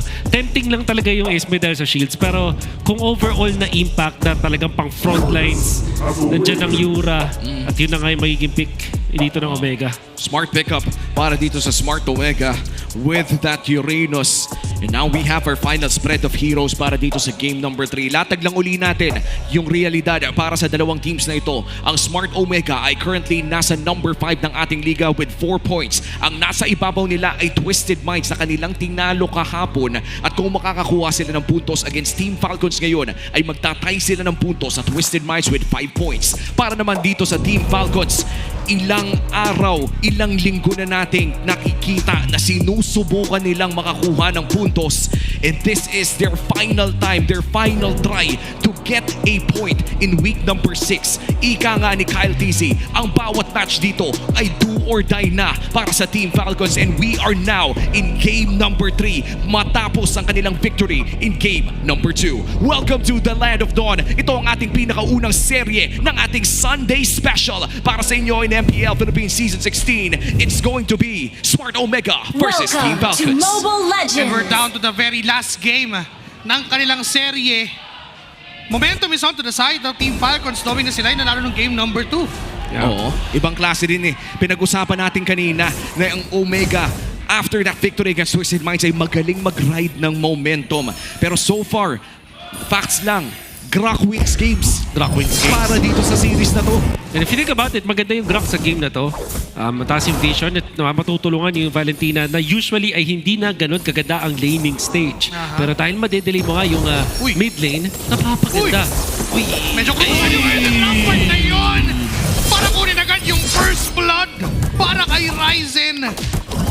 Nakita agad natin yung Kaplan nung hindi makaalis si View. Dahil Purify yung gamit niya, there goes Ryzen. Oh my goodness. That View. is... Ito yung effect ng Grok Block. Na may misposition yung mga tipong Jushin. Kaya naman, nung game number 2, I felt like mas magandang nakawan na rin yung Grok. But this time, yun yung nangyari para sa Omega. First 2 picks Grok laban sa first pick Jushin ng Falcons na very evident kung bakit siya epektibo. Sabay kinomboan pa ng isang Fanny that allowed Omega to get that first blood. Maganda agad ang simula para sa Omega. Yan yung sinasabi nating praktisadong lason Hindi naman yung lason kadalasan dulo lang lumalabas. Minsan, simula pa lang mahapdi na. And that is something na na-expect natin mula sa Omega. Kung papasukin pa si Flap dito. Susubukan ni Ryzen na kunin, pero tactical reposition with that flicker mula kay Flap TZ. Makakatakas siya dun sa gagawin ni Ryzen. Meanwhile, yung tatlong members ng Smart Omega nakahanda rin naman sana for the response. Pero dahil umalis na rin si Ryzen, atras sila. Talino rin ang Earthen Rampart ni Super Yoshi doon, na imbis na harangan niya yung dadaanan ng jumujombag doon sa ulo niya, hinarangan niya yung mga tutulong doon sa kalaban at napakabilis ng po. Turtle, secured para dito sa Team Falcons. So, interesting na rotation dito mula sa Omega, lalo na doon sa jungle pattern ni Ryzen. Imbis na kumuha siya ng priority doon sa level 4. In-skip niya actually itong Rock Ursa to. Kanina pa yan buhay At dahil doon level 4 si Kaltizi, ang nirisk ni Ryzen makakuha ng kill dun sa may top lane para tulungan yung Uranus niya. And that might eventually lead na itong si FLAPTZ hindi makakatulong dun sa turtle fight. Since hindi sila nakakuha ng kill at na-outplay sila ni Flap dun sa may top lane because of that flicker, naging awkward yung spot para kay Ryzen. Matagal siyang level 3, tapos naiwan niya yung kanyang Rock Ursa. Ngayon, kailangan niya mag-catch up when it comes to the farming. At sana nga makapag-catch up dahil kanina nakita natin kung gaano kahirap yung mga retry battle dito sa dalawang junglers na ito. You would like to see a true 50-50 but sa nakita natin sa game number 2, parang kahit 50-50 yung mga Lord takes natin, mga turtle takes natin, parang laging may extra 5% si Ryzen na kalamangan against Kyle TZ. Well, titignan natin ngayon yan kasi knowing na yung matchup ay Akai Fanny, parang sobrang limited na to 20% na lang yung makuha mo yung turtle pa. Pero we're not for the turtle. We are for the kills. Yan ang mapatunayan ng barangay because they're gonna get Ogwen. Pero nga lang si Super Yoshi ay pinuwat. Meron nga lang din siyang ginamit ng tech charge para makatakas at nakopya ni Haji yung heavy spin. Tingnan natin kung ano yung magiging sunod na target ni Ryzen dito. So far, sa dalawang attempts na naghahanap siya ng kill ay naging successful na ito parehas. Kaya naman 2-0 na dito si Ryzen. Para bang wala atang paki sa objective si Ryzen ngayon. Nag-flip ang switch hero ang gusto nila. And remember, the week number 1 when I was personally na-impressed dito sa ginawa ni Ryzen Fanny, yung gamit niya doon. At hindi rin siya ma-objective, ma-trade etong si Ryzen. At si Super Yoshi, hinahawakan na yung purple niya. Grabe namang teamwork to. Oo, tsaka tingnan mo, ni-reset na nga rin kahit papano at least siya. At mukhang mangnanakaw pa. Iba ang trade niya. Ayaw niya mag-turtle pare. Hari ng trade talaga. Hari ng trade. Pero nandyan si View, nakita siya. Okay, naispatan na inaagaw pala. At tuluyan na nga nakuha ng ganon kabilis. At yung turtle ay mukhang ibibigay na ng libre para sa Team Falcons. That's a trade. Purple for a turtle. Pero para kasi sa Fanny, parang Lord yung purple eh. Tsaka pare, may sarili pa siyang purple eh. May babalikan pa siya pre. Kumbaga may naipundar pa sa Pilipinas matapos mag-Riyadh. Ryzen showing us a different approach as a jungler. Hindi natin sinasabing ito yung tamang play. We're just saying na ito yung naisip ni Ryzen na play for this particular moment. Alam niya na dahil sa heavy spin, tapos meron pang badang, Delix nga naman kumontes pa doon sa mga turtle fights. So instead, what he did was to just go for the trades. Teka lang, sa middle lane, muntik-muntikan lang na magkaroon ng clash. Pero wala lang, nag-aalisan lang din ang dalawang kupunan. They are preparing for the turtle, although matagal pa naman yon, pero doon napatungo ang rotation kasi yung gold laners gusto na nilang bigyan ng ng alaga. Still very much a close game. 400 lamang ang lamang ng Omega. And dahil yan sa hari ng trades na si Ryzen, nakakuha pa siya ng isa pang purple buff. Essentially, yung last 2 minutes or 3 minutes ng kanyang gameplay ay may hawak siyang purple buff. Yeah. Good cycling di ba? Parang hindi mo kunin agad dahil merong 15-second window na wala kang buff. Yes. So mas maganda na, or lalaki pa ngayon Technically yan nasa 25 to 30 na window na wala kang buff dahil it takes for consideration mo pa yung mismong pag-take mo ng next na buff mo. But Ryzen is eliminating that factor. In fact, naniniwala ako dito sa Omega na parang hindi nila din kukontes itong turtle number 3. Mag-farm na lang din sila. Kuha na naman ang mga trades itong si Ryzen. So maybe Falcons, baka magkaroon sila dito ng idea na what if protektahan natin yung purple instead na kumuha tayo ng next turtle. Wow, parang yun yung kinounter mo yung counter nila. Exactly. How do you trade against the king of trades? Hanapin mo yung ite-trade niya bago pa man din puntaan. Parang sa baraha may king of spades. Ito na. Sa Omega may king of trades. Si Ryzen bare. At ayan na nga. Turtle is spawning. Ang tanong, lalaban ba ang Omega dito? O te-trade na naman ba dito si Ryzen sa labang ito? Papapagalin ba nila ang tagpo dahil even yung turtle ay sinasayaw na tech charge pero nag-headbutt paalis si Kyle TZ at tumingin na lang kay Super Yoshi. Hindi siya nahuli doon sa setup at mukhang sasayaw muli ang dalawang upunahan, Flap, TZ and James. Silang dalawa nag-1v1, pati yung gold lane sa baba sila lang din ang gusto nilang magkalaban, pero yung turtle ay mukhang kukunin na ng libre. Pinanariset pa ng saglit. Wow, okay. Mapapatagal pa. Tumagal nga. Pre, sumobrang tagal. In retry range na sana. Pinariset pa ni Super Yoshi ng back to 0, pre. Minus dash nga lang, wala kay Flap TZ. Kaso nga lang, wala silang damage para kitilin itong si James.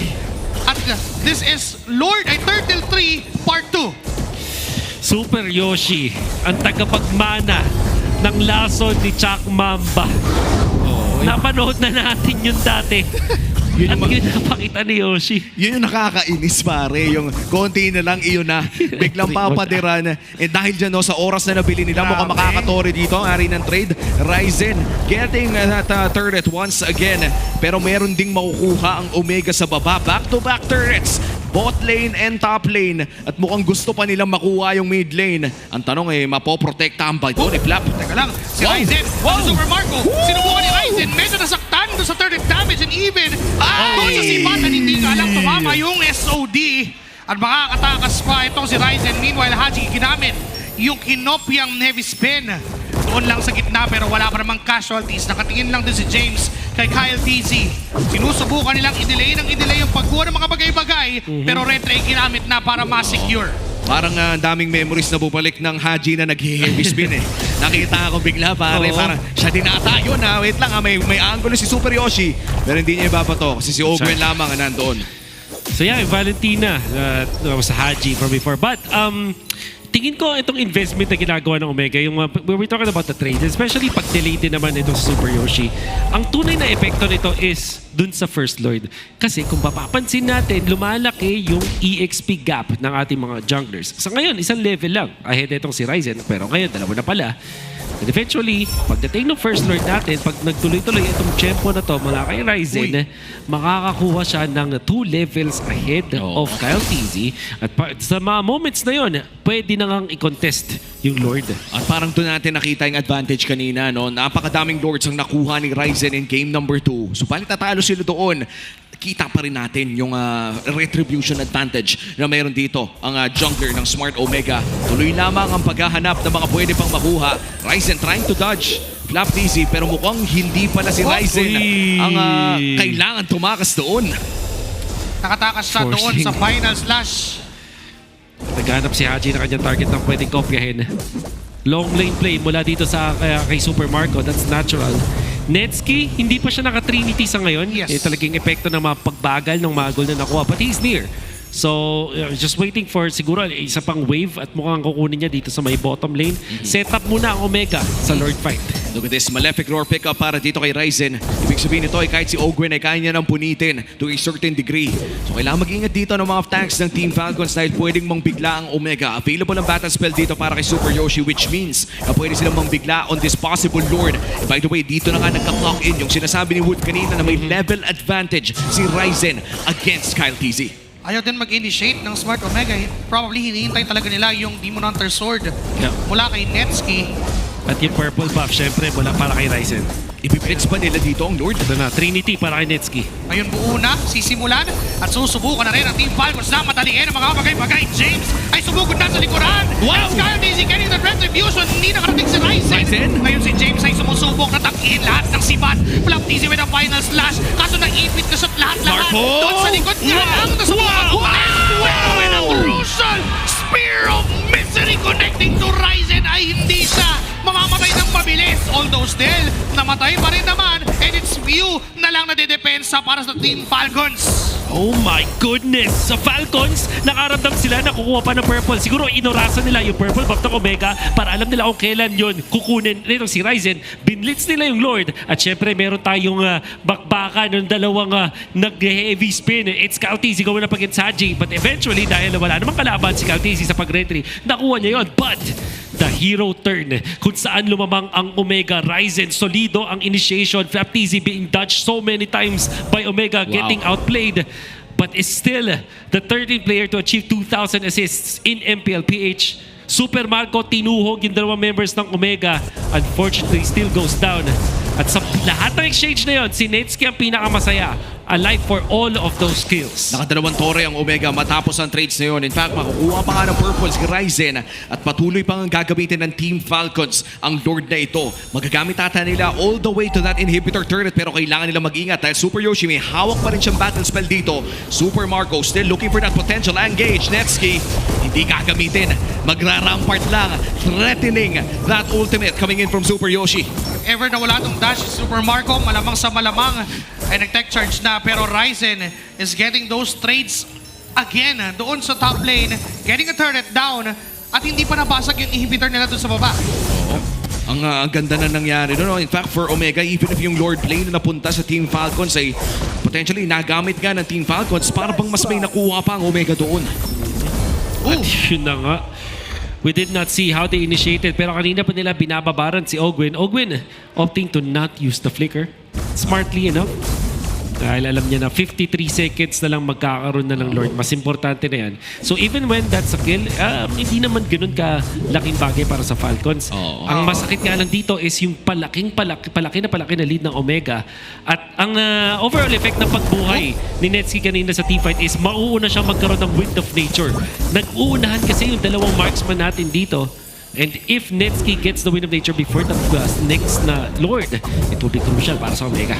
And so far, no, masisilip na nga natin sa ating Infinix in-game equipment. Super Marco already having that Wind of Nature pero ito ay kanyang 4th item.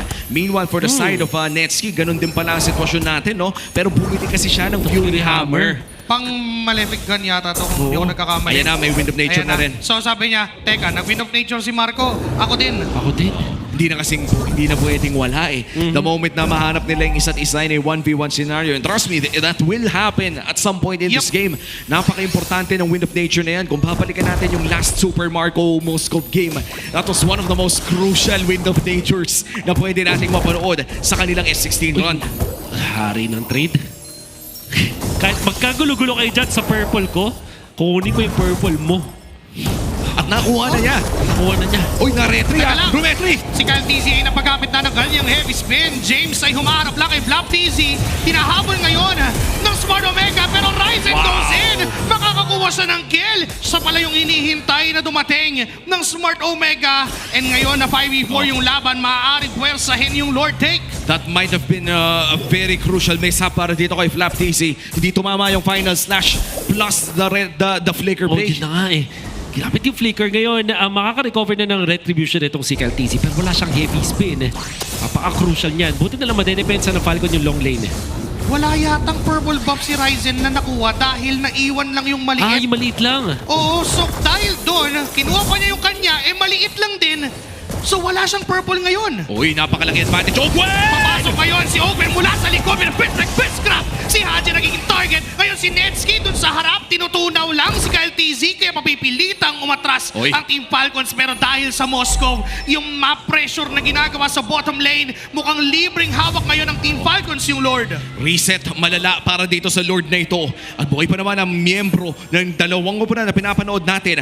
Unti-unting bumabagsak ang inhibitor turret doon sa may bantang ibaba at patuloy lamang ang pressure na nanggagaling dito kay Super Marco. The SOD is not yet available pero pwedeng bumili ng oras at Team Falcons. May pinaplano din si Super Yoshi and even Netsky.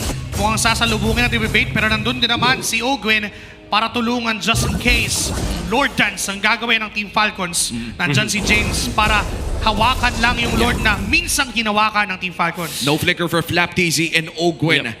Gaano kalaki ito? Sobrang laki bagay. Kasi nakita natin si Ogwen na ginamit yung flicker para doon sa palikod. Much like yung dalawang beses na ginawa doon sa may Twisted Minds na nilikuran niya with the initiation ng padang kasama yung flicker. And halos 1 minuto to na opening window para sa Omega. Flap TZ will get his flicker. Pero the fact na wala itong si Ogwen, wala nung mga surprise batang initiation sa makikita natin. Teka, alam yata nilang wala pang purple buff itong si Ryzen kaya papwersahin nila yung Lord na mabilisan ngayon with Super Marco. 5 members of Team Falcons. Si James lang ang nandun. Wala siyang magawa kundi tignan na kinukuha na ng Team Falcons pero siya'y mamamatay. At si Super Marco ang makakakuha ng Lord ngayon. Maghahabol ang Team Falcons. That's 5-4 at lamang ang Team Falcons sa numero pero aatras din sila respetuhin ng barangay. A very decisive call mula dito sa Team Falcons. Alam nila na wala pang purple buff kaya gino na agad ang Lord na ito. In Super Marco, that was a near perfect reset mula kay Super Yoshi. Pero Super Marco with the presence of mind na last hitin yung Lord na yun. Inuna niya, alam niya wala makakalapit sa kanya. The fact na din si James ay nabigyan ng mga members ng Falcons and also si Ryzen kasi nagpakita din dun sa may bottom lane or at least dun sa part na mapa na wala siya. And Falcons, na-identify nila, bigla na lang din nag-kick in yung experience na meron sila matagal na dito sa liga. naturally, kinuha nila yung burst down dun sa may Lord. At ngayon nakakuha na ng lamang sa ating laban. Hinihintay na ngayon ng Team Falcons yung pwede nilang gawin. SOD kumonekta! Ryzen! Naaabutan pero Spirit of Misery lang yun papalayo at mabubuhay pa rin naman siya. Hindi na siya pinansin pa ng Team Falcons kasi yung baba ay pwedeng butas na at tuluyan na ngang nabasag. And this time pwedeng targetin doon sa itaas and even yung gitna naka-ready ng Team Falcons na magbasag ng base ng barangay. At tutunawin lang ito yung Lord sa may batang ibaba. Mid lane na ang hold dito. Super Yoshi has the angle. Susubukan pa rin ng Team Falcons na kuhanin yung Torre. Ryzen doon sa taas. Mag-split na lang na paggamit ng Crimson Beacon. Super Marco even 50% HP. Aatras ang Team Falcons. Habol ba ang Omega? Ang tanong ay, makikita ba na si Ryzen lang aagaw? Ogwen, makikita si Ryzen, pero si Ogwen lamang ang makakakita sa kanya. Makakalipad naman palayo si Ryzen, pero protektado ang kanyang purple buff. Retribution secures that purple para dito kay Kyle TZ at mukhang gugutumin nila ng purple buff dito si Ryzen. This is a switch mula sa Falcons, making lahat ng mga moves ng tama para sa mga the past few moments. In fact, yung 5 minutong nakikita natin dito na sumasayaw yung dalawang teams sa Lord, mas maganda yung macro nakita natin sa Falcons. Yung pagnakaw nila doon sa purple buff, yung pag-iwan nila doon sa maliit na purple buff doon sa kanilang side ng jungle, yung pagprotekta ni Ogwen, having the right mind to check yung kanilang purple buff. Tuloy-tuloy na good moves para sa Omega. At kung masakit ang pagkawala ng purple buff sa early game ng Fanny, mas masakit pagdating sa late game dahil dito na nagpe-play into factor yung layo ng naaabot mo dahil dun sa energy limitations ng isang Fanny. Especially with the Evolved Lord upcoming 20 seconds from now. Maliban na lang tayo makakita ng laro na hindi natatapos pagkatapos makuha ang Evolved Lord na ito. And for Omega, hawak nila yung laro na to for the longest time. If they're able to secure this Lord, kung makuha ni Ryzen ang Lord na ito, ay pwede nilang matapos ang laro. But for Kyle TZ, redemption, yan ang gusto nilang mahanap. You forced to use that Crimson Beacon. At rekta na nga para doon sa Lord na yon. And thankfully for both teams ay kompleto ang kanilang mga battle spells. This is an all-out war para dito sa Evolved Lord. Napwersa din naman nila yung heavy spin na kinopya ni Haji. Pero meron sa siyang ultimate ulit para kopyahin muli yun. Wala na namang purple buff at kukunin na naman ni Kyle TZ ang para kay Ryzen. Okay, Ogwen. Mabibigyan! Tectonic Charge! Susubok ngayon! Pero teka lang, kakalma. Dahil alam din ng Smart Omega na medyo kailangan na nilang labanan itong si Super Marco. Medyo masakit yung damage sa Ryzen. Oh no!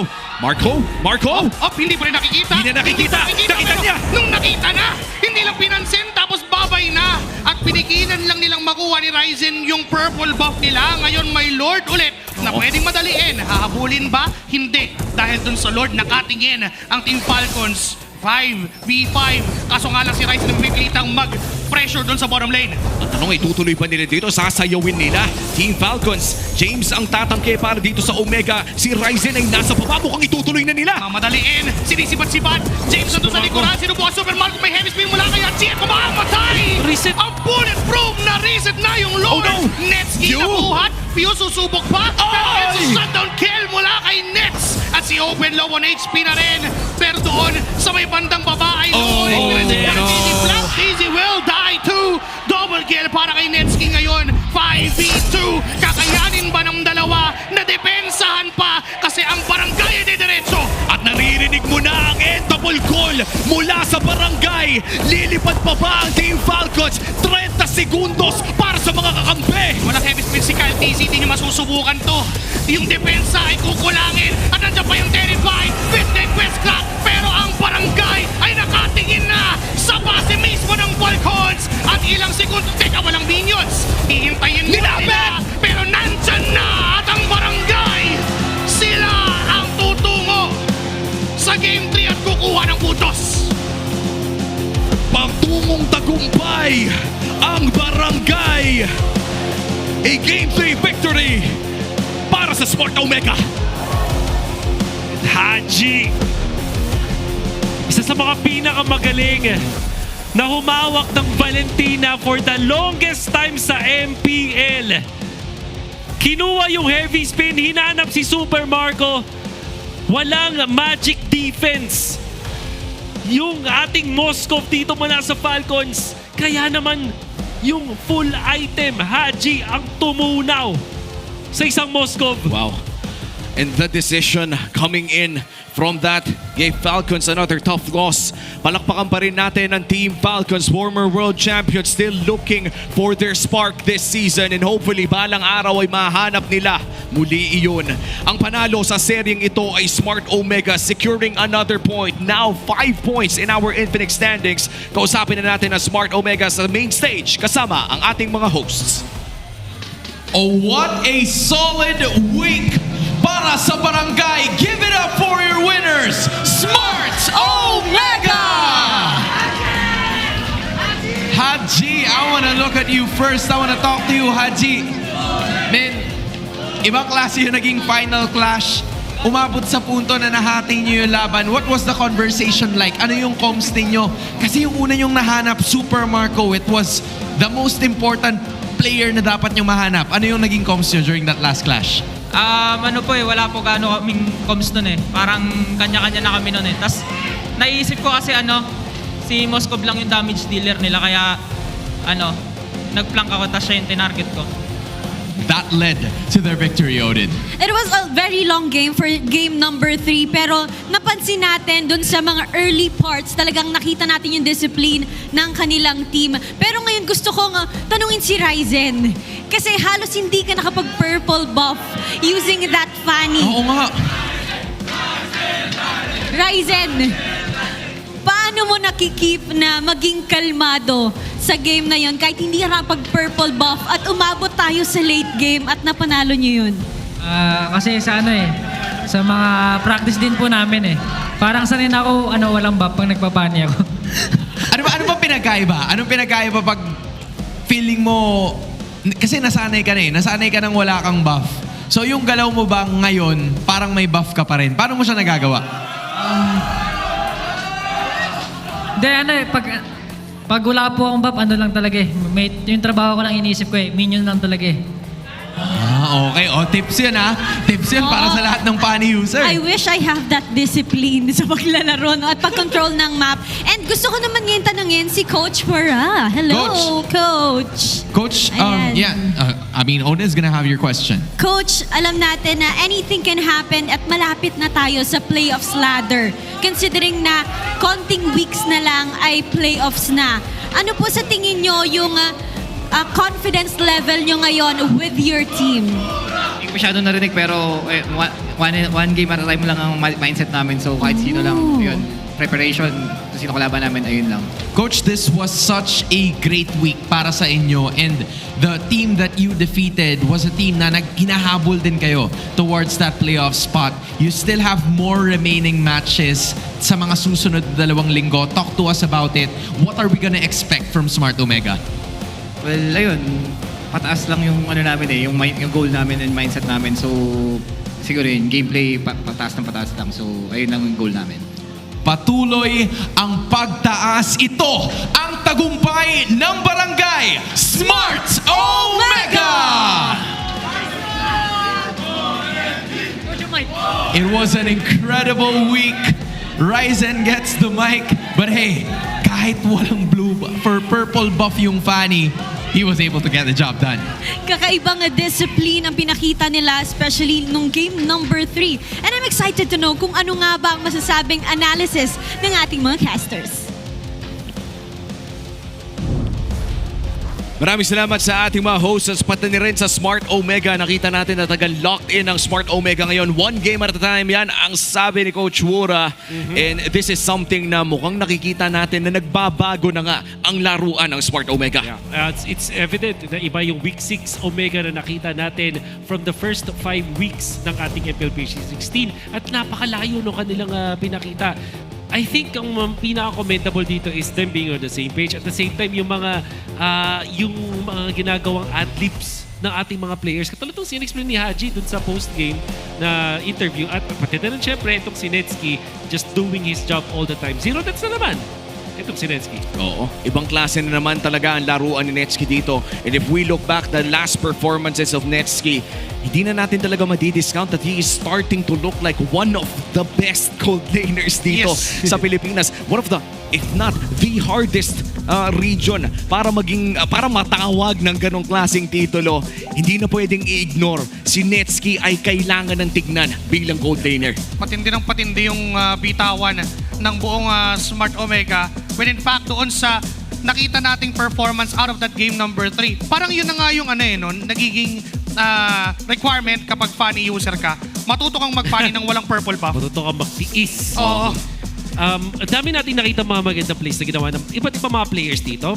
Pati rin naman dito sa Falcons, lalo na itong trade na nakita. But yung prompt mula sa Omega na to me fight after this, natuhog nga yung dalawang members dito. Only death para doon sa ating Fanny. And then the punishment doon kay Caltizi, Haji, yung game sense na i-go itong si Super Marco sa moments that mattered so much. We are gonna see it through the highlights. Makakakuha ang Falcons ng magandang pwesto. Tingnan mo, ito kasi underrated sa isang Valentina na siguro nakalimutan na rin ng mga gold laners natin. Sa late game, kapag wala kang Athena Shield, one hit ka ng isang full item na Valentina. No, at parang nagtitimpi si Haji eh. Sometimes kasi kapag nakita mo na yung ganong klaseng damage yung maaga pa lang, mapapabuild ka ng mga ibang items that would change the course of the late game. Pero hindi binira ni Haji si Super Marco kahit isang beses up until to the point na wala ng choice, na hindi na makaka-comeback pa. And that timing was just so precise coming in from Haji. Gusto kong balikan yung sinabi mo kanina, Wolf, that Haji, in his experience, in his time in MPL Philippines, dito mo talaga masasabi that Haji brings in a certain type of experience na tried and tested na ng oras dito sa liga. Yun yung telltale sign eh. Kasi magiging parang ano ka na lang talaga i-improve ka na lang as a player. Pagdating dun sa mga late game scenario kung saan hindi na meron ka plano, gusto mo mag-set up ng box, pero yung kalaban mo magaling din at dinidisrupt yung gusto nyo gawin. At nakikita natin na constantly si Ryzen hindi naaabot yung gold laner ng kalaban. So ano pa yung pwedeng natin gawin? Kailangan natin maghanap ng isang way para makapag-dive. Haji with the flicker, with the heavy spin, hindi siya pinapansin ng Falcons kasi mas nakafocus yung Falcons kay Ryzen at kay Netsky. Kaya naman, dun sa moment na iniwan nila si Super Marco na walang flicker at naka-purify lang laban kay Haji, walang Athena Shield or Rose Gold Meteor, anything to defend him. Meron pala siyang Rose Gold Meteor dito pero wala siyang Athena Shield. One hit siya ng isang Haji. And for the longest time din kasi si James lang yung laging sumusugod sa kanya. Knowing na may blade armor si James, parang binibigay niya yung ilang factor dun sa Moscow. But because of the Trinity na meron yung Moscow, parang nire-render useless na lang niya yung reflect back na damage. Kaya parang sabi niya, kaya ko naman kung may magdadive sa akin. Pero dahil nandun si Haji at that perfect moment, even utilizing yung ginamit niyang heavy spin na pang-counter sana dun sa papalapit na jungler. Ang kaso, mas ginamit niya para patayin si Super Marco. Tsaka itong ganitong klaseng build on the Valentina with the lightning truncheon, ito yung nakakabigla eh. If you are a squishy target such as Super Marco, again with no magic defense items, makikita mo talagang babakat ng damage ito. And for the most part, again, we go back to that topic na no choice ka na. No choice eh. Kasi hindi ka naman pwede mag-buy and sell ng Athena eh. That's right. And you cannot blame Super Marco. Sinasabi natin na kailangan may magic defense ka whatsoever. But that was in the past. Ngayon, alam natin na ang mga marksman, meron talagang go signal na mag-full damage build. Siguro mag-immortality ka, pagbabay and sell ka. Rose Gold Meteor is a hybrid. Meron siyang konting offense pero mataas din yung kanyang defense. But in those specific moments, ginawan na lang talaga ng paraan ni Haji. Naging problem solver itong Valentina mula sa Omega. Yung pinaka-veteran at pinaka-madaming achievements sa side ng Omega ang nag-step up naman din talaga in that moment. But for the entirety of the game, ito naman si Netsky with 0 deaths on this carry. Against Akai, tapos meron kang Arlot, Badang, ganun katindi ang pinakita din naman.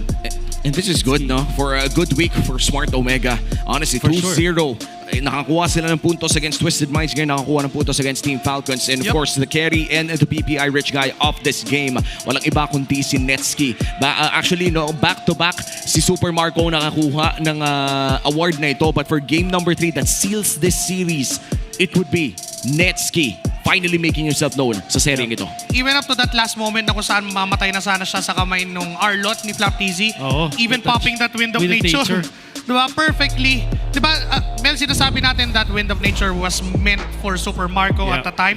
Pero nung hindi niya magamit dahil hindi naman nagkakaroon ng 1v1 moment yung dalawang marksmen. Sabi niya, ayoko pa rin mamatay. No deaths pa rin. Gagamitin ko na kay Flap. Oo. At ang ganda ng decision na gano'n, no? Yung nire-reserva mo para sa isang moment, di naman ibig sabihin nun ay hindi mo pwedeng gamitin on other moments. And for Smart Omega, this is their second consecutive victory of this week. Pahinga na. Wala na silang laro bukas. Kaya naman i-check na natin yung mga winning calls ng Smart Omega dito sa ating Infinix Mic Check.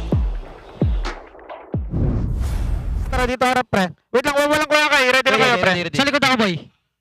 Hero na. Tingko likod. Ipit tayo. Harap lang. Iyan ba na nga? Ayun na. Yung Juksin na. Puro lawa. Juksin na. Iyan na.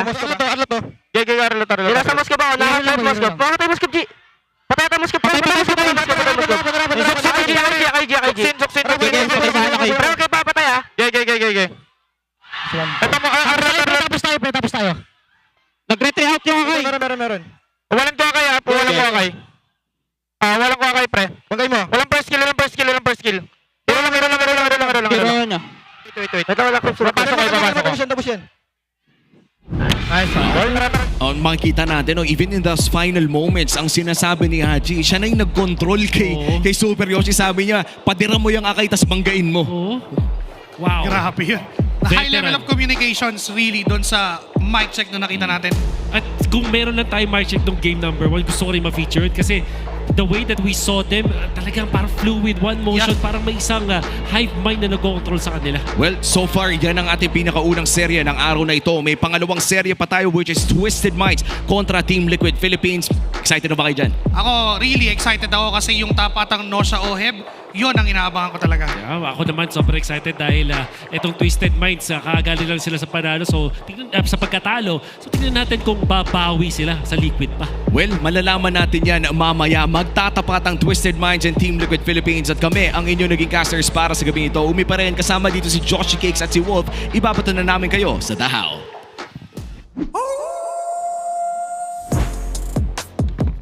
Wow, Omega with the win streak ngayong week number 6, completely transforming mula sa kanilang mga losses nung previous weeks. Mukhang ibang-iba ang kanilang timpla ngayon. At actually, pwede natin siyang i-credit dun sa una ko na-observe sa Omega that now they're playing in the same page. Parang iisa yung utak ng Omega. Siguro dahil dun sa kanilang coaching staff, siguro dahil nakahanap sila ng recipe after the patch, but most importantly, everybody stepped up. At napaka-evident yan dun sa game number 1. If we look back dun sa decisions ng dalawang teams natin, a stark difference when it comes to gameplay ng Falcons as well as Omega. Falcons, parang mas individual yung approach nila. Maghahanap sila ng sarili nila mga ways para makakuha ng teamfight. In fact, etong Omega, instead na kumuha sila ng neutral objective na Lord nung game number 1 sa winning play mula kay Ryzen, kumonekta siya sa team niya, kumuha sila ng kill dun sa importanteng players ng Falcons. At kahit na wala yung Lord sa kanila, they made the same play as a team, eventually winning the team fight and winning the game for themselves. At yung pinaka-importanteng ginawa dito ng Omega, yung high IQ plays at experience ni Haji dito sa Omega. Kaya naman siguro siya din yung pinili na bumalik dito sa squad na to ngayong MPLPH Season 16. Nakita natin kung gaano kalaking importansya yung pagiging veteran sa kanyang decision making, going for that play, commanding his team. Rinig natin yan dun sa ating mic check. Binigyan niya ng winning moment ang side ng Omega dahil sa kanyang high IQ at sa kanyang experience. Pero nakita natin, deserve talaga ng Omega manalo ng 2 wins ngayon. Pero hindi lang yan ang aabangan natin ngayong gabi. It's gonna be Twisted Minds going up against Team Liquid PH after this break. Huwag kayong alis, magbabalik ang MPLPH Season 16.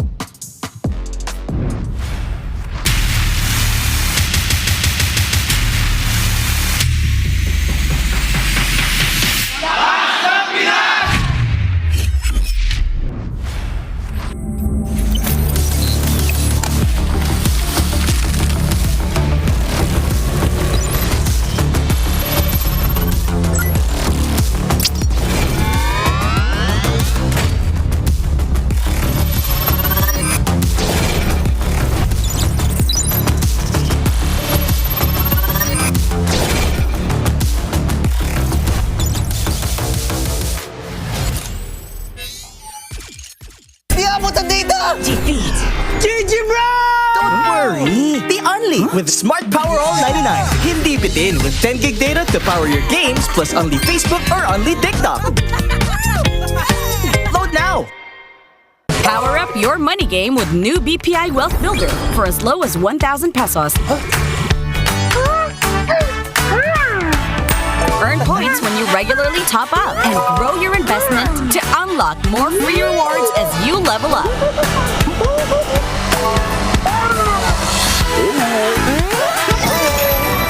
Make your money grow with BPI Wealth Builder. Visit wealthbuilder.bpi.com.ph. Enemy alert. Your scalp gets 1.5 times greasier, causing dandruff. Get triple anti-dandruff power. Supercharged with Clear. Pang-marinade! Panggisa! Pampasarap! Ang daming ititimpla! Luto mo yan with Knorr Liquid Seasoning. Mula luto to plato, sarap panalo. Luto to plato, sarap panalo. Luto to plato, sarap panalo. Luto to plato, panalo ang luto mo.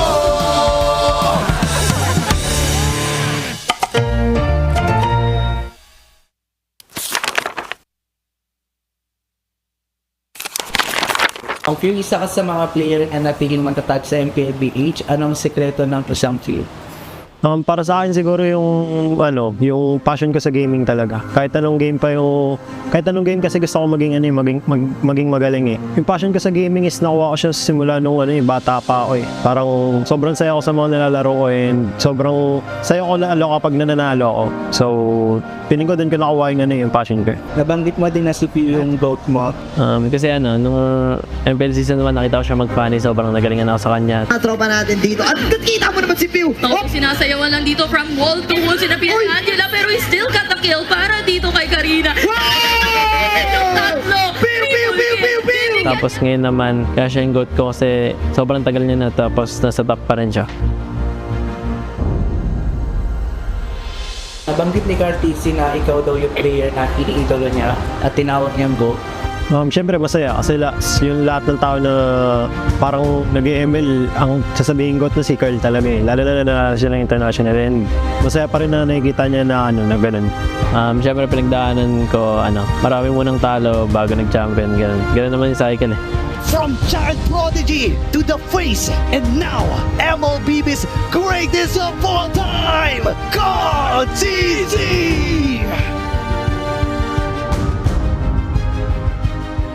Paano nito nabago yung buhay mo at yung pananaw ko sa tumay? Sobrang dami nagbago sa financially, tsaka yung routine ko sa buhay, yung ginagawa ko sa buhay, tsaka pag lumalabas ako ganun, may mga nakakilala na sa akin. Feeling ko, habang tumatagal, parang napapansin ko sa sarili ko na mas madisiplina ako and mas mature. Siguro yung biggest lesson ko lang yung balance lang sa lahat ng bagay. Tapos ngayon talaga, ito na talaga yung feeling ko buhay ko eh.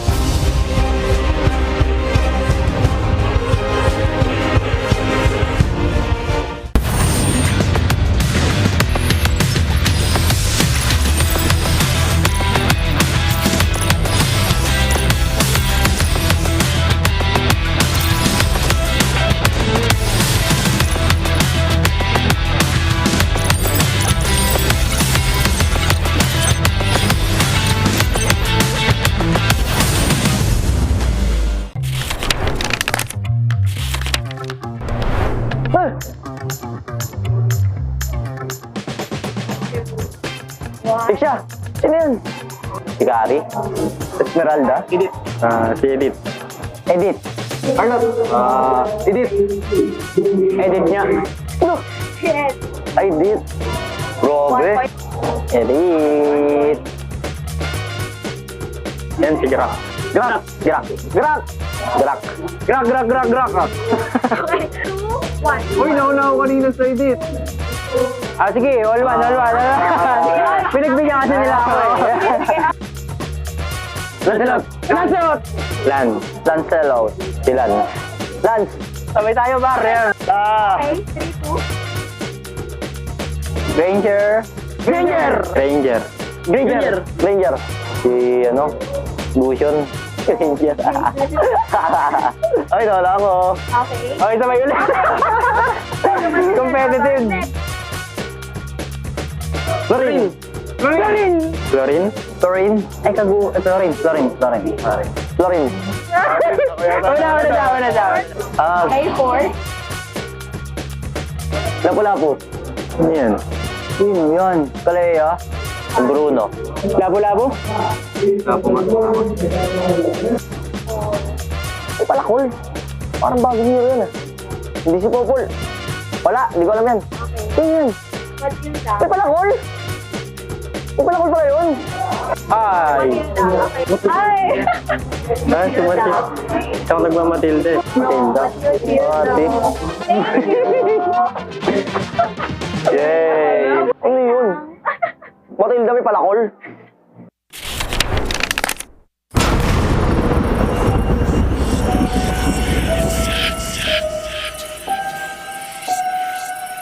Gising na ako nang di bahala ako sa swerte. Sabi mo, mag-win streak ko to. Dahil sa'yo, tambak na ako!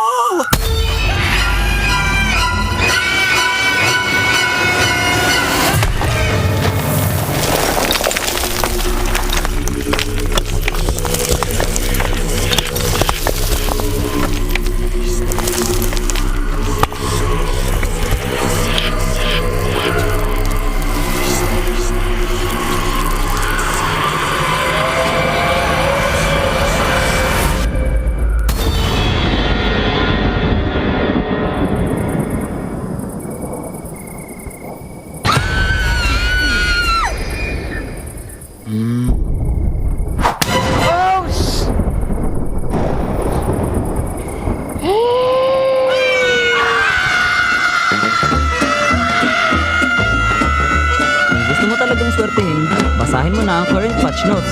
Andito na ang Ready for Next, the biggest gameplay update of the year.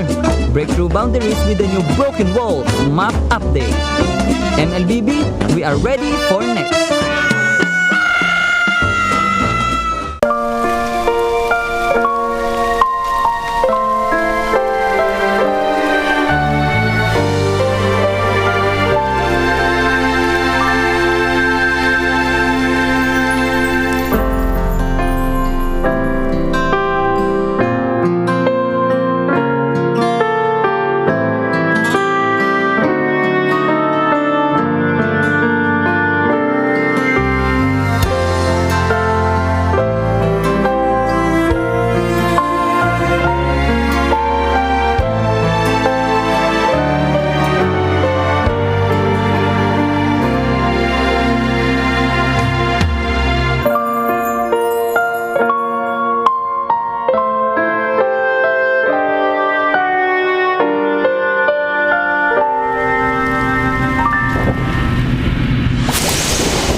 for next, the biggest gameplay update of the year, the all-new Dangerous Grass Map update.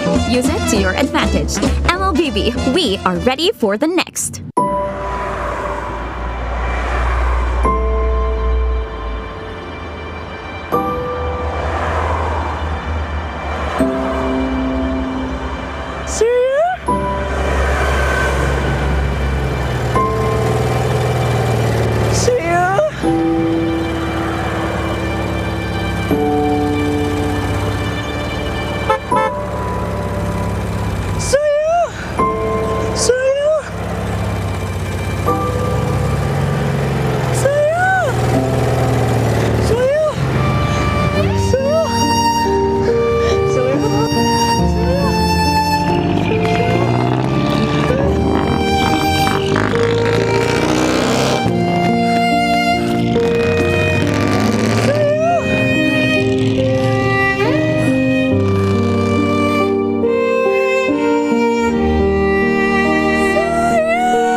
Sayo!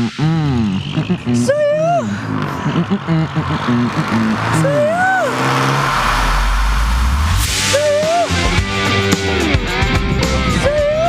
Napag-iwanan ka na rin ba?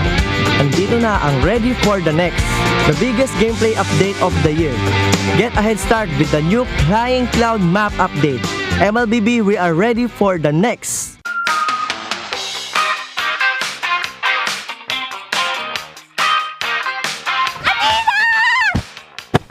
Sorry.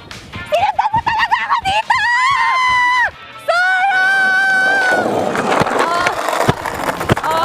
Hoy, ano ba, makabulag ba kayo? Hindi parang makabulag kasi wala ba kayo nakikita? Makabulag!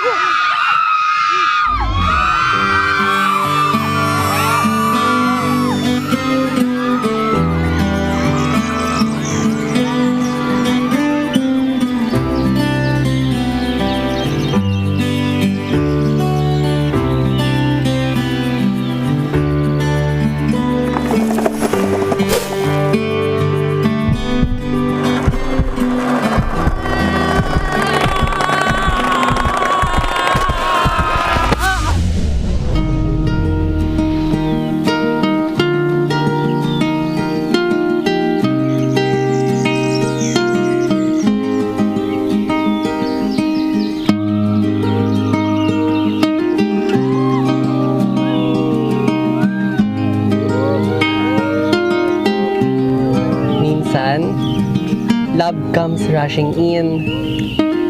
Parang bagong expanding river sa Mobile Legends. Andito na ang Ready for the Next, the biggest gameplay update of the year. Navigate the river with the new expanding rivers map update. MOBB, we are ready for the next. Guys, nandito na yung bagong update sa Mobile Legends. Yung dangerous... Hoy!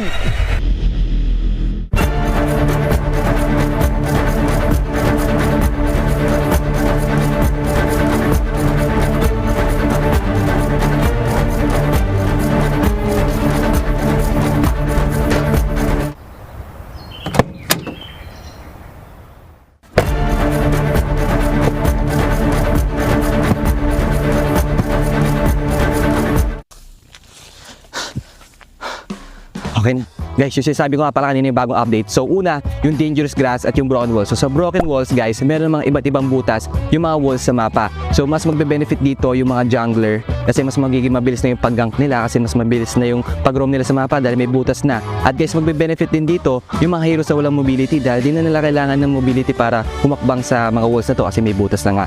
At sobrang magbe-benefit din dito, guys, yung Johnson kasi mas marami na yung shortcut so mas mapapabilis yung pag-roam niya sa mapa. At yung pangalawa naman, guys, is yung dangerous grass. O yung dangerous grass, nagdadagdag si Muntun ng mga iba't iba pang grass sa Mobile Legends para mas maraming opportunity para mag-gank at mag-ambush. At marami pang iba, guys. So, yung pangatlo naman is yung flying clouds. So, sa flying clouds, pwede kang umapak sa base at mapupunta ka sa lane mo na mas mabilis kapag ginamit mo ito. At yung pangapat naman, yung expanding river. So, si Muntun magdadagdag daw siya ng maraming tubig sa river kaya mas magiging mabilis yung movement speed nyo kapag...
Malakas, Pilipinas, malakas, kahit anong lane, we become the monsters.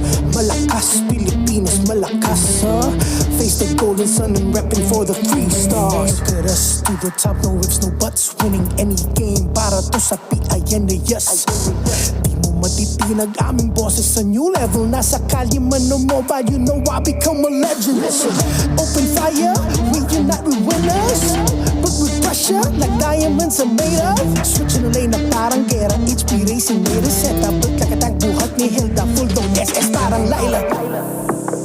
Susundan ko ang iyong wakas, kasama pataas, tagumpay natin to. Dahil tayo'y malakas, para sa Pinas. Nasa amin ang alas, hindi to atas. Kinikilala sa taas kasi kami ang malakas, para sa Pinas. Nasa amin ang alas, hindi to atas. Kinikilala sa taas, ganito kami sa Pinas, yeah.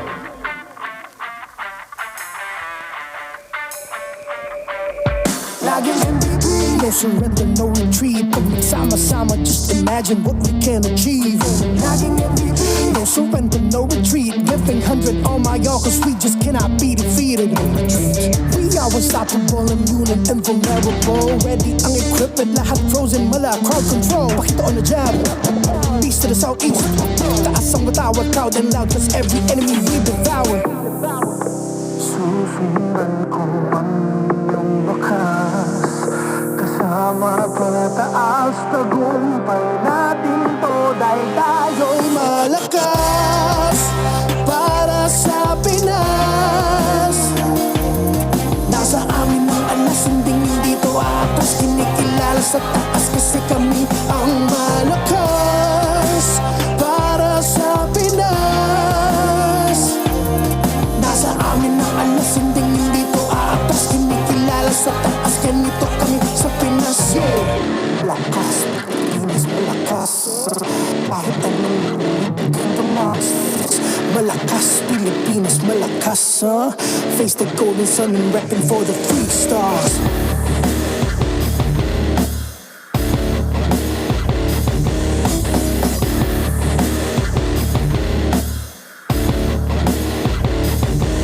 Ang lakas ng Pinas, we unite, we the stars. Ang lakas ng Pinas, we unite, we the stars. Ang lakas ng Pinas, we unite, we the stars. Ang lakas ng Pinas, we the stars.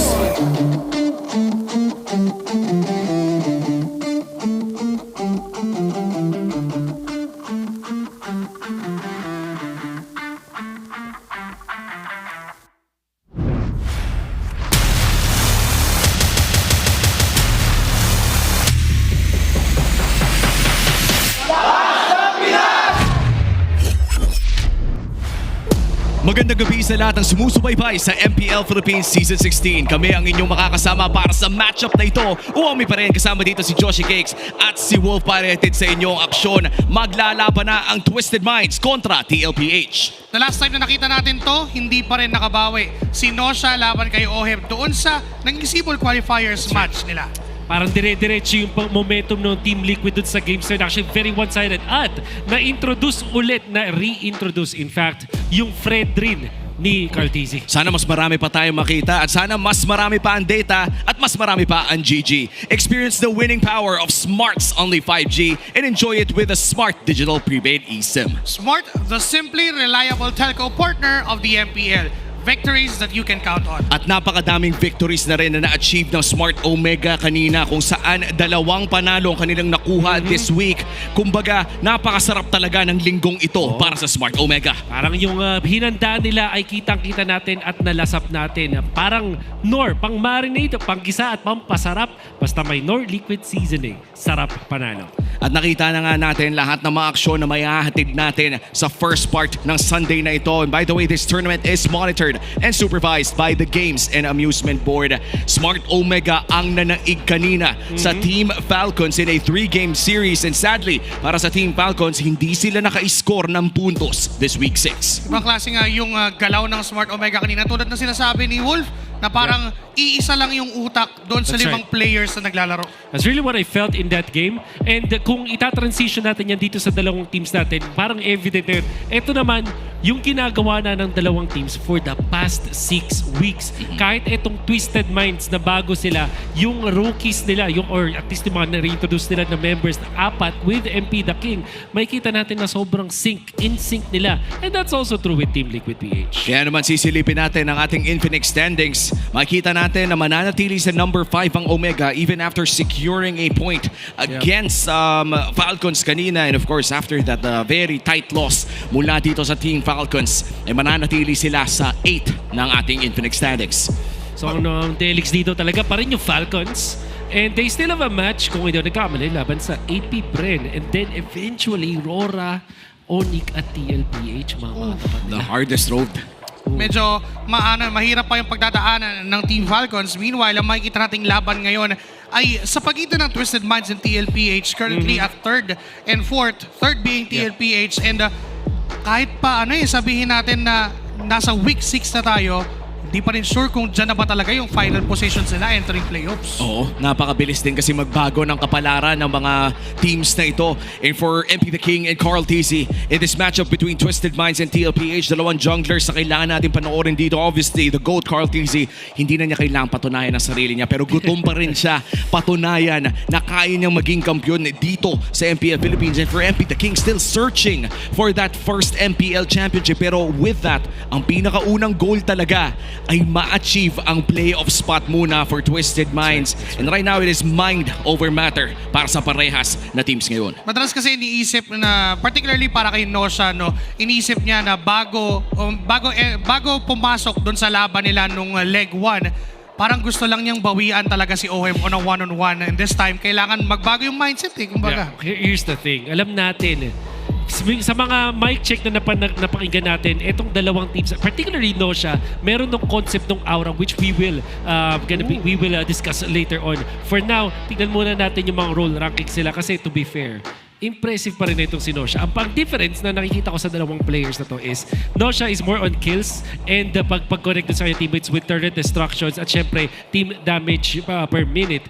Sa kabila naman, ito si OM more on farming. Nakita natin, top siya sa GPM among his role. Tapos mataas din naman yung KDA niya but not as impactful kumpara dito kay Nosha na talaga nakafocus dun sa pag-connecta dun sa kanyang mga teammates. Stark difference. Kahit nasa isang baraha sila, magkaiba ang kanilang binibigay. Speaking of baraha, they have to play their cards right dito sa matchup na to kasi parang nakikita natin na pareha silang nagduduel doon sa level 2 or level 3 power spike. Even before the first turtle, meron na agad galaw itong dalawang teams na to. So, sobrang crucial, lalo na sa Project Next dahil yung early game nakasalali talaga sa mga galaw ng roamers naman. Oo, tsaka nakaka-apekto din yung mga dynamic maps natin so far. Yes. Ang mga trends na napansin natin ay kapag Flying Clouds, mas matagal ang laro. Kapag may mga Dangerous Grass, mas madaming mga laban.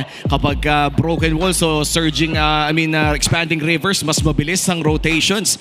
And right now sa inyong screens, the Filipino sniper Oheb, several world titles under his belt. And one of the super rookies of this season, si Nosha, na tinitignan din natin bilang mga susunod na new gen na napakalakas na gold laner, holding the sticker ni Madam Lexi na nag-viral. Yun pala yun. So, when it comes to the hero pool, malaki yung shared hero pool nila. Interestingly, nakapag 1-1 itong mga players natin. That's Granger, Moscow, and Harith. Meanwhile though, ang hindi common sa kanila is the Beatrix and the carry na nilalaro ni Nosha. Not to the biggest of success. Whereas ito namang si Oheb, kapag siya ang humawak ng itong mga fringe na type of heroes like the Claude, the Nathan, Lunox, and Bruno, successful naman siya. So, yung pagkakagamit nitong mga hero pool na out of the meta or out of the top S or S tier na heroes natin, magkaiba sa dalawang teams eh. Etong Twisted Minds, parang napupunta sila dun sa part na no choice. Whereas, etong Team Liquid weaponized itong mga gantong heroes. Like yung Nathan na perfect dun sa draft kapag napipili nila as well as na Bruno. At ito yung mga masasabi natin na sa scrim may planado pa lamang, no? Parang alam nating na-testing na nila. And of course, para naman sa Team Liquid na may watch party ngayon sa, of course, sa Meding Basketball Court, Barangay 731 ng Malate, Manila. At meron din nata sa K-Go Korean Food House all the way to Los Baños, Laguna. Shout out sa mga nanonood ngayon sa watch party ng Team Liquid. Grabe talaga ang community ng TLPH. Lumalaki at lumalaki lamang. And kung babalikan natin yung nakita natin kaninang comparison dito sa dalawa when it comes to their hero pool, parang for Nosha, more on team fight dahil nandyan yung Beatrix, tapos kay Oheb, parang pang-scaling, pang mga farming. Yeah, with Nathan na nakita natin, super effective. Pero nandito na tayo sa ating hero pool. Ano ba ang magiging new meta na rumor? Uy, magandang tanong para sa mga viewers natin dyan. Ano bang mga bagong meta rumors na pwede nating makita dito? A. Saber. B. Pakito. C. Akai. D. Valentina. Alam mo, parang may mga marami. Valentina Ro. Parang si Winter Soldier na may naaalala ko na na-activate yung mga memories sa utak ko. Ako feeling ko yung Valentina, hindi lang memory ang tinatakel. Feeling ko viable din at all. Knowing na yung mga Grak ay sobrang lumalabas, baka magkaroon ng chance na... Alam mo, may something sa apat na words na ito nakikita ko. Saber, Pakito, Akai, Valentina. Parang may nadjajog sa memory ko. Parang may interview na nabanggit tong apat na hero. Parang, wait lang, parang naalala ko nandun ka ba? Parang nandun yung, hindi ko rin sure eh. Sana naaalala ng community natin. Dahil kayo din naman ang sasagot dyan sa ating comment section at pag-uusapan nyo ang inyong pwedeng maging new meta rumors sa ating mga social media groups. Just make sure to keep it positive, guys. Alam naman natin katuwaan lang ang maraming binabato natin dito. At katulad na lamang kanina, napanood na natin Akai and Valentina back in action. In fact, si Haji pa nga mismo ang gumamit ng Valentina with a game-winning play. Yung Saber, baka makita natin. Baka sa kay TNC Chakno, pa. Diba? Kasi sabi kay Chakno daw. Tama. Well, malalaman na natin yan. Maya-maya lamang ay magsisimula na ang laban na ito. It's Twisted Minds kontra TLPH. Magsisimula na ang laban. Players, pasok! The playoffs ladder continues and the minds are still climbing. It's Nosha, Kaloy, Sean, MP the King, and Lansu. Make some noise for Twisted Minds!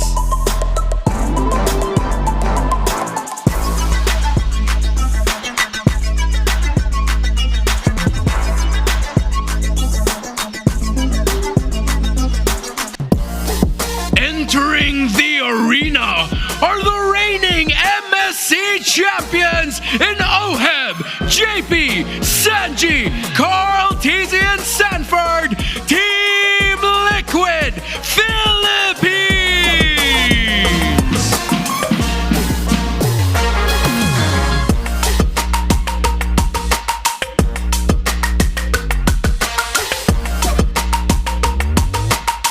To oversee and uphold the tournament's integrity, guiding us through this match are our marshals, Joshua, JJ, Patrick, and Jeff. And for our coaches, for Twisted Minds is Coach Bonchan. For Team Liquid Philippines, Coach RC. It's the Super Rookies against the defending champions of the Philippines. Make some noise! At ito na nga ang grand finale ng ating Sunday Night Special. Narito na ang Twisted Minds. Let's welcome Lansu, MP the King, Sean, Kaloy, and Nosha. Pagdating nila dito sa liga, they came out guns blazing at hindi naman sila tumitigil. Meron silang mga pagkakatalo pero nagpapakitang gilas pa rin sila. Nasa gitna, nandyan si Sean. Isa sa mga pinaka-impressive na rookie performances that we've seen all throughout the history of MPL. At kaya ba niya makipagsabayan ulit laban sa TLPH? At alam mo, may isang mid laner na napakaganda din ng kanyang rookie performance, and we're talking about Sanji. Way back nakita na natin ang Lone Stallion na pinakita kung bakit siya Mage God ngayon. Let's welcome TLPH. Narito si Sanford, Carl TZ, Sanji, JP, and Oheb. Before entering Season 16, ang mindset ay maging fresh this season. Dahil sa Golden Road na kagustuhan ng Team Liquid Philippines, gusto nilang simulan o gusto nilang tapusin ang S16 with a champion and eventually getting that M7. And now, we're looking at this matchup na kung saan napakataas din ang first blood percentage para sa side ng Twisted Minds. Oo, looking at the hexagram, no, may iba talaga, may mga differences between these teams. Lamang sa turtle control rate ng Twisted Minds, but the rest of the hexagram, may makikita natin na lamang talaga ang Team Liquid Philippines dito. And rightly so, we are talking about one of the top 3 teams dito sa loob ng ating liga. In fact, the defending MSC champions kontra dito sa Twisted Minds na katulad na lamang na sinabi ni Wolf kanina ay guns blazing ang pumasok dito sa ating liga. Unang beses nating nakita na ang Twisted Minds ay nanatili sa top 1 for the first few weeks. Ibang klase yung mga nakita natin performances pero somehow, some teams ay nababasa na paunti-unti yun. When it comes to TLPH, pwede silang mag-top 2 pa nga if they win this series. Well, tignan natin dahil makikita na natin ang moments bago magsimula sa Smart 5G Ping Test. Hello, Sean. Kamusta ka na ba dyan? Okay. Sana wala nang nangyaring masama sa'yo dyan. Ingat ka, Sean. Counter daw sa'yo. Benedetta na nakamotor yung skin. Counter kay Sean, guys. Benedetta na motor skin. Shoutout sa inyo, guys. Okay na yata itong mga to eh. Nanalo na to eh. Kahapon. Mic check na pala, guys. Nakahawak ulit ng mic. Thank you, Lord. Message ko kay OF, guys, sana makadalawa na ngayon. Dalawa na yung re-request ko kasi yung nakaraan, yung hinihiling ko, isa lang, di niya pinagbigyan. Sana, kahit dalawa. Yung solo kills, ayun na yun.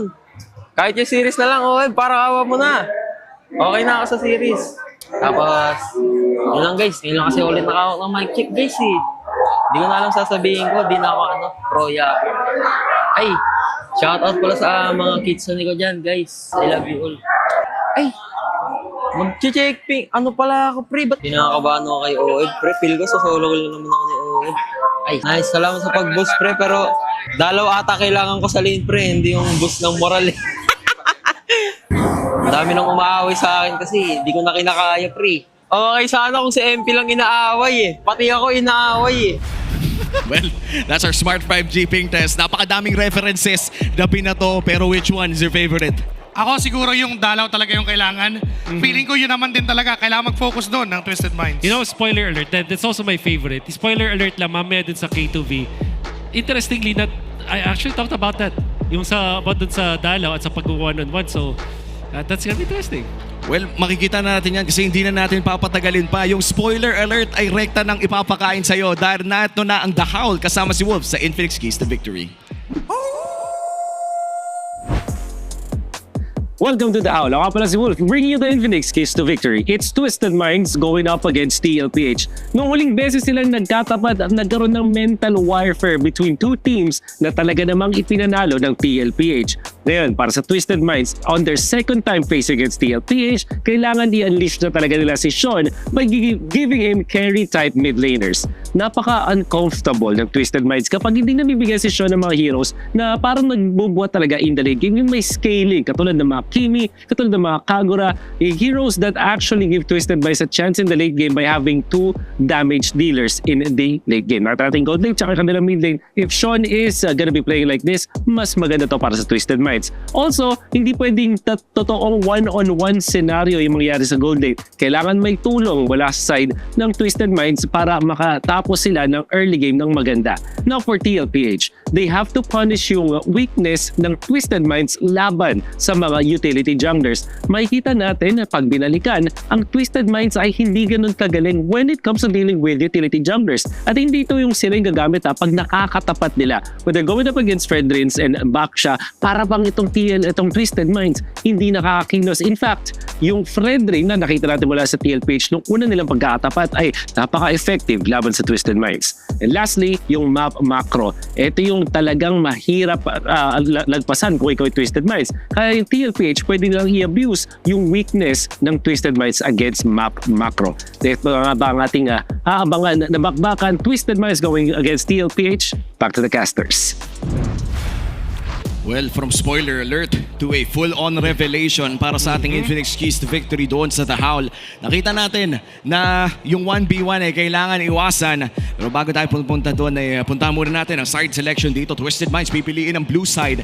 And I think sa araw na ito, no, parang lahat ng mga pwedeng pumili ng side, puro blue side ang pinili. A good observation that I believe this is because of the patch na rin. Ang laking bagay na makakuha na sa first pick.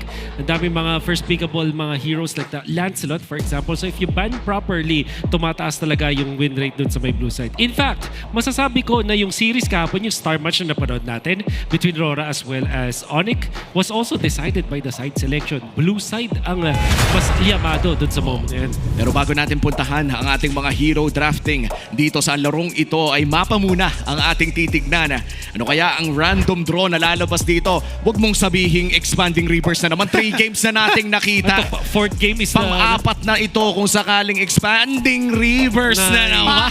Bakit mo kasi yan minanifest na naman Na-manifest. Pare ko'y tatlong games na natin nakita ito kanina sa match ng Falcons versus Smart Omega. Pero mukhang expanding reverse na naman po ang ating makikita para sa game 1 ng Twisted Minds kontra Team Liquid Philippines. By the way, this will be Team Liquid Philippines on the red side, blue side para sa Twisted Minds. Tatanggalin na yung Fredrin, pati yung Lancelot. Ang yung Sushin na madalas din pinipick sa blue side. Very early chip na ban din mula dito sa Twisted Minds. Ngayon, ang palaisipan is ano yung first pick? Without the Lancelot, without the Jushin, ano yung mga top-notch dito na priority picks? Backsha for sure para sa Twisted Minds. I just hope and pray. Sana hindi Angela. Sana hindi Angela. Well, nakakita na tayo ng marami-raming Angela games dito sa loob ng ating liga.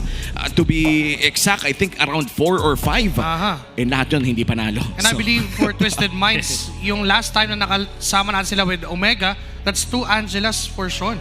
Yes, at hindi talaga Wala gumana. talaga, No, parang hindi naman natin sinasabi na hindi gagana ever. Pero ang sinasabi natin ay para bang hindi pa ata nahahanap yung tamang timpla. So for Twisted Minds, how do you start the brew? Ano ang foundation ng draft na ito? Tingin ko back siya para sa Twisted Minds sa flex pick. Pero alam naman natin that MP the King likes to play that. And for sure, handa dito TLPH kasi what they're gonna do is to pick up naman yung Granger to go with the Yi Sun Shin. Pero early Arlot kaya? Arlot din available, so Arlot plus Arlot Granger. Oo. Or maybe even the Harith is open to take. Isa sa mga paboritong gamitin ni Oheb kung sakaling kukunin nila ito. Pero again, medyo matagal-tagal na natin hindi nakikita ang early Harith pickup. I think the last time na nakita natin ito ay early week 5 pa. Granger kasi, expanding reverse kasi, so it will benefit the Granger. At the same time, gusto ng TLPH gamitin yung Granger versus the Backsha. Isa sa mga mga sagot nila. At Twisted Minds, if you take away din yung Granger na yon mula doon kay Nosha, mas alam naman natin, ito yung tumalo, di ba? Sa Twisted Minds maraming beses before. Hayabusa! Sanjo! Haya Farsa. But they go for a very early Hayabusa and Farsa. Wait lang, iniisip ko kasi sinusubukan kong halungkatin ang baul. Parang ngayon ko na lang ulit talaga nakita na first pick Hayabusa tas Farsa yung kasabay. Entire S16. Parang ganun na nga eh. Ang daling ilapo-lapo pa naman to para sa Twisted Minds. Matatip talaga silang kunin ang lapo sa paikuan ng Kimi. I guess kaya sila kumuha ng isang Hayabusa kasi nakaba naman yung Kalea. Tapos back siya yung choice dito for Twisted Minds. Without the Fred rin din, dinan mismo ng Twisted Minds, walang actual na hard lockdown dito sa hero to. Baby, don't say a word. It's gonna bring you a cold At least iceberg. bibigyan nila ng komportabling hero dito si Sean. Ang isa sa mga naging kritisismo sa mga Angela games na nakita natin mula sa Twisted Minds ay para bang hindi talaga sanay ang Twisted Minds gumamit ng ganitong klaseng komposisyon. Kumbaga, no hard carry kay Sean. Ibig sabihin ay mahihirapan ng Twisted Minds. And here comes the Arlot locked in for the Apex Predator. Locked in na para kay Sanford. Baka mag-ban sila ng lapo. the only one bound by these isa pa. chains. Saka siguro yung pagkaka-pick up ng early Hayabusa removes the possibility of the flex for the backsha. Baka kasi mag-joy pa yung Twisted bigla. Good pa lang the Granger, by the way, mula dito sa Twisted Minds. Joy, baka sobrang labo na kasi puro magic na dito yung Twisted Minds. At ang kailangan din nila ngayon is yung frontline. Ngayon na wala na yung pinili nila Gatot Kacha, hindi na potential na mag-rock pa itong Twisted Minds. In fact, TLPH, baka nga sila pa yung mag-rock sa mga ganitong senaryo. Parang ibang-iba pala yung timpla no, sa game na ito. Kung tutuusin, yung Grak kanina, napakataas ng win percentage. Pero ngayon, nagkakaroon ng mga blocks sa draft pa lang mismo. Yep. And with that Phobius ban, mukhang magiging mas maganda ang laning phase ng Arlott na ito. Men, guaranteed na maganda yung laning phase ni Sanford dahil sa dalawang bans na ito. Kahit kahit glue. CC na lang yung hihirap sa kanya. CC na lang kasi yung Yura mahirapan. Makikita naman natin na parang kailangan na mag-double down nga ng Twisted Minds onto control. Kasi parang di kaya ng Gatot Kacha lang no? Kapag ang CC ay ang pinili dito ng Twisted Minds, ibig sabihin, magiging free yung Farsa dito to deal the damage. Hindi siya masyadong contested. I believe the Twisted Minds are much better off kung iba yung damage output nila. So, good ban on the Harit as well. Wala dito sa Twisted Minds. So, TL, anong matitira sa kanila? Mga mapanata na naman itong mga kapapa natin sa TL. Carry against Baksha is good. Pwede. Siguro last pick na nila yung JP Hero. Oo. Pero kung what if kumuha sila bigla dito ng CC tapos ilagay nila sa Roam yung Arlott? Then suddenly you don't have XP lane options anymore para dito sa Twisted Minds. Parang mapipilitan ka mag-Uranus in a game na hindi mo naman kailangan ng Uranus, ay ng Uranus. Trisla, may ganun pa. Parang babalik ka sa... Pero hindi parang kukulangin sa damage pag nag-Trisla. Kakapusin talaga sila dito. Baksha yung jungle of choice. TL, Hylos is so good. Pang-tangke din talaga ng Twisted Minds. Although may factor naman ng Baksha for the anti-heal. That could play an important factor here later on. Ngayon, ng Twisted Minds, baka sila pa mag-carry dahil yun yung prompt dito ngayon sa isang Hylos. Marami silang damage. And then, if you're looking for XP, CC na lang talaga. Lalo na, Hylos na yung pinili. No option na to. Parang kung hindi ka pa mag-CC dito, I feel like the Uranus will be pretty much forced. Kukulangin nata sa damage. You kinda do need the CC for the DPS. At kung yung carry nga na nasabi mo ay kukunin dito, one of the best answers para sa isang Hylos. Historically, even like a year ago, nung usong-uso yung Hylos, hard carry talaga yung sagot. Pwede kaya sila mag-Moskov dito para hard carry. Kasi yung thing with carry is it's good. Pwede niyang i-hold yung ground niya against Hayabusa with the Wind of Nature, tapos meron siyang Hylos. Pero ang hanap kasi ng Twisted Minds yung talagang tatapos ng laro for them So it's going to be the Moskov. Ngayon, para sa TL, ano ang Nathan talaga? Ito yung pangtapat sa sa Moskov Or Bruno, mga ganon. Obsidian na kaya. Obsidian na ba? Kapong pa natin binabanggit yung pangalan na hindi lumalabas, tumigil na lang tayo bigla kanina. Pag pinik ni Oheb yan, please. Oheb CJ. Oy, ang bilis Ang bilis mo dun Wala lang, naisip ko lang. Prinidig mo na yun Parang ngayon lang ba talaga dumating yan? Ngayon lang. Claude pa rin. Okay, the answer is Claude. Pero parang ito ata yung favorite na vengeance target ng isang CC. Yes, that's right. Magiging effective yung mga blade armors dito para sa Twisted Minds eventually. To be fair, di naman natin din pwedeng i-discount yung fact na itong Claude magiging okay laban dun sa mga heroes like the Baksha and as well as the Gatot na walang hard lockdown talaga.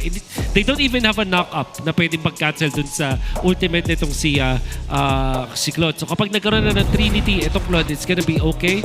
I think this is a pretty even draft. Gusto ko yung decision ng Twisted Minds na imbis na mag-safe pick na carry, ni-risk nila dito sa isang Moskov. Kumbaga yung 50-50 ginawa nilang high risk, high reward na lang. And yan naman talaga ang identity ng mga rookies natin. Yung mga gigil na may patunayan. Yung mga gigil na manalo. But up against the MSC 2025 champions, magiging mahirap ang road na itatahak dito ng Twisted Minds. Welcome to game number 1 of this TLPH versus... Sa nagkita ang mga ito, umabot tayo sa sandamakmak na mga laban, napakatakas ng kill count. Ganun pa rin kaya ang ating makikita dito. Well, mataas yung chance kasi for Team Liquid Philippines, nandyan yung Arlott ni Sanford. Mainly yung value nito ay para sa setup or initiations. Para naman sa Twisted, yung Kimi tsaka yung Moscow.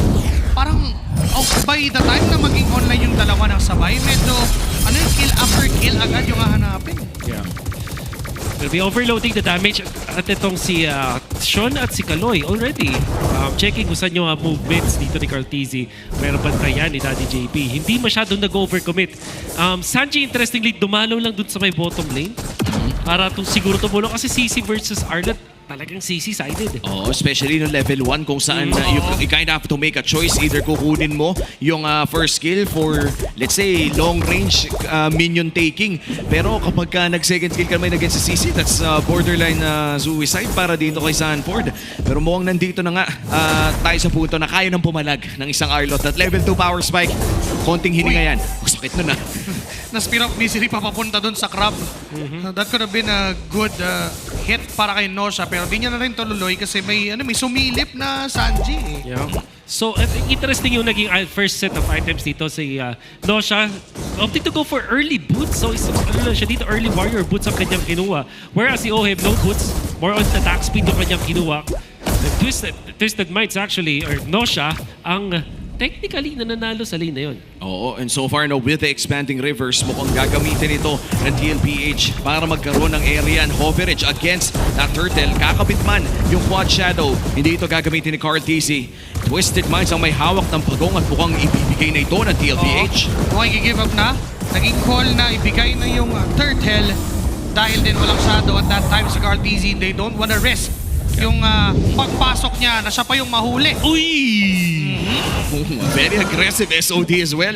Mula dito kay Nosha, paano kaya ako naagaw pero mukhang magkakaroon ng malaking laban dito sa may batang top lane. JP and MP the King. Yun talaga yung force. Kaso ka doon sa baba, may final slash and Lansu will go down. That's 3 members from TLPH. Ang importante doon, isang wave ng minion yung madedinay nila kay Lansu. Kasi pagkapatay nila, parating pa lang yung minion wave dun sa may bottom lane. Bukod sa makakuha sila ng outer turret energy shields, about 70% yung nakuha nila.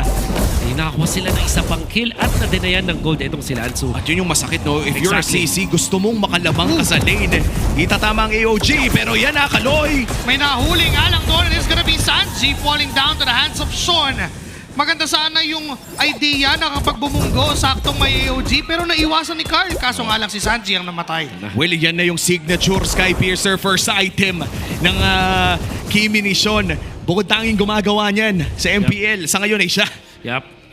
Parang tiwala talaga sa kanyang sarili at sa kanyang tropa. At kanina ko pa binabati itong pathing, jungle pathing coming out from MP the King. After yung makakuha ng isang turtle, iniwan niya itong kanyang orange buff.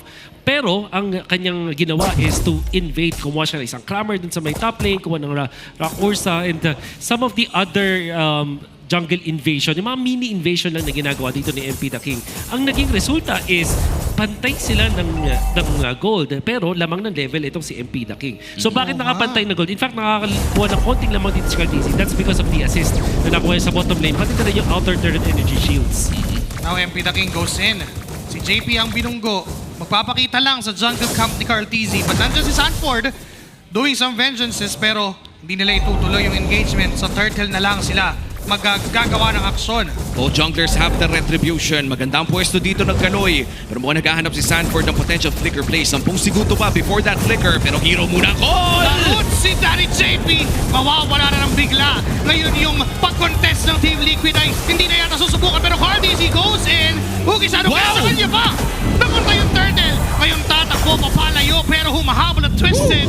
Nandun nga lang yung crucial stun mula kay Sanford at kay Sanji. Buhay ang ibang members ng TLPH. I wish we could see that again. Hindi ko na malayan. Parang ninja talaga. Si Cartesi.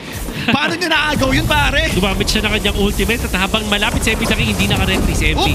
Ganda sana ng taunt na yun. JP nga lang tamang pagkoto. Revitalize ang ginamit. Sinasalo lahat ng damage. Nahihirapan ng Twisted Minds na palambutin ang tigbalang ni Daddy JP. Pero kahit nakakuha ng pagong ang TLPH, lamang pa rin ng 700 gold and Twisted Minds. Still not a big gold lead. Pero in terms of the early game advantage, Wolf, ano ba yung win condition dito ng Twisted Minds? Actually, kailangan nila mag-equalize. As long as si Lansu ay hindi ganun kalaki pagka-down. Ginamit na yung Glorious Pathway at feathered airstrike. Pati Hugis na kill! Ay! Pero may swerte si Nosha at hindi siya namatay. Pumasa sa minion wave. JPI! Namatay na rin doon sa turret. Tama pa yung AOG. May taunt pang kasunod. MP the King will get a kill. Sunod-sunod na pagpatay mula sa Twisted Minds. Pare, tinalo pa si FPJ at si Pedro Pinduco. Isang Ugi Shadow King na lang siya pero dumating yung mga minions and look at this. Lansu against Sanford dodging the final slash. Dahil dyan, mukhang Twisted Minds, lumubo ang kanilang kalamangan. 1.5k gold lead. Parang medyo reset talaga after ng ganung pangyayari if you're TL. First off, Nosha is so locked in na iwasan niya yung initiation number sa TLPH and then the counterplay coming out from Twisted Minds. So counteracting to si Carl TZ. Carl TZ, high IQ yung ginawa niya doon ha. Gumamit siya ng ultimate papunta sa creeps. Akala niya din matatay yung para makonect na dots para eventually maabot niya doon si Nosha. Wala kasi siyang shadow, quad shadow.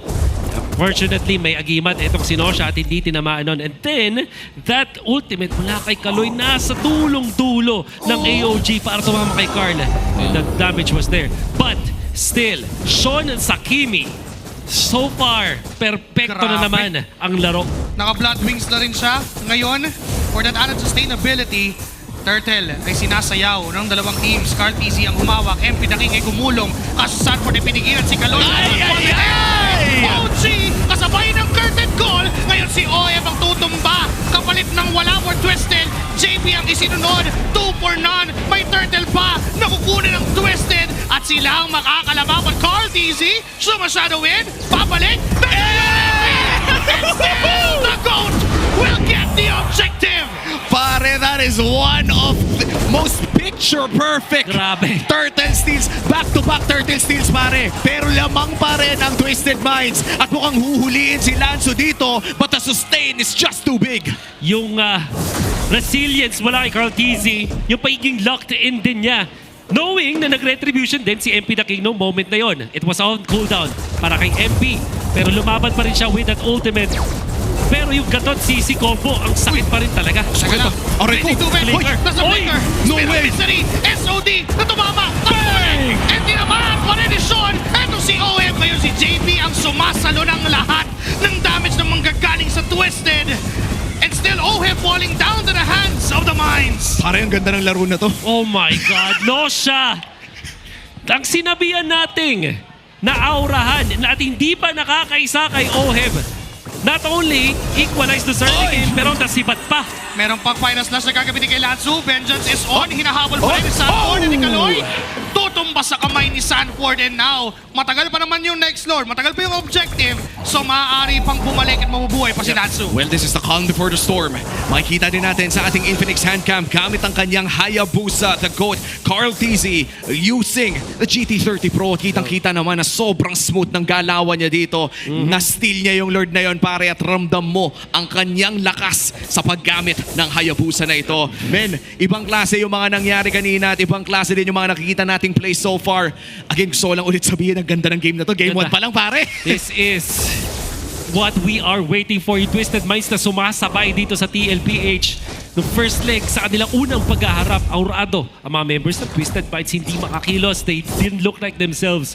Pero ngayon, na meron silang Kimi, talagang nakikita natin komportable Twisted Minds. Napakaganda ng savage method na yun. Unti-unting babagsak ang buhay ng mga members ng TLPH. Sanford's gonna go down. Kalay may AOG pa doon. Glorious Pathway ay ginamit para makatakas sa sitwasyon, and it's OHEB na manggagaling sa taas kasabay naman ni Nosha. They are preparing for this Lord take. Oo, yan na nga. Unang Lord ng larong ito. Kanina pa hawak ng Twisted Minds ang kalamangan. Sa larong ito, JP nahanap na nila. Rekta na rin sa stair. At bukang yung SOD! Tumama pa yun na manggagaling kay Nosha. Pero di naman na-utilize all to get JP on the process, removing the contest from Team Liquid at libreng objective, libreng Lord for Twisted Minds. And look at this, Twisted Minds going on from a spectacular early game. Nirekta na nila. Nanakaw man yung back-to-back na turtle na yun. Ay sila pa rin ang nakakalamang with this Lord. Oh, wow! Better airstrike na sa final slash. Si Nosha sumubok na mabuhay, pero di na siya mabubuhay sa kamay ni Sanford. Ang ganda ng mga combo ng from TLPH. Of course, that's Sanji nailing the combo against Nosha. And Sanford dineliver na naman for that alley-oop, eventually taking out etong si Nosha na kanina pa din napakaganda ng ating laning stage. And then eventually the mid-game for Nosha is pretty good. Almost sa kanyang Trinity. Hindi naman din napapalayo dito sa farm ni OHEB. The 0-2-0 with the Claude. how the tables have turned para sa Twisted Minds. Nagamit nga lang yung Ugi Shadow Kill ni Carl TZ. Sadford. Ayun na Ay! naman. Iwasan ni Lanzo yung final slash. Pero dun sa gitna may nangyari palang laban. Hindi sumasalo. Sanji nga lang naipit sa gitna. At hindi na siya mabubuhay pa. Sadford kasabay niyang tutumba. Ngayon yung Lord ay buhay pa. Puputok yung Holy Defense. Makaklear yung Lord. Pero yung top lane pwedeng isunod ng Twisted. Kitang-kita mo ngayon yung investment, yung early investment ng Twisted Mind kay Sean. 8-0 on this game. Glorious Pathway na gamit na rin. Gusto na nila yung inhibitor turret ito, pero MP the King hindi pa naman bumabaga. Oh, iba na blazing duet. Ako si Carl! Si Carl TZ ay na-stun. Pero buhay pa rin naman. Oh, may sumasalo ng pasago-sago mula kay Sean. At masakit na yung damage. Tinamaan pa ng root. Pero madidefend nila ang inhibitor turret. Nice defense. And how about that? Sanji, kanina under fire from Twisted Minds. Alam niya na wala ng stun or taunt etong si Kaloy. Kaya naman, ginamit na niya yung ultimate niya kahit nasa harap niya yung Gatot Kacha mismo. At ang kanyang target, only Nosha. That's why hindi rin nakakuha ng inhibitor dito Twisted Minds dahil napatumba agad nila dito yung Moskov na turret hitter. And that is because of Sanji. Eventually ay napatumba pero nagawa naman yung trabaho na kailangan niya. Still though, malaki pa rin ang lamang ng Twisted Minds. Let's talk about Lansu. Dahil 2 beses ko nang nakitang dinudge niya yung final slash ng Arlot by actually being on top of the Arlot.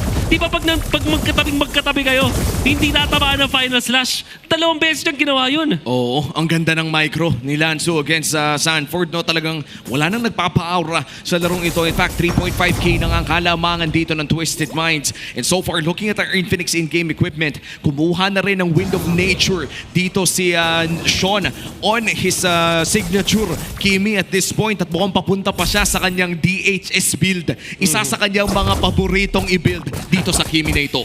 Sobrang laki ng agwat niya against Sanji. I believe that's 2K? Almost 2K gold lead. That's right. And 8-0-0 pa. Sobrang makasarili nung Kimi ni Sean.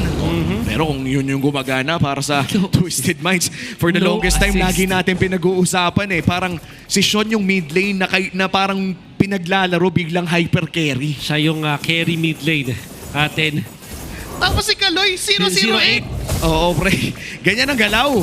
Diba? Yun yung perfect combo. Kaloy Sean combo. This time yung Lord ay sasayawin lang. Nandyan si Kaloy, sisilip dun sa bush.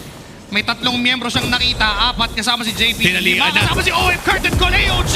Hindi tumama yung combo na yun. Glorious Pathway, papalayo at papatas. Kurt TZ, nag-aanap lang ng perfect timing para pumasok. Nandun yung FLCN na ginamit na rin. Lansu, sumalo, pero si Sanford ang unang tumumbaw. Shadow Kill and a win of nature from Sean to deflect that damage. JP is low. Dive ng mga members ng Twisted. Pinunggo, tinamaan, may shadow, inabangan. Pero pagbalik sa nakaraan ay hindi na siya mabubuhay. And it's Sanji alone. Kasama naman si Oheb na nanggagaling pa sa base. Pero mukhang yung Lord ay pwede nang kunin. So Sanji with the Rosal.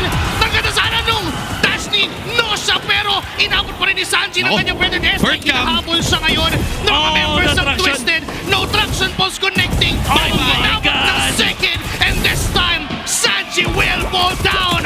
At mukhang tuloy pa nga ang laban. Si Oheb ang nananatili for Team Liquid Philippines. Pero nandyan na rin naman si Sanford. Akarang babalikan yung Lord for Twisted Minds. Pero tignan mo, lock build na by 14 minutes. Dito si Sean, 11-0-0.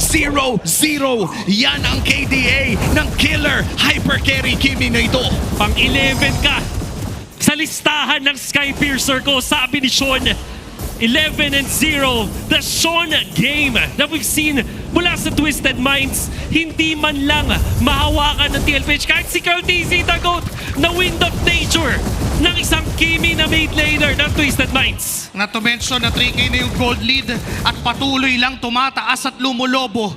And this time yung Lord ay ni-reset na ng Twisted Minds. Hindi nila kita si Carlix, so talagang tamang hinala dito ang mga members ng Twisted Minds. Pero pumasok doon, nakita si Nosha, nandun naman si Kaloy para pagsaluhan yung Ugi Shadow Kill. Pero enough yata para mapauwi si Nosha, pero hindi. Bumalik lang yung buhay, about 50%, at lalaban muna ulit ng Twisted. Ipaburst na nga ata nila ang Lord na ito. Huwag sino makakapag-secure! It's Carl! Siya pa rin ang makakakuha ng objective na yun. Ngayon nalaban na lang ang Twisted at maghahabol. Si Sanford ang naiiwan. Pero may AOD binitawan na hindi tumama. Ngayon tutuloy pa ba? Kasi kasi nandyan pa si Lanzo. Carteasy with a shadow. May aabutan ba siya? No sir, atras ang dalawang teams and it's TLPH with a crucial Lord take. At lamangan sa kill score ang Twisted Minds. Team Liquid naman na nakakalamang sa mga objectives. And now with this Lord push, ano ba yung mga kailangan? Ano yung checklist if you are TLPH? Well, they have to group up. At nakita natin dito sa TLPH, they're really good at that. Yung kanilang pwestuhan dito, yung problem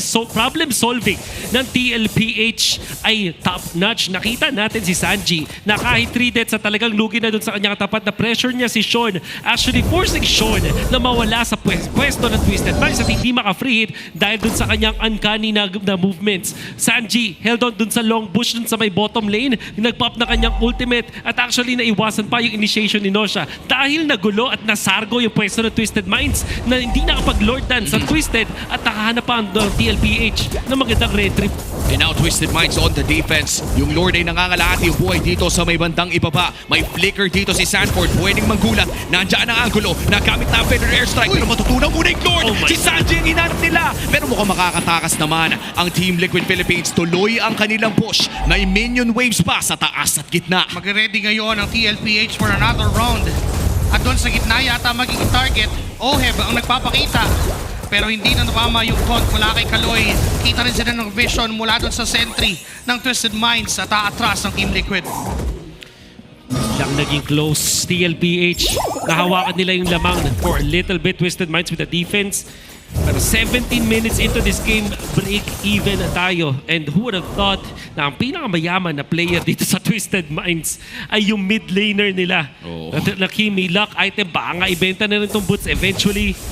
As siya na ang mataas ang DPS dito para sa Twisted Minds. To be fair, TLPH, yung kaninang problema nila na curtain call and avatar of the guarded combo, yung CC gatot na sinasabi natin deadly, naiiwasan nila pa ulit-ulit.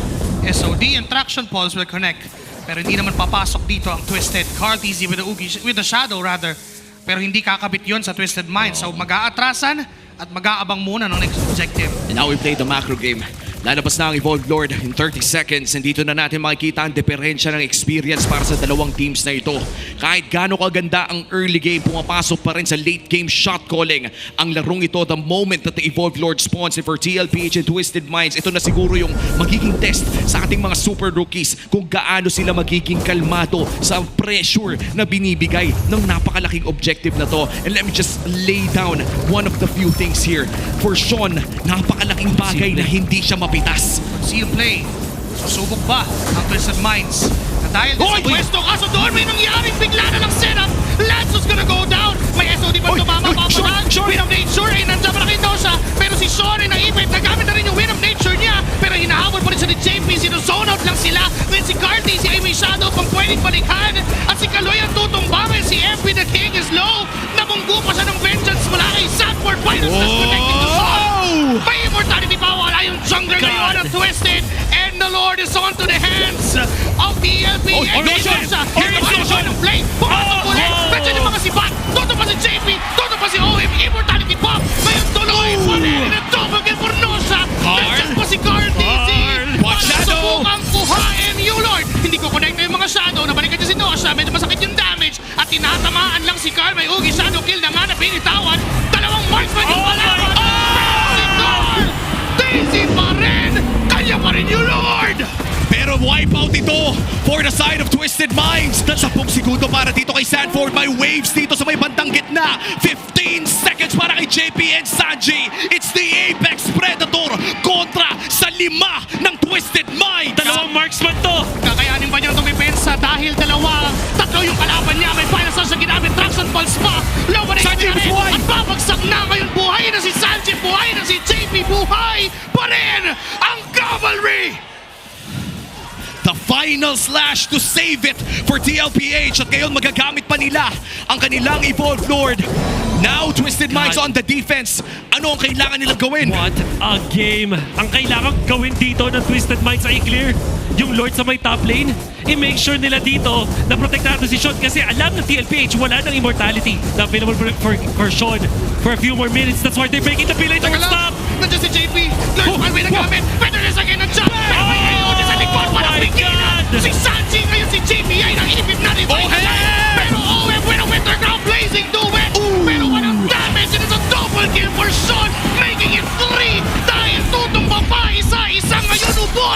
ang Team Liquid! Call this deja vu, pero ang Apex Predator ay kailangan ulitin yung play na iyon. It's the Apex Predator kontra sa 5 ng TWIS. Kanina 3 lang yung kalaban niya ngayon. 5, kakayanin bang tumipensa? Pumasok na may final slash pa, pero di na siya iindahin pa. Twisted Minds ang makakakuha ng unang laban. And what a start for the Super Rookies of Season 16. Game 1 ay mapupunta sa kamay ng Twisted Minds. Put respect on his name, Sean. 18-0-3. Laban sa champions ng MSC. What a game! Grabe! Insane, man. Game 1. This is game 1 of this best of 3 series, and look at the super fan reaction cam. The Twisted Minds community, ang minds na nanonood ngayon dito sa MPL Arena, ay napakasaya nila matapos ang pagkapanalo ng kanilang kupunan. And who wouldn't be so happy about that? God. MSC 2025 champions, nakipag-microhan kayo, pare. Men, first turtle pa lang microhan na yung laban. Sa mga steals ni Carl TZ, after that very last moment na kung saan yung mga decisions ng dalawang teams almost perfect for them, pero nangibabaw pa rin yung kayang mag-execute ng mas maganda. And here's our Game 1 MVP, Sean, on his signature Kimi pickup. Game 1, pinakita niya agad ang isa sa mga masasabi nating most successful na heroes niya with the Skypiercer pickup level. Ito yung pinagmamalaki pa niya sa live stream niya, pre. Binibenta niya yung sarili niyang strat, pre. Sinabi niya, pre, magkikimi ako. Magsa-Skypiercer ako, first item. On a random Tuesday, pare, kinikwento niya sa live yun. This will be remembered as the Sean game. 18-0-3. Binenta yung kanyang immortality, tapos nag-shuffle yung kanyang mga items. Dumating sa point na naka-rapid boots na siya sa dulo para lang maiwasan at ma-micro yung kanyang mga napatay. How many times is able to outplay yung kanyang mga kalaban dito, lalo na dun sa dulo kung saan etong si Daddy JP talaga hinaharapan na si Sean, pero nakamove pa rin siya na away from it. Final slash, and then the random immortality na hindi naman din kita ng side ng TLPH para doon sa mga dulong mga moments para mag-survive. At syempre, yung unforgettable na Wind of Nature play para kontrahin si Carl TZ.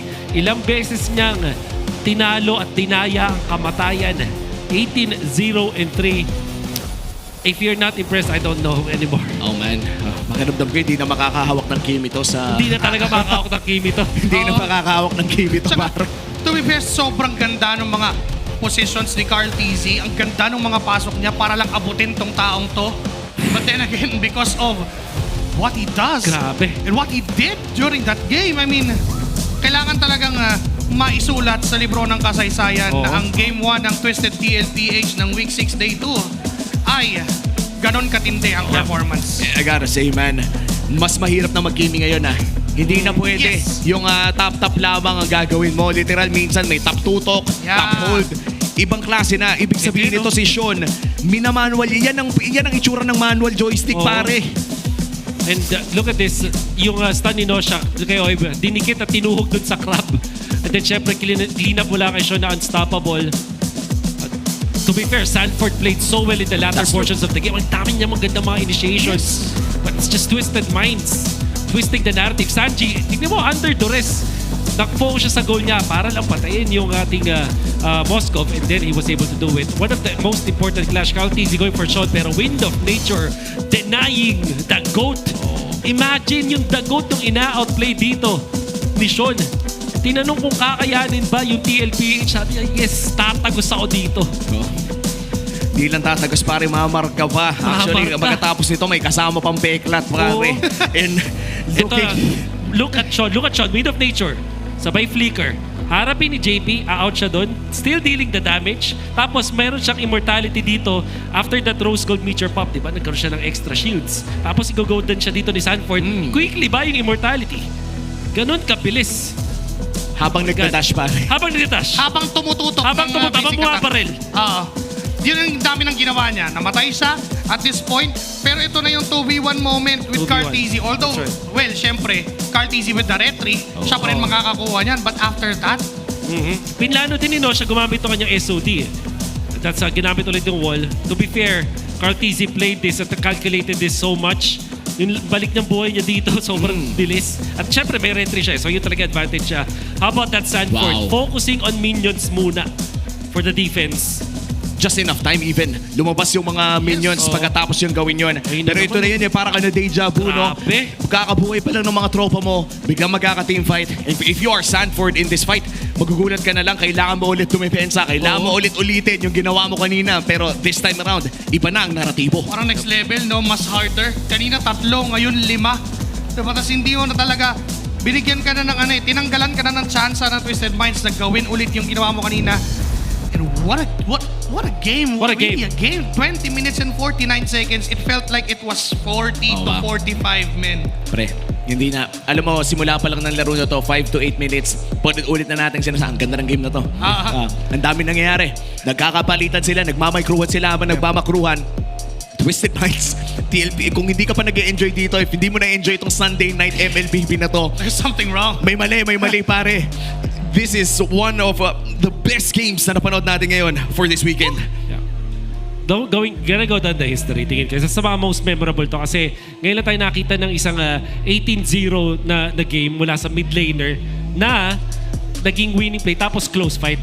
Usually, mga ganun, parang yung mga zero deaths game, parang medyo one-sided, di ba? Parang you would think na it was really just dominance mula dun sa player na merong 18-0 na stat line. Oo. Tsaka ibang kasi yung objective taking ni Carl eh. Not to mention na season ay nanggaling pa sa isang unfortunate event lately. Tapos ganito siya kagigil ngayon. Nag-Angela pa yan no isang araw, pare. Yeah, ito, yung 18-0 na Kimi, yung pinag-Angela nyo, pare. Yeah. Bawiin ko na lang yung dami ng deaths ko doon nung time na yon, yung hindi ko pa feeling yung di ako nakatulong o ito 18-0. Wow. Bawing-bawi talaga pero best of 3 pa rin to. If there's one thing that champions are made to do, it's to of course learn from it. Pero i-celebrate pa rin naman natin yung napakagandang game 1 na ito. We talked about kill count mga pare ko. It's a 21-minute game with 36 kills. Oh my. So kung i-compute natin yon, quick maths lang pare, per 1. minute 1.5 pre. Parang uminom ng soft drinks. Ganon kadami yung kill natin per minute. Parang uminom. Tapos yung 36 total na kill score, 18 of that ay nasa kamay ng BPI rich guy. Of course. Kanino pa ba mapupunta, di ba? Kanino pa ba? Pag may ibang mukhang lumabas dyan. Hindi ko na rin alam pag sakali. Napakarami niyang nabenta sa game na to. Oo. Magtatampo ako sa bigas kung iba yan. And si Kaloy, meron point na yung number of kills ni Sean ay number of assists ni Kaloy. Yung 800 sa 008. Ibig sabihin lang, yung 8 assists na yon ay Sean lahat na punta. Ay Sean lahat na punta. Naging stock ng Skypiercer lahat. Men, parang nakadesenyo kasi yung ganitong klaseng composition para kay Sean talaga. Imagine mo, men, first item, Skypiercer. Siya lang gumagawa niyan dito, no? By the way, our BPI rich guy si Sean. At bukod pa dyan ay nilaro talaga ng Twisted Minds around the mid lane para mangyari ito. Again, it's entertaining to watch kasi it's a fresh take on what mages could be dito sa MPL Philippines. Ngayon lang nakita ng 3,500 from kills and assists. Oo nga. Usually nasa 1K. Mataas na yung 2K. Tapos yung sa minions na 5-5 niya, bale, ano yun parang almost 30% doon yung from kills, yung mga 1+ nga lang. Ngayon, 3K? 3.2K. One of the highest ever na makikita natin. Oo. Well, pahinga na muna tayo. I'm sure marami pa tayong mapapanood na magandang laro sa best of 3 na to. At sana, nakapag-login, nakapaglaro na kayo dahil may libreng skin kay Kufra. Ang Cursed Scroll. Epic skin po ito na available for free. Buksan lamang ang laro at mag-claim ng inyong rewards dahil yun yung sakit ng iba. Yung tinatamad mag-claim, please wag. Libre na nga. Ayaw nyo pang kunin. And of course, may iba tayong libreng pwedeng gawin. Gumawa kayo ng inyong tournament at pwede nyong i-showcase ang inyong esports skills and passion para sa gaming by organizing your own local tournaments through eProject Esports for Everyone. Participants in this program will be provided with special access to tournament modes, in-game items, dayas, and more. Visit the MPLPH website for more information, lalo na kung how to apply. Oo, and saktong-sakto no, balita ko, nakakasama nyo ang community ng Twisted Minds sa mga recently, no? pa-RGR. Sino bang nanalo doon, pare? Alam ko yung team ni Renmar ang nanalo, nag-champion doon. Ang mga kinalaban nila ay Team Leo sa Grand Finals. Oo. Tapos Team Burrito and Team Midnight naman nalaglag agad doon sa semis. Uy, pero ibig sabihin nun, nagkaroon ng 4x4, 16. Sorry, mabagal ako mag-math kaya caster ako eh. Ayun na, 16 na community members ng Twisted Minds ang inyong nakalaro for that. And of course, napakadami pang tournaments dyan. Sana magkaroon pa tayo ng napakadaming mga amateur tournaments. Pero bago tayo magpainit pa ng sharing ito, ay bisitahin muna natin ang MPL Arena. Kamusta na ba ang MPL sa All Access? What's up, super fans? Your girl is back here at the MPL Festival. Nandito tayo ngayon sa TLPH merch booth. Kasama ko sina Jericho and Clark. Nandito tayo ngayon kasama ang ating TLPH boys na napakaangas on their jerseys and kanilang mga jacket ngayon. At meron tayo ditong different merchandise. Ano bang meron tayo dyan, Jericho? May mga t-shirts tayo dito is available. Yung kulay gray na Team Liquid, black version ng Team Liquid, and yung all titles. Parang bago yan Bago po. And this is yung Season 15 Championship shirt nila. Then available din yung mga merch t-shirt. And then this yung Galaxy Team Liquid. I love it! Ang daming pwedeng pamilian. Kaya kung talagang fan kayo ng TLPH, parang kailangan nyo lahat yan sa closet nyo. And not just that, meron pa tayong mga jerseys available. Available din yung mga jersey natin is yung white and blue version. At meron pa tayo mga jacket dahil for sure nilalamig yung mga tao dito sa Greenson, Makati. Ito po yung pinakabago naming jacket is yung hoodie with zipper. May bulsa din po siya, kagaya ng mga nakaraang jackets. Bagay na bagay, no? Kasi malamig talaga dito sa ating venue. And lastly, yung mga suot yung jackets, ano bang tawag dito? 25th anniversary ng Team Liquid. At sobrang sulit din pag kinuha nyo tong jacket nito dahil embroidered yung mga patches sa harap, likod, at saka yung mga arms na ating jacket. And meron pa tayo dito sa ating table. Ano ba meron dito? Iba-iba pa rin ang makikita natin. Available din yung shirts natin with dalawang kulay siya, which is black and gray. At meron pa sa likod mo, mga accessories naman. Accessories is yung cap, then yung bag. Patingin nga kung babagay talaga to. Patingin. Ganyan ba isuot yan? Pakita mo yung logo. Yan! Grabe ka na, Jericho. Nasaan na yung bag? Clark, parang bagay sa'yo to. Diba? Talagang kung fan kayo ng TLPH, The Cavalry, pumunta na kayo dito sa Greenson, Makati, and get all the merchandise that they have. Ano nga ba mga sizes available natin for the merchandise? Small to 2XL po. And ano nga ba ang mga mode of payment natin dito? Nag-a-accept po kami ng cash and GCash. Uy, so pwede rin cashless. Kaya pumunta na kayo dito. See you at MPL Festival. Balik na muna tayo sa MLBB Land of Dawn with our... Maraming salamat kay Odin at pati na rin sa mga boys ng TLPH, men. Parang ganadong-ganadong. I would say that's one of the best all-access segments na nakita natin in terms of merch features. By the way, ang ganda ng shorts.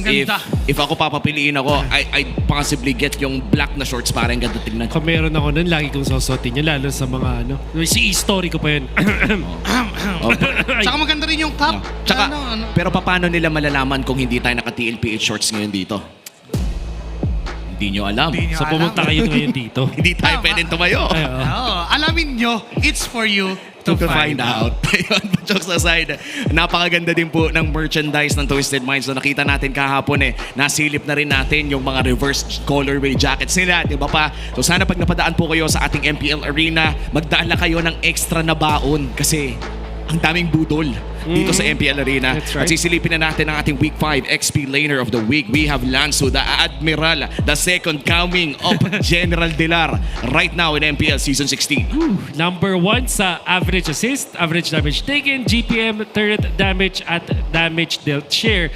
Meaning to say, ito yung siya talaga yung pinakamalupit na explainer nung Week 5. Oo. Nung specifically for Week 5. And ang sarap pag-usapan, lalong-lalo na nung rookie season ni Lansu dito sa MPL. That time, sub pa lang siya. Hindi Ay, pa siya oo. main player. I believe he only played once during MPL Season 12. Oo, pre. If I'm being honest nga, baka hindi ko pa naaalala yung laro eh. Nung cast, hindi ata ako nag-cast. Baka hindi ka pa nag-cast. Baka hindi pa ako nag-cast nung araw na yun. And to be fair, during that time, Season 12, ang daming ibang mga bumidang XP laners. Kaya para bang na-overshadow talaga si Lanzo. Pero alam mo, nakakatuwa sa ganong klaseng storya is hindi siya sumuko, pare. Yes. Dumating siya sa punto ngayon in Season 16, 4 seasons after Season 12, na para bang mas handa siyang ipakita na oras na niya. Kumbaga pumalakpak ka muna sa iba hanggang oras mo na at sa ngayon oras na ni Lanzo or XP Laner of the Week for Week 5. At ngayon, namang pa nga against Team Liquid Philippines in this best of 3 series. Welcome to game number 2. Bago tayo pumili ng ating mga heroes ay mag-randomize muna tayo ng ating mapa. Expanding Rivers. Expanding Rivers na naman ba? Back to back naman po ba? Ay, ayun na. Ayan na yung OMADs. Here we go. Here we Nandito go. na ang Delix na OMADs para sa game number 2. Yes, sir. So, there will be a lot of changes here. Arlot, all of a sudden, biglang napakataas na ng stock niya dito sa game na to. There could be a little bit of change though kasi parang magkakaroon din, ay hindi, blue side. Okay, so there was a change. TLPH ngayon at blue side. Tapos binan nila yung Fred rin, ang naging nightmare ng Twisted Minds during that leg 1. Dalawang beses inulit sa kanila yon at dalawang beses silang nahirapan all throughout that series. And this time, wala agad yon for this game. May Baksha pa na pwedeng i-priority again. May Lancelot na pwedeng i-ban. Joshin is also an option. But for Twisted Minds, is Joshin passable? Dahil nakikimi naman sila? That's true. Ano eh, parang pwede nilang counterin agad yun. Oo. So yung TLPH, they might just prioritize the Lancelot ngayon. Good man at the back siya kasi sabihin na natin Kimi was indeed the problem. Pero the fact na binibigyan natin ng isang comfort dito si MP the King, siguro yun yung isa sa mga prompt ng TLPH dito. To just ban out the back siya. Twisted Minds, kailangan nilang iba yung Lancelot dito sa slot na to.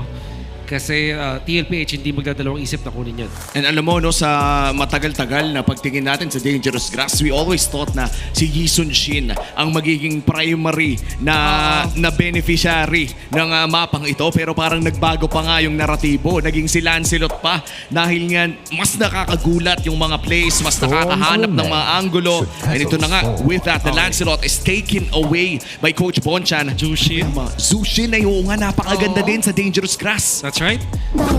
Okay. Saka ang ganda pa na wala ng Kimi. Kasi nirespeto na rin Oo. ng Team Liquid The Philippines. respect. Sabi nga natin, last game mo na yun. Last Sean. game mo na yun. Nakita. At yun na nga, ito na. Sabi nga ni Midnight, that's it. Oh, that's it. That's it. Kumbaga, huli mo na yan. Last mo na.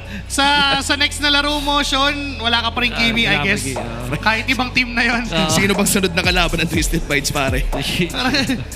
Yisun Shin ba ang kunin ng twist? Oh, okay. The Yisun Shin picked up para sa side ni Coach Bonchan. At para masagot yung tanong ko kanina, Aurora ang katapat ng Twisted Minds. Matik na yan. Hindi ka na makakapag-kili dyan, pare. MPB, Dexter. Wala na, auto. Barkado ka na. Huwag mo nang i-practice sa scrim. TLPH, the way that they answer itong isang Yisun Shin, usually is either with Hylos or Uranus. Pero kasi open yung chip na pinan din naman ng Twisted Minds kanina. So, in this scenario, may Joy din na open para kay Carl TZ. Might just go for Joy. Harit. Oh, okay. Wow. Grabe yung box dito ng ng TLPH. Bumibigay na ako. Chip as well as the Harit ang pinili dito ng TLPH. Ihuhuli nila yung hero ni The Goat. Maubusan na. Pwede siyang maubusan ng hero dyan in that scenario. One of the rare cases na yung jungler ay mapupunta sa second phase. Sa kanya yung Twisted Minds, they need to get the tank or ano ba't pagtapan nila sa Harit? Carry, Granger, Claude. Lapu.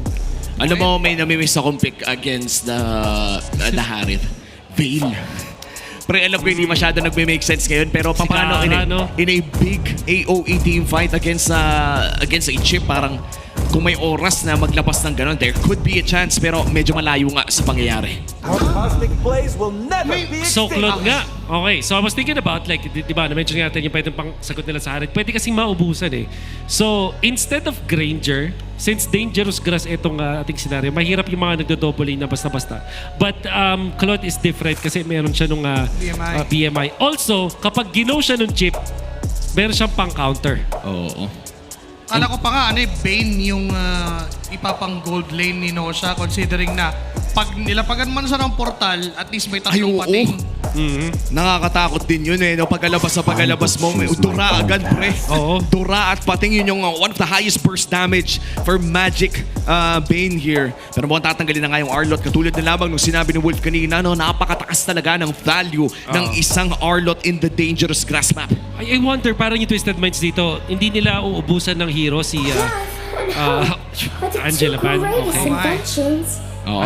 Shoutout nga pala sa aking girlfriend din. Hello. Uy, gusto ko lang mag-gas. Gusto ko lang naman mag-gas. Sorry, nanonood Natalo pa nga. Oh, balik na tayo sa banning phase, pre. Anchor ako masusunod. Banning phase. So, usually maghanap ka ng combo dito with a chip na mataas din yung damage from the XP lane side. So, Lapu-Lapu seems like a good hero to ban. Especially kasi nag-commit na sila sa Arlot ban. Why not go all the way? Instead, Hayabusa ang ibaban. Good respect, ha? Baka maglalapo ang Twisted, actually. Pero katulad na lang nung sinabi mo kanina, no, Wolf, na mukhang malilimitahan talaga si Carl Tizzy dito. And let's be honest, pare, if not for the micro skills na meron kanina ang Twisted Minds, yung mga objectives na napakalaki ay na-secure ni Carl Tizzy. That's right. At sigurado nang gigigil yan. If may isang player na galit pag natatalo, that's Carl Tizzy, pare. That's Carl. Kung bawing-bawi, siya yung ngayon. Siya yung bawing-bawi ngayon. Imagine, wala nang, Assassin Heroes wise. Parang Joy Suyo na nga lang yung natitira. What if mag-funny si Carl bigla? Oo nga, na-miss ko na yun. Pero kasi kailangan mong isipin yung combo with the chip eh. So, heroes like Alpha, lalapas yan bigla. Export jungle? Export jungle. Kasi ang mahirap to, pwede mag last pick ng Valentina itong Twisted Minds eh. Okay. Actually, nakikita ko kunin nila dito is Lapu-Lapu. Sa Red 4, yeah? Sa Red 4 ng Twisted Minds. Taking it away from TLPH. Oo. Napakaganda din eh, no? Up against a chip. Oo. At kung gusto nila, Uranus lang din para hindi rin cheap target. Kasi parang pag ginawa mo isang Uranus, parang may iba masama. Kagura. Oo. Okay. Ano rin, ito parang ilalagay ko na yung tanong. Kasi yung mga successful na heroes dito ni Sean so far sa ating liga ay dalawa lang. It is the Kimi and the Kagura. Yep. So parang given na magkakagura to. Feeling ko if you're Coach RC, alam mo nang magkakagura to eh. Yeah. So kukuha ngayon ng utility jungler itong TLPH. Alpha. Ano pa kaya mga... Alpha. Guinevere? Uy Nasa the knock-up. Uy parang may sinasabi ka. Something.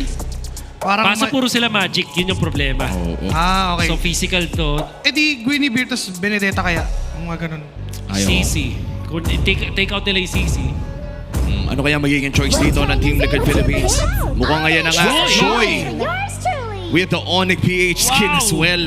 Pati na rin yung CC na nabanggit nyo kanina.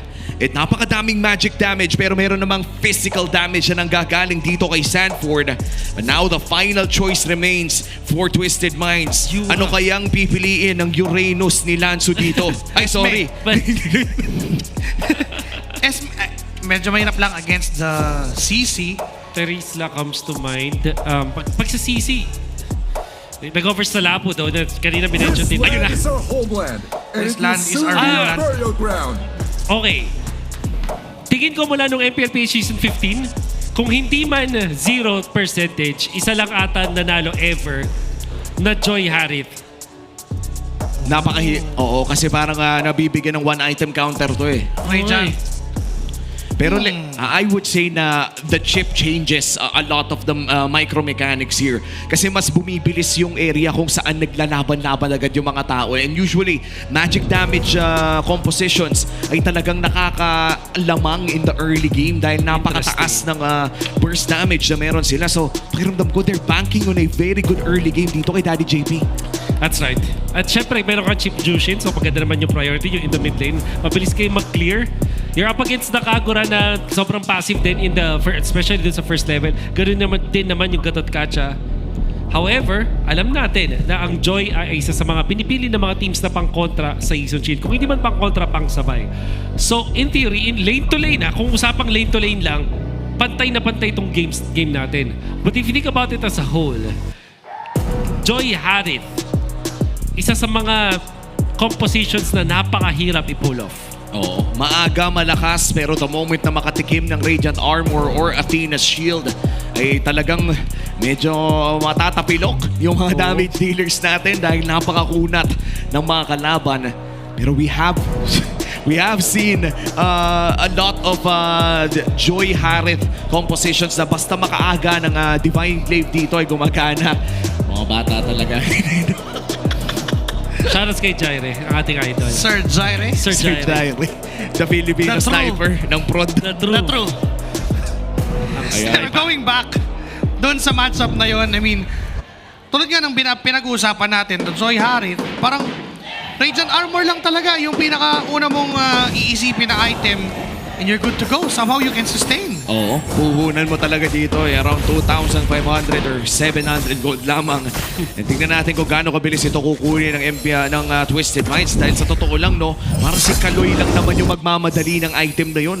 You can't expect no siya or MP or Sion or Sean na bumili ng ganong klaseng item. Meron ako hard prediction dito sa game na to na parang snowball type to. Kung sino yung makakuha ng early game, siya na talaga makakuha ng game na to. I think it is so snowbally, especially sa side ng Twisted Minds. Kasi pag hindi nila na-contest itong pagpa-farm ni MP, The King, TLPH, magkakaroon sila ng damage profile problem sa mid-game. At alam natin, Claude, tapos Season Chin, ang bilis yung tempo niya. Oo. And the moment nga na kumabit yung Mountain Shocker, pati na rin yung Blazing Duet, nakakabigla din yung damage yan. Even if sabihin pa nating late game talaga pumapasok yung damage ng dalawang ito. Yung sabay na pagbagsak ng ganong klaseng ultimate, or even on a level 4 fight, magugulat ka sa damage eh. It's one of those ultimates na basta maganda yung angulo, iiyak ka talaga sa sakit. Not to mention yung pwede pang may kasunod na yin yang overturn, yung even the ultimate fighter mula kay Lansu, all of that is to be considered when you are TLPH. And now, maaga din silang iikot dun sa XP lane, trying to prevent that level 4 from both of these XP laners. Pero, nagiging mirror lang din naman. Alam din ng TLPH na kailangan nilang gawin yon. Oo, and so far, mukhang magkakaroon ng mga bakbakan doon sa may bandang itaas. Pero punta na muna tayo dito sa Pagong. MP the King, nandito sa baba, level 4 para dito kay Kaloy. Wala pang access sa shortcut dito yung chip. Papasok si Lansu with the bravest fighter. Sanji ang target. But there goes a solo kill. Top lane. At si MP the King naman makakuha ng turtle. Tutuloy ang Twisted Minds sa habol. Kaloy, bumuwan lang ng dalawa si Sanji. Pero aatras na rin siya kasi low HP. Ngayon si Lansu ay pinipigil ang makahabol. Pero that was a solo kill from Oheb. Again, naulit yung nangyari nung leg 1. Kamot ulo ko na lang siguro no kung ikaw si Nosha. Hiningi mo na sa Smart 5J ping test natin na Oheb. Sige sa'yo na yung solo kill. Basta sa amin yung series. Tignan na lang natin kung yun nga ba talaga yung mangyayari. Hindi, kasi dalawa kasi yung hiningi niya ngayon daw, di ba? Last time yung isa lang yung hiningi niya, ngayon dalawa. So, at least nakakuha siya ng isang win dun sa first game. But that is evident now with Oheb taking over dun sa may top lane. Yung sinasabi natin sa Keys to Victory na hindi dapat maging one-on-one yung gold lane matchup dito para sa Twisted Minds ay hindi nila nagampanan ng game number 2. However, nakuha ng Twisted yung turtle at isang kill kay Carl TZ. So, this means the world para sa isang Yison Jin. Kapag siya yung nanguna sa Joy in the early game, napakataas ng chance na mag-snowball out of control yan. Kasi yung matchup na to sobrang volatile. Kung may isang makauna, parang hirap ng pigilan. Kumbaga parang resource reliant kasi yung parehas eh. Kapag nakalamang na talaga, tas nakanakaw pa. That's a different story para sa mga junglers. But again, this is going to be a big rotation for both teams na pwede nilang alagaan na lang ang kanilang mga junglers. Now, Carl TZ, Kaloy with the vision. Uultihan na siya ni Carl. Medyo naramdaman ng paunti yung pulse ng electrifying beats.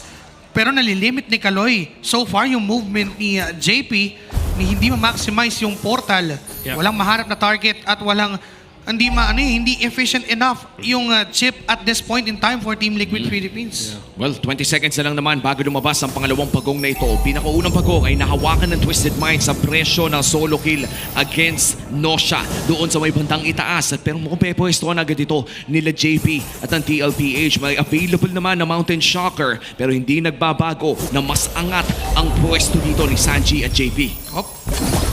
Totoo lang na pinapakita ni Kaloy na kaya niyang tikitan itong si Sanji at si JP. Meanwhile for the turtle, nandun na rin naman itong si Nosha sa gitna. Dumobol lane na agad-agad. Nagsiset up na sila ng objective take. Pero si MP The King ay lumayo pa, tumalis.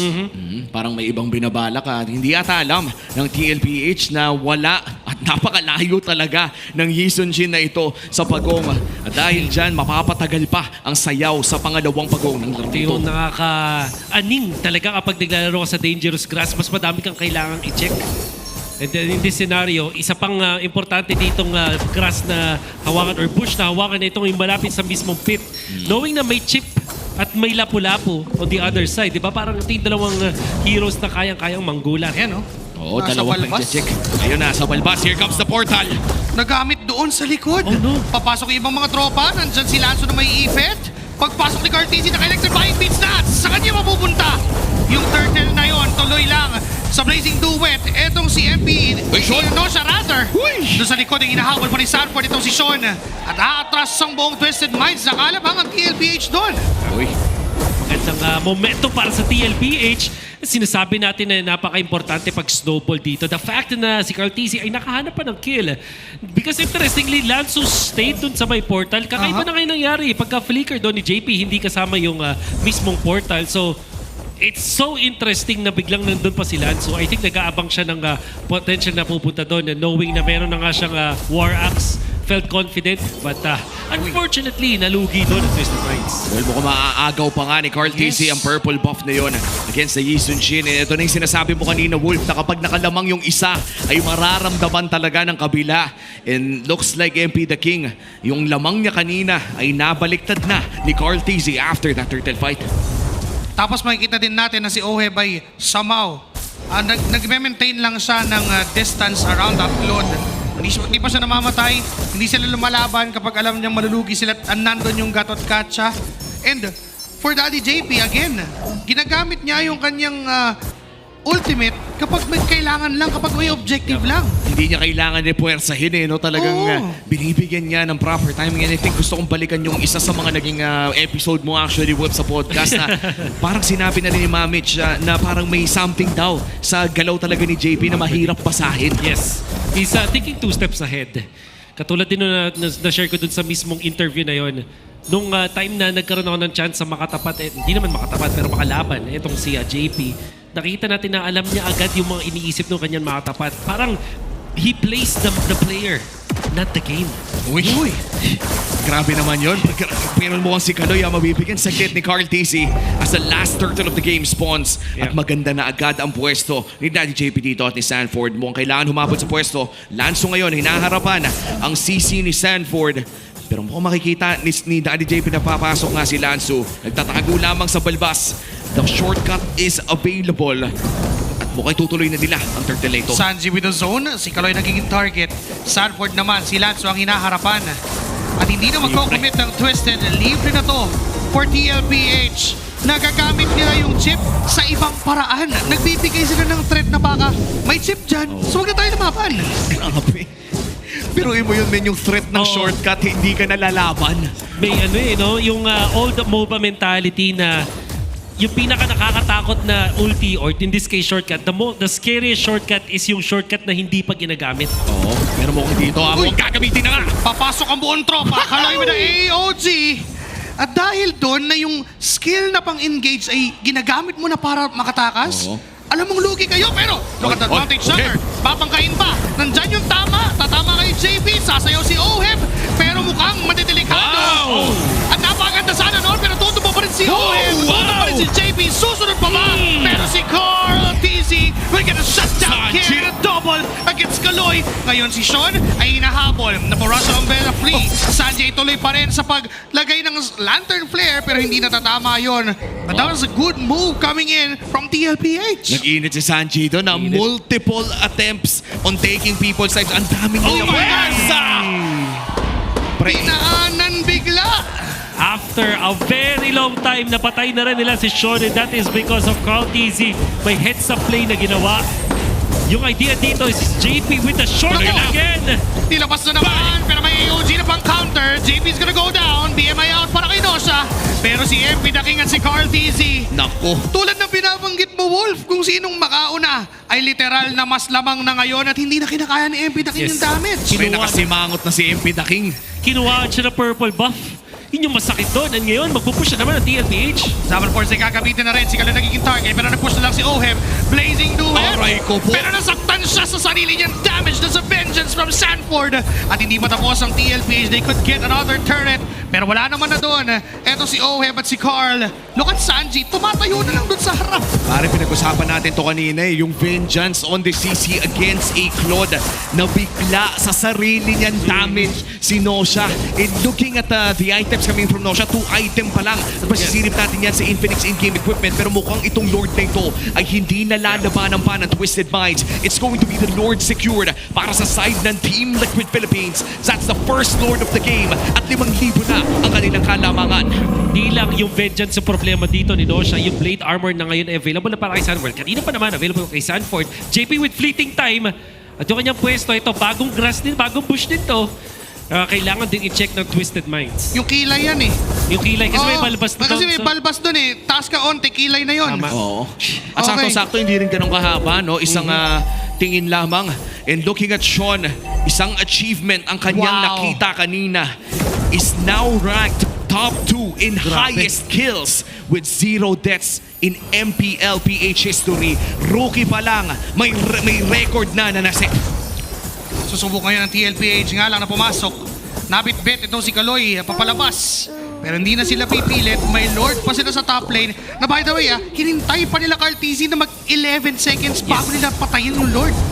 Napakaganda ng decision making para sa Team Liquid at lumulobo lamang ang kanilang gold day and 8,000 gold day na kukulong na sa loob ng sa kanilang base and Twisted Minds. Mukhang hindi sila makahanap ng play. It's gonna be difficult for them. Like I said, snowbally type of game talaga to. Kung sino yung mauna, siya na talaga ang makakakuha ng laban. Curtain call ay ginamit na. Nandyan din naman yung Ultimate Fighter. Kaso si Nosha ay muntikan doon sa likuran. Napalo ni Carl TZ. Naging weapon down. Kaloy with a crucial taunt. Babagsak si Carlito. Pero kapalit naman ang buhay ng isang miyembro. And this time, tutuloy pa rin ang TLPH kasi 3 na lang ang dedepensa para sa base ng Twisted. Mukhang classic na pagpasok mula kay Oheb at wala na rin yung inhibitor sa baba. At susubukan ng tapusin to ng cavalry. Babagsak pa si Oheb at tinamaan ng turret damage. Gamit si Lanzo din as well. And si Sanji bumuhat. May minions sa gitna. Sanford and Sanji plus JP trying to end this game. But Son and Lanzo will defend. Buhay pa rin ang Twisted Minds. Makakadepensa pa ang Twisted Minds dahil nabuhay na mga miyembro nila. 1 minuto bago lumabas ang pangalawang Lord ng larong ito. Pero hindi naman nagbabago ang realidad. 3 inhibitor turrets ang nawala sa side ng Twisted Minds. Malaking kalamangan ang meron ng Team Liquid Philippines for this upcoming Lord take. First Lord pa lang yun, naubos na nilang inhibitors. Nakapwesto dito si JP, may purple buff na. Etong si Carl, pwede mag-shortcut. Napuntahan, itong si Lanzo, may flicker din doon. Papasok ang buong tropa ng TLPH, maghahabol. Pero wala silang aabutan, nakatakas at nakaatras ang Twisted Minds. Pero 30 seconds pa bago magkaroon ng Lord. Nagnakaw na lang. Kung baga, hindi sila nakakuha ng kill, pero nakakuha sila ng isang minor objective. No. Kanina pa nga hindi pang-apat na ata ito na purple buff ni MP the King na hindi niya natitikman, pre. Gonna be difficult from now on para sa Twisted Minds. Buti na lang, 3 na ang items dito ni Sean, so meron na siyang 1-hit potential kahit kay Carl TZ, which we saw up top. When it comes to magic defense, meron naman ng Radiant Armor itong si Kaloy to go with the Dominance Ice. Pero kailangan pa ng onting items para makapalag. This is a Lord na sinisimulan ng Team Liquid Philippines. Sisilip si Lanzo, 40% HP. Nandyan si MP, may Mountain Shocker na bitbit. Binangka si Sanji, iba-press down bigla. Kaso nga lang yung damage ay hindi pa enough, kaya mapapa-atras na lang ang mga members ng Twisted. Ngayon si Lanzo ang naabutan, may portal na binitawan. JP and Sanford and Carl on the backlines. Tumas! Andyan ang ipinisa pa! Electrifying beat para tuluyang purahin na! Ngayon si MP ay wala, si Lanzo ay isusunod. 2 tutumba sa Twisted, ngayon 3 para dumepensa. Mukhang di na kailangan yung Lord at si Oheb will finish another kill. Tutumba si Nosha, isang si Kaloy, si Sean with a combo. Kukuha ng isa, pero hindi niya nakakayanin pang depensahan ang base nila. It's Team Liquid tying up the series, forcing a game 3. Napakagandang execution mula sa chip ni Daddy JP. Ika nga ni Wolf, pare, ang pinaka nakakatakot na shortcut at yung shortcut ay yung shortcut na hindi pa nagagamit. And in that scenario, JP, napakatalino ng pagkaagamit ng mga late game, or actually late game na pero mga huling shortcuts na nakita natin. Yung isa, kaka-respawn pa lang ni Cartesi after the purple buff.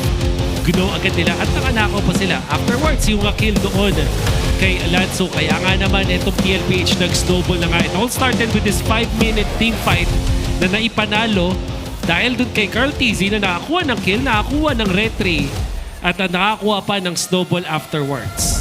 And in this game, nakita natin na napakadami talagang mga highlights in terms of fights. Hindi man kasing dami ng ating game number 1. Nakita natin na para bang mas disiplinado pero agresibo pa rin yung galaw ng Team Liquid Philippines dito. And this is the TLPH na sanay tayong makita, pare. And of course, nakikita na natin si Oheb on this Harith. Not only did he solo kill Nosha, nakakuha din siya ng mga napakagandang crucial plays around the base of the enemy. Our Game 2 MVP, Oheb on this Harith.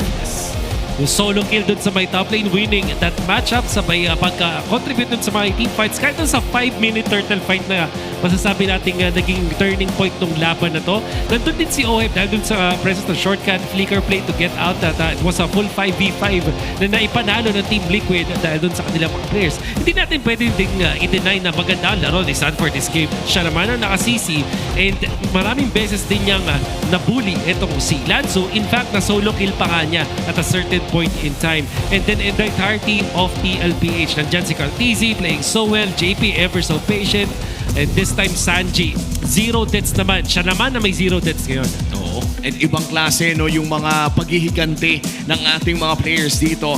And Sanji played a spectacular game as well here. Parang napatunayan niya na kahit wala siyang Skypiercer o kahit pa sabihin natin hindi maaga, ay kaya niyang bumuhat. Quite literally, ang dami niyang binuhat sa larong ito. Literal. Tsaka yung mga off-tempo na shortcuts from Daddy JP, I mean, may mga times na kapag nag-chip yung kalaban, alam mo na at expected mo na kailan dadating, kailan lalabas. Pero because of what JP did all throughout the game, na parang nakatayo lang siya, just providing a lot of threat, na hinihintay mo nang mag-portal pero hindi pa. The moment na mag-portal siya, mabibigla yung mga members, and Cartesi did a lot of things doon na may part na pagpasok niya ng portal, nag-electrifying beats na. Kumakanta na agad.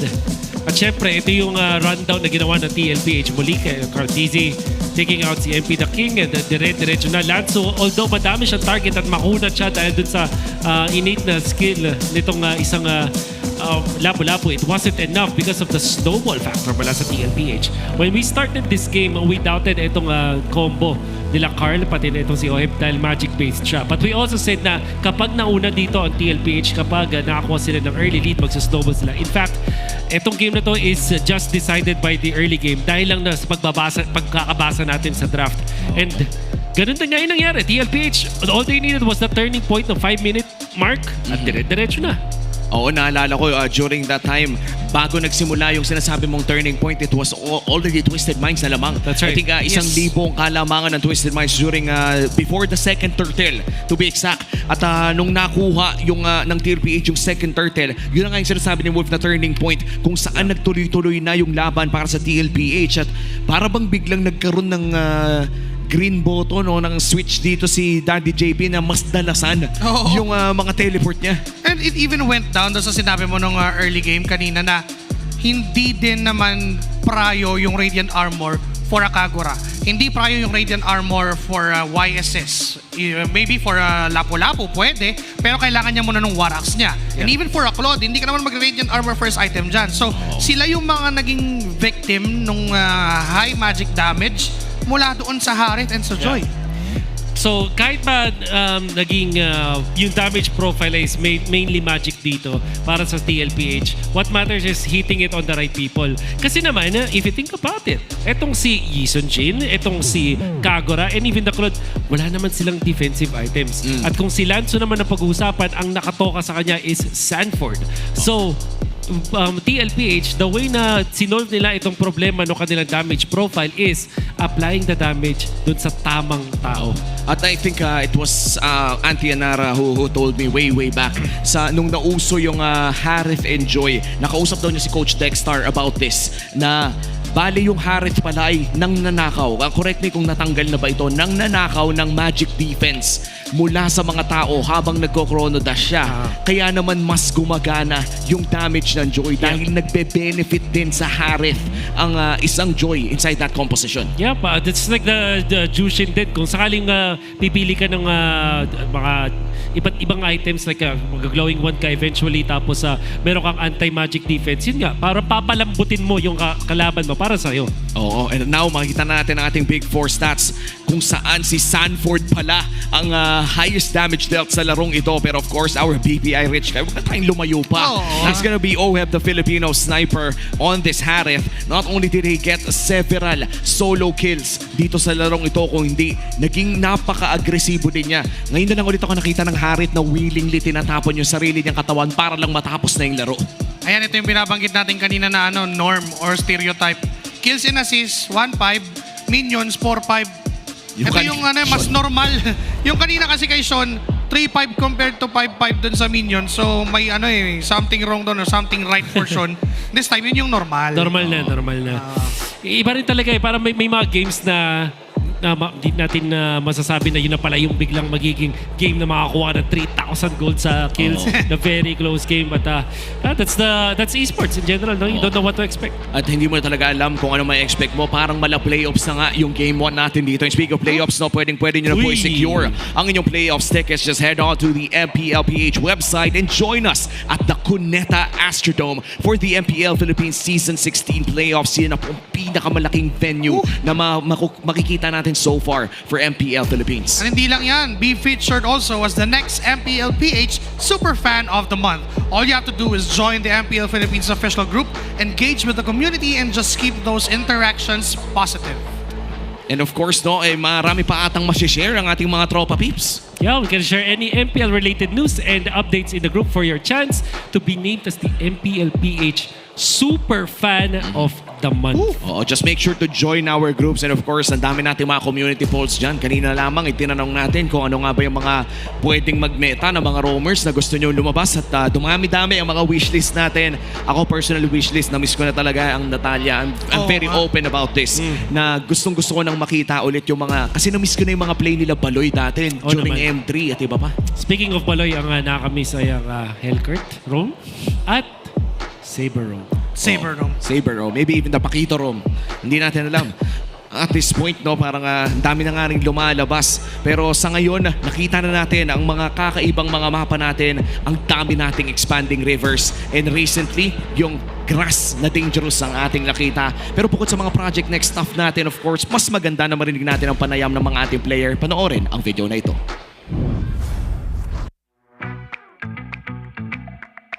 Yung thoughts namin, natuwa kasi mamemeta na yung mga tank na sumisilip kasi pumabor din sa amin. Para sa akin maganda yung yung update yung patch, kasi parang may bagong kailangan masterin, lalo na yung galaw ng roamer, yung vision. Hindi na masyadong magkadikit na lang yung roam pati mage. Kailangan nag-uusap na rin kung siya muna bivision, mga ganun. Parang panibagong kailangan aralin. Maganda yun para sa akin. I think mas makakatulong ngayon yung roam sa in-game since makakasabay siya sa items and gold ng mga kampi niya. Siguro dapat yung hero nila mobility, tas mabilis talaga sa mapa para makahati sila sa lahat ng XP sa site. Siya yung magiging dahilan pag pasag sa meta kasi yung apat na mapa parang paiba-iba Parang siguro makapasok na rin siguro ulit yung utility doon. Maganda kasi sobrang laki impact na ngayon ng yung bagong roamers sa first 2 minutes kasi may chance ka mag-level 4 sa first turtle. Para sa akin, sobrang magiging laking factor nito sa lahat ng teams kasi dami na yung mga hero na pwedeng ipasok depending sa map. So, ayun, para sa akin, game changer din yung nangyari sa roam na update. Kasi, ayun, katulad nga, may mga gumagamit na ng mga roam na barrier and marami pa tayo siguro makitang iba. Kasi, hindi na yung roamer yung nagiging lowest gold So, pero this time, magbabago rin yung macro. For example, sa Broken Walls, pwedeng yung maging Lord Dance, pwedeng pakabilaan which is hindi nangyari sa normal na game. Mga expectation namin kung bago magbabago yung meta, siguro pag may mga lumabas na ng mga experiment heroes na gumana talaga and magiging consistent na napipick na, dun magsisimula kung paano mabago yung meta. Magiging meta lalo yung mga roam. Parang mas mabibigyan sila ng halaga sa game kasi yun nga, kumbaga sa kanila naka-ano yung meta ngayon, naka-base.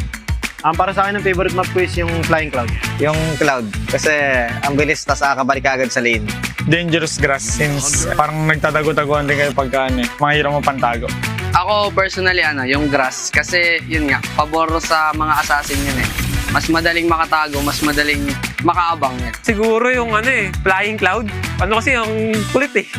Ang cute tsaka parang ang bilis kasi rumeso sa kampi pag sigurado pag low ka. Ang favorite map ko so far yung Expanding River. Kasi as a side laner, maraming bagay yung makakonect ka sa mga team fight, sa turtle fight, tsaka sa mga lord fight. Pero gusto ko rin yung Broken Worlds kasi nga nag-iiba yung macro ng mga team. Wow, napakalaman ng video na yun. I did not expect na sobrang galing ni Benny Cutie na mag-articulate ng kanyang thoughts. Men, mag-ingat ka na, Wolf, mukhang may paparating. Pwede naman natin isama. Pero syempre, madami pa. Matagal pa ang playing time ni Benny Cutie. Oo, matagal pa. Parang madami pang ibubugay. Parang mga 3 years, 4, 5, baka 5 years pa eh. 5 years pa yan. Siguro, by that point, kailangan na nga talaga ng mga backup by that point. Oo naman. Well, jokes aside, ang ganda lang na makita na yung mga players natin ngayon ay talagang mas magaling na magsalita. Because believe us, there was an era of MLBB esports na ilang talaga ang ating mga players na magsalita sa harapan ng camera. And ngayon parang may mga players na nga tayo na hinahanap na yung camera. And of course, that's also one of the traits dito ni Twisted Minds Sean. Na by the way, ay week 5 mid laner of the week din po natin. Na isabay na rin naman natin, nasa screen na. Blue side po, Twisted Minds ng Game 3. That's right. So parang ang nagiging trend ngayon is the blue side. But apart from that, number 1 when it comes to average kills. At 5.6 average kills per game as a mid laner, mga kaibigan. Nag-Angela pa yan, ha? Nag-Angela pa yan, pare. Ay, hindi. Kahapon yung Angela eh. Tama. So, bababa yan ng konti dahil sa nangyari ka. Hindi. Kaso Pantay lang. maangat is 1803. Grabing KD yun.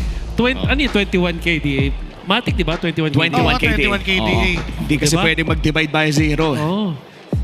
Kapag na-divide mo na ang magugunawang mundo, kapag na-divide mo na ang 0. That's right. Tama naman. Well, this is game number 3. This is our 6th game of the night. Para po sa mga kakatutok pa lang po ng ating Sunday special for MPL Philippines Season 16. Week 6, day number 2 pa lamang po ito. Kung iniisip nyo bakit may MPL po bukas. Sana tumutok pa rin po kayo.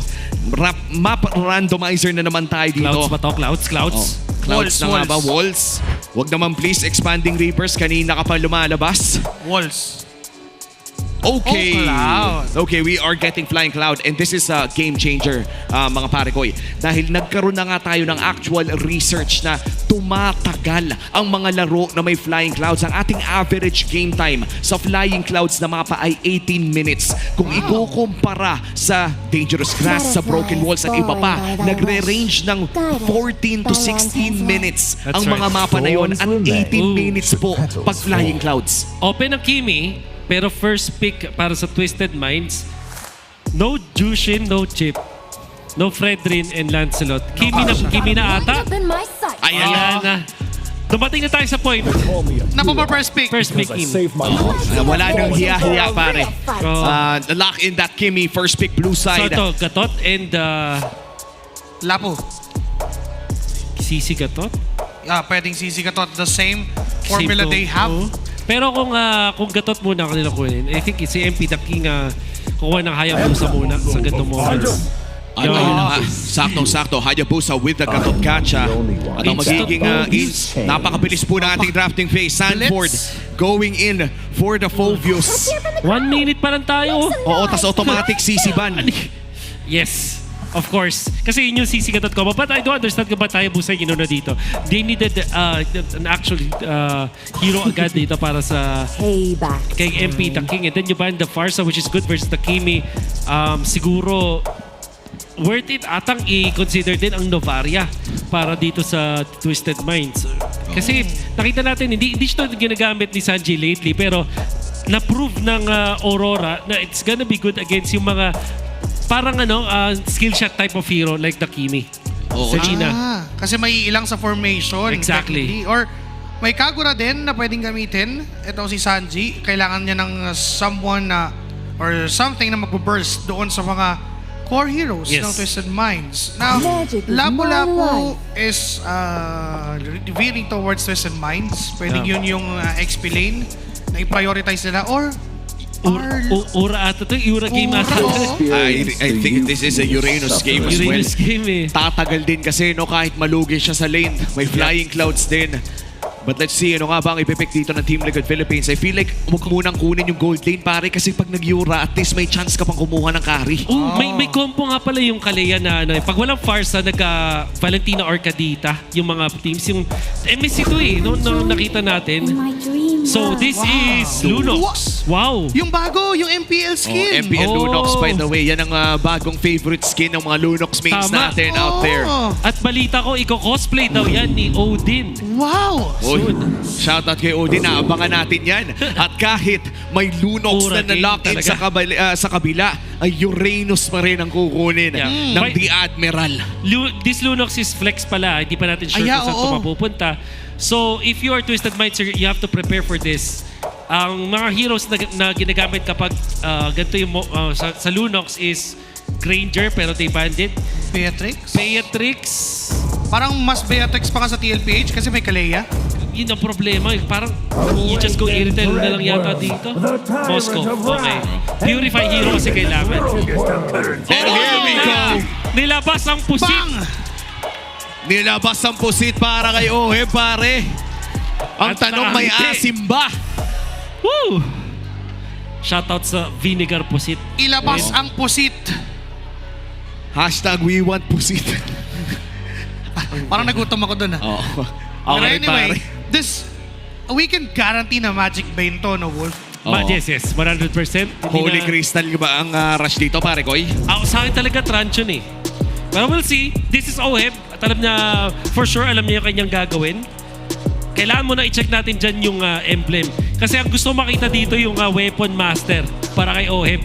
Kasi what it does is, di ba, tumaas from 150% yung bonus nung second skill ng isang Bane, naging 250% na siya from Magic.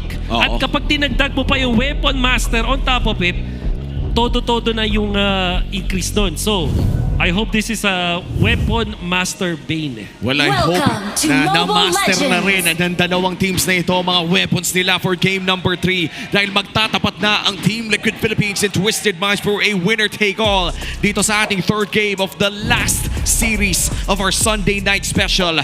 Tignan muna natin ang ating mga screens. This man has just achieved sa ating game number 1 a record in his rookie season. 18-0-3 doon sa kanyang performance on that Kimi na biniro natin na hindi na niya mahahawakan muli. Pero nandito tayo ngayon sa game 3 kung saan hawak niya ang Kimi.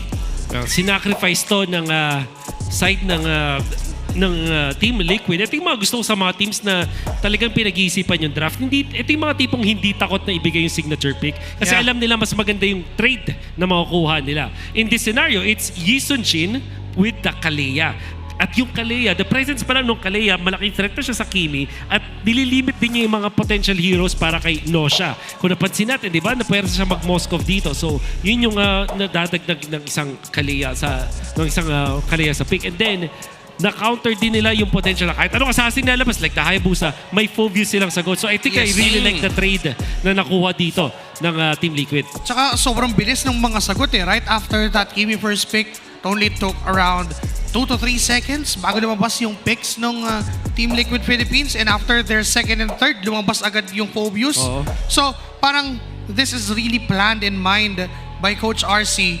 Ito yung textbook. Ito yung susundin natin na flowchart whenever we see that Kimi from Twisted Minds. At by this point, siguro may sagot na ang Team Liquid Philippines sa napaka-gandang performance ng side ng Twisted Minds on this pickup na Kimi. Kapag nakalaban mo yung 18-0 na Kimi, parang kung ibibigay mo yan, ibig sabihin lang yan ay may naihanda ka ng solusyon sa problema na si Sean. Yes.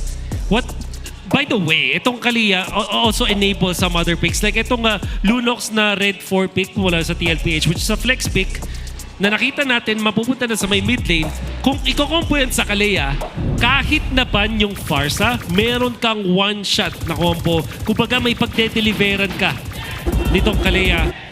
Now, we have to also say na ito ay Carl TZ funneled core na strat mula sa TLPH. Isa ito sa mga paboritong estratehiya ni Carl TZ. Naging very open siya na gustong-gusto daw niya yung Season 6 dahil nga siya yung pinapakain ng kanyang team. At ngayon bumabalik tayo sa medyo malapit na estratehiya. But I want to look at this Lunox pickup coming in from Sanji. Alam natin na kailangan din ng, kahit sabihin natin may funded strategy, kailangan pa rin ng pera ng Lunox. Yeah. Oo, kailangan niya makapag-scale. Parang the last time nga na nakita ko yung YSS ni Carl plus Lunox, si Ribo pa yung kasama niya doon sa Lunox na yun. Sobrang tagal na. Diba?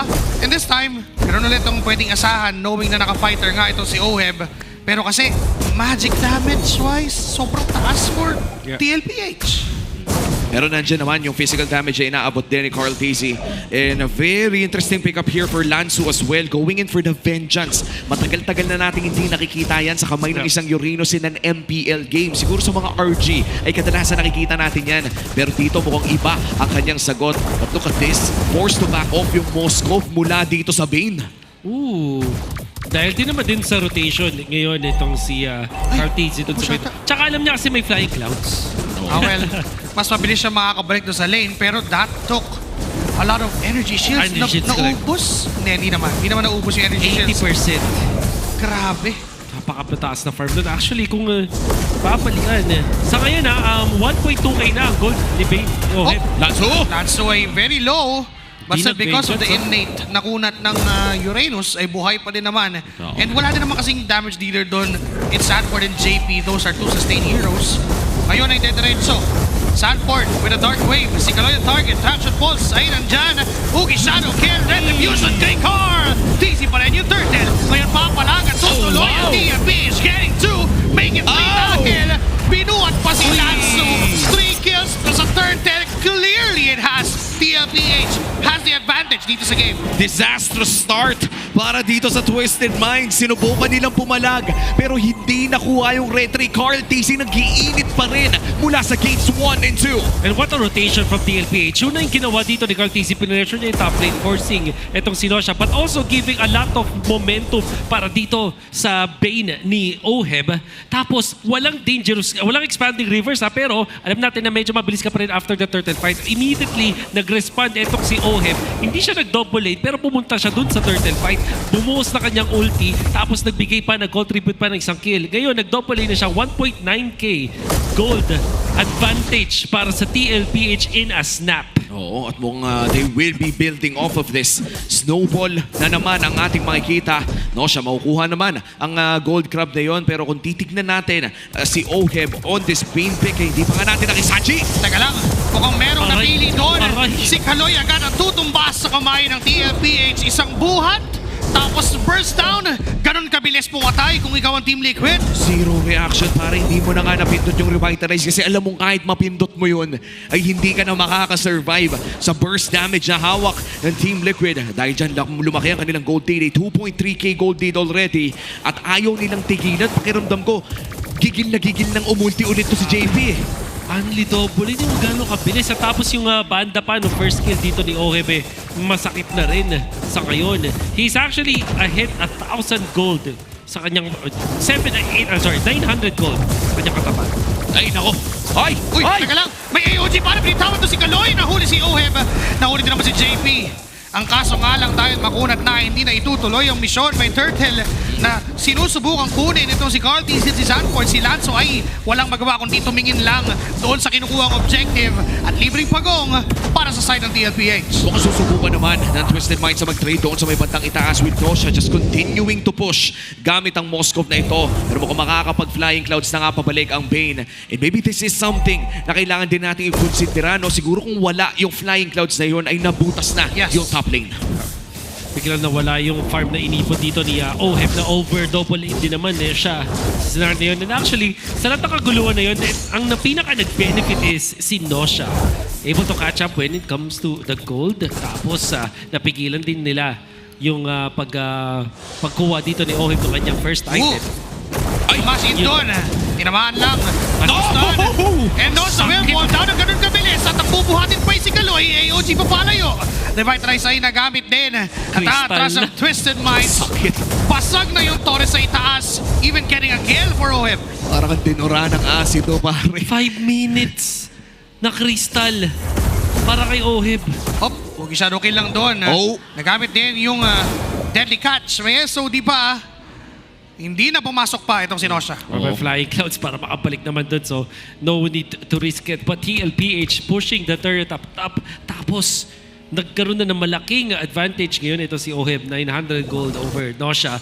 Ang hindi rin natin napapag-usapan dito is yung junglers natin, Carl Tizzy and MP the King. Sa sobrang aktibo ni Carl Tizzy, ang taas ng level niya and nag-snowball na nga itong Yisan na to. Oo, level 10 currently with 5 assists. Kahit pa sabihin natin hindi makakuha si Carl Tizzy ng kill dito, hindi naman nagmamatter sa Yisan yun. Ang nagmamatter, nakakakuha siya ng mga items na kailangan niya at lamang siya sa retribution battle in this upcoming turtle fight kung saan pwesto na nga ang side ng Team Liquid Philippines. Pero mukhang magbabuff muna dito si Carl Tizzy. Nandiyan din naman sa pwesto yung Hayabusa pero mukhang kailangan niya munang lumiko doon sa orange buff niya before that turtle fight happens. Pwede itong i-burst ng TLPH. May option silang gawin yun. Tapos may lunox pa sila. Ang bilis lang with the Chaos Assault na patayin itong turtle. Pero hindi na nga siya kinailangan doon. Even JP na lang si Cartesian. May SOD though, natatama. I doubt na papasok si Nosha doon sa turtle pit. Libre na naman ang pagong for TLPH. Cartesy, yung discarte niya dito kahit one-sided yung turtle, nag-ultimate pa rin siya para sa vision. Especially kapag super low na yung turtle. Grabe, dalawang minion, isang ano lang, no? Isang skill lang kay OHIP. Oo, yan naman talaga yung kapangyarihan ng Magic Bane ngayon. Ang hinihintay ko nga mamaya kung magtatabang pa si OHIP na mag-flicker Dura ulti. Yung signature burst ng isang Magic Bane. And correct me if I'm wrong, the last time na nakakita tayo ng Magic Bane dito sa MPL Philippines nung hindi pa nauuso sa gold lane ay nilaro pa ata ito ni Few na way back. AP Bren pa, pare. Ganun nakatagal. Napakatagal. Meanwhile, ngayon ay papasok na naman na si JP may binuhat at si Kaloy. Magiging target, makakapag-AOG pa. Papalayo at makaka-atrasin Lansu. Will zone away the members of TLPH. Meanwhile, Sean, medyo kumakati na rin ng damage at sumasakit. Kailangan pa ng items ng Twisted, pero TLPH still sitting on a 3K gold lead against them. Steady lang ang flow para dito sa TLPH. 3K ang kanilang gold lead. Parang kada minuto ay umaangat lamang ng 400. Pakiramdam ko masaya na ang TLPH sa pacing na ito. Mag-engage ngayon aside ng Twisted Minds. Si OHIP magiging target. Hindi tumama yung Unbreakable. Pero nandiyan yung traction pulls and OHIP will die onto the hands of Twisted Minds. Sanford susubok na kumuha ng counter engage. JP na yun nandyan. Patalon-talon lang si Sanford. Si MP na kanyang target. At mamamatay. Si Nosha doon. Wait lang na wala. Sa iba palang pati ng mapa. MP will die as well. At hindi pa rin tapos ang Team Liquid Philippines. Nandiyan na nga si Carl. Nakapatay sa gitna. Ngayon susugod sa itaas. Mag-aatrasa ng members ng Twisted dahil hindi nila kayang sabayan. Pero Sanji daw nasaktan doon sa damage ni Lansu. Pare, parang 6 na beses atang lumipad si Sanford doon. Oo nga. And dami niya ring beses na na-cancel yung mga crucial na abilidad mula kay MP the King. Kahit sinong Hayabusa maiinis sa ginawa ni Sanford. And there was a kill mula sa Twisted Minds against OHIP, yung Bane. Pero parang hindi enough kasi sino nga naman talaga tunay na bida at funnel core para sa TLPH? It's actually this Yisun Shin. Kung pa ito si OHIP, taga-clear lang, palamuti.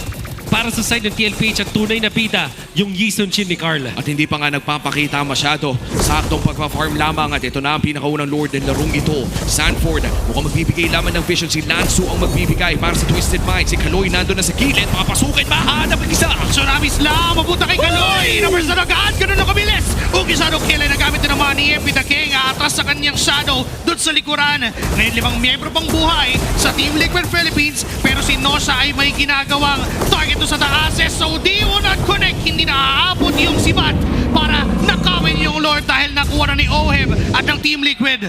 Oo, Torre para sa Lord. Pero mukhang gusto nila si Sanford. Kakabit ng Ugi, ng Quad Shadow. Pero mukhang hindi na nila itutuloy pa. Ang Lord ay magmamarcha sa top lane para sa Team Liquid Philippines. Silipin natin ang ating Infinix in-game equipment. Ano bang mapapansin natin ngayon dito? Well, ang mapapansin mo yung napakalaking lamang ni Carl DZ over MP the King. 8,000 gold compared to 5.3k. Will be a pause for now. 2.7k gold lead. Grabe yun. Lagpas isang item. Oh my! Alam mo na yun kapag Jason Chin ka na nakakapag-farm talaga, ay napakaganda ng takbo ng laro para sa'yo. And kita naman na masaya si Carl Daisy sa mga kaganapan sa larong ito. And for the side of Twisted Minds, medyo nararamdaman mo na yung intensity after that Game 1 victory and Game 2 para bang gusto mo talaga makabawi agad kapag ganun yung nangyari.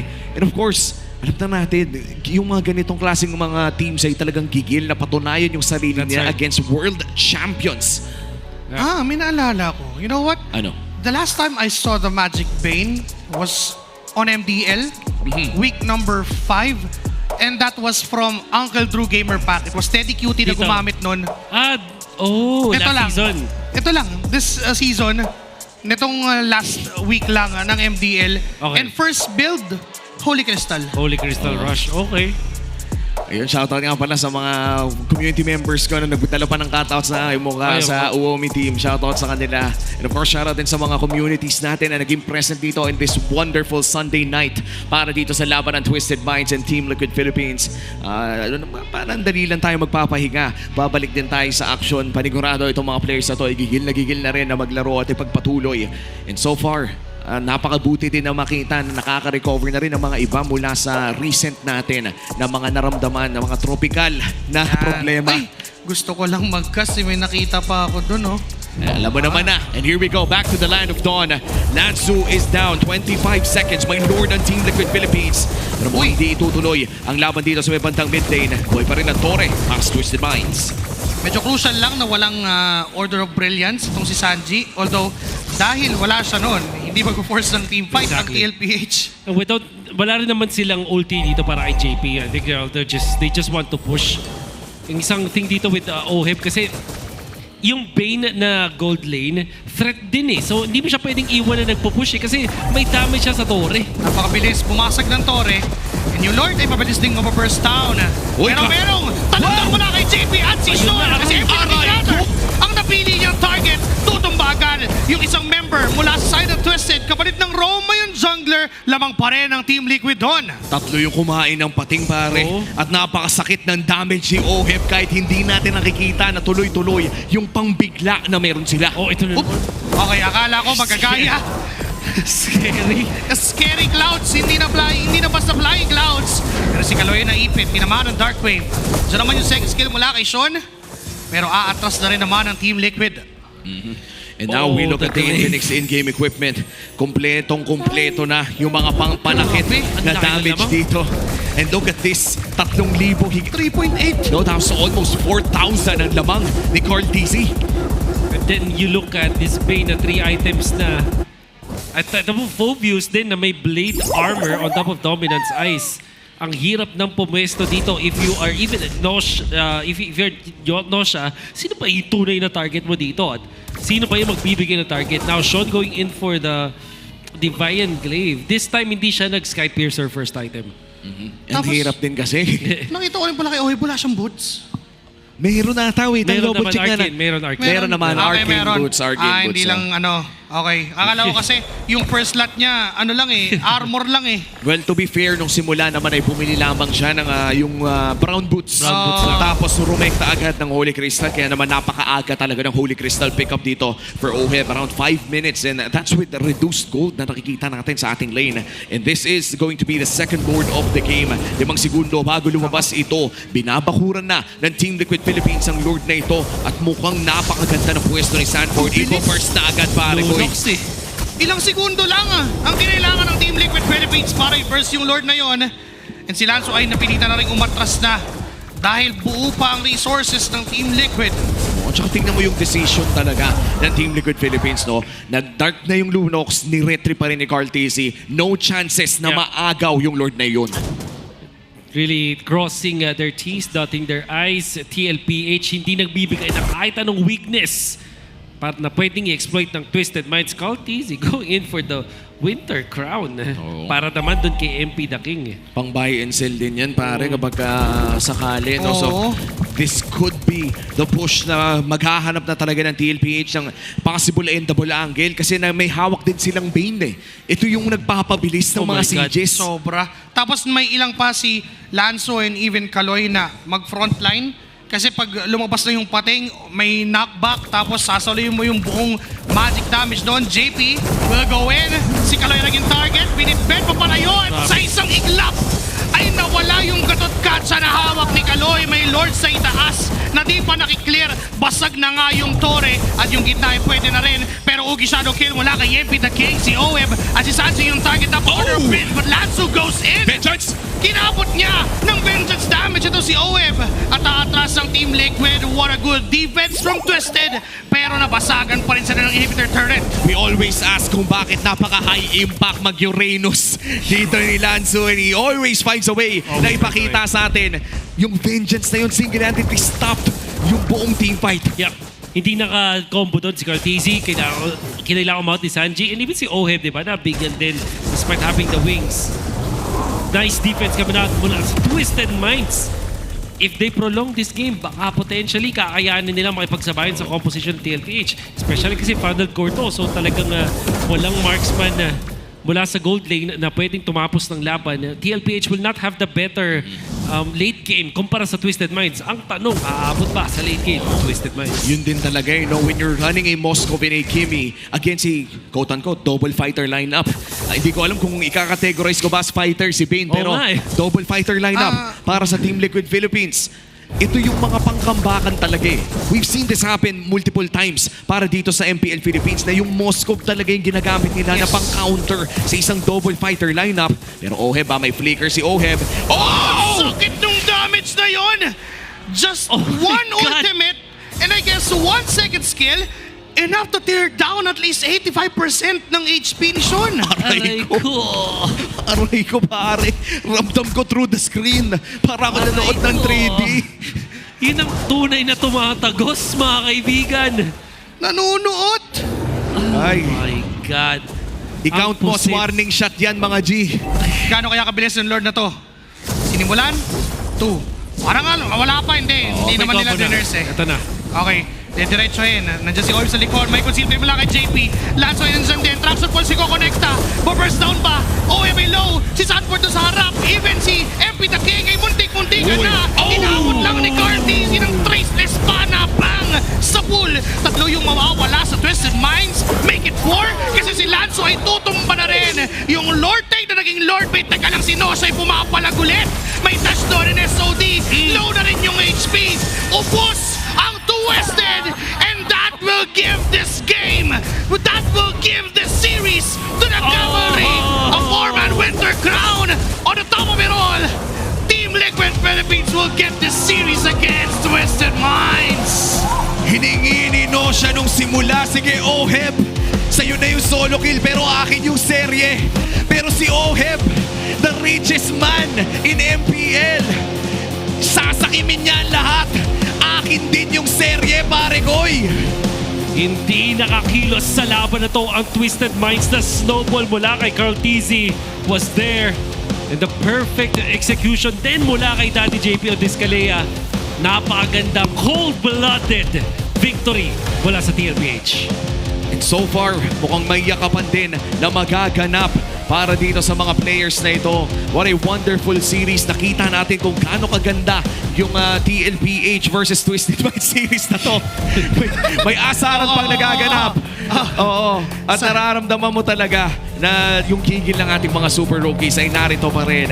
And that was the performance coming in from Twisted Minds.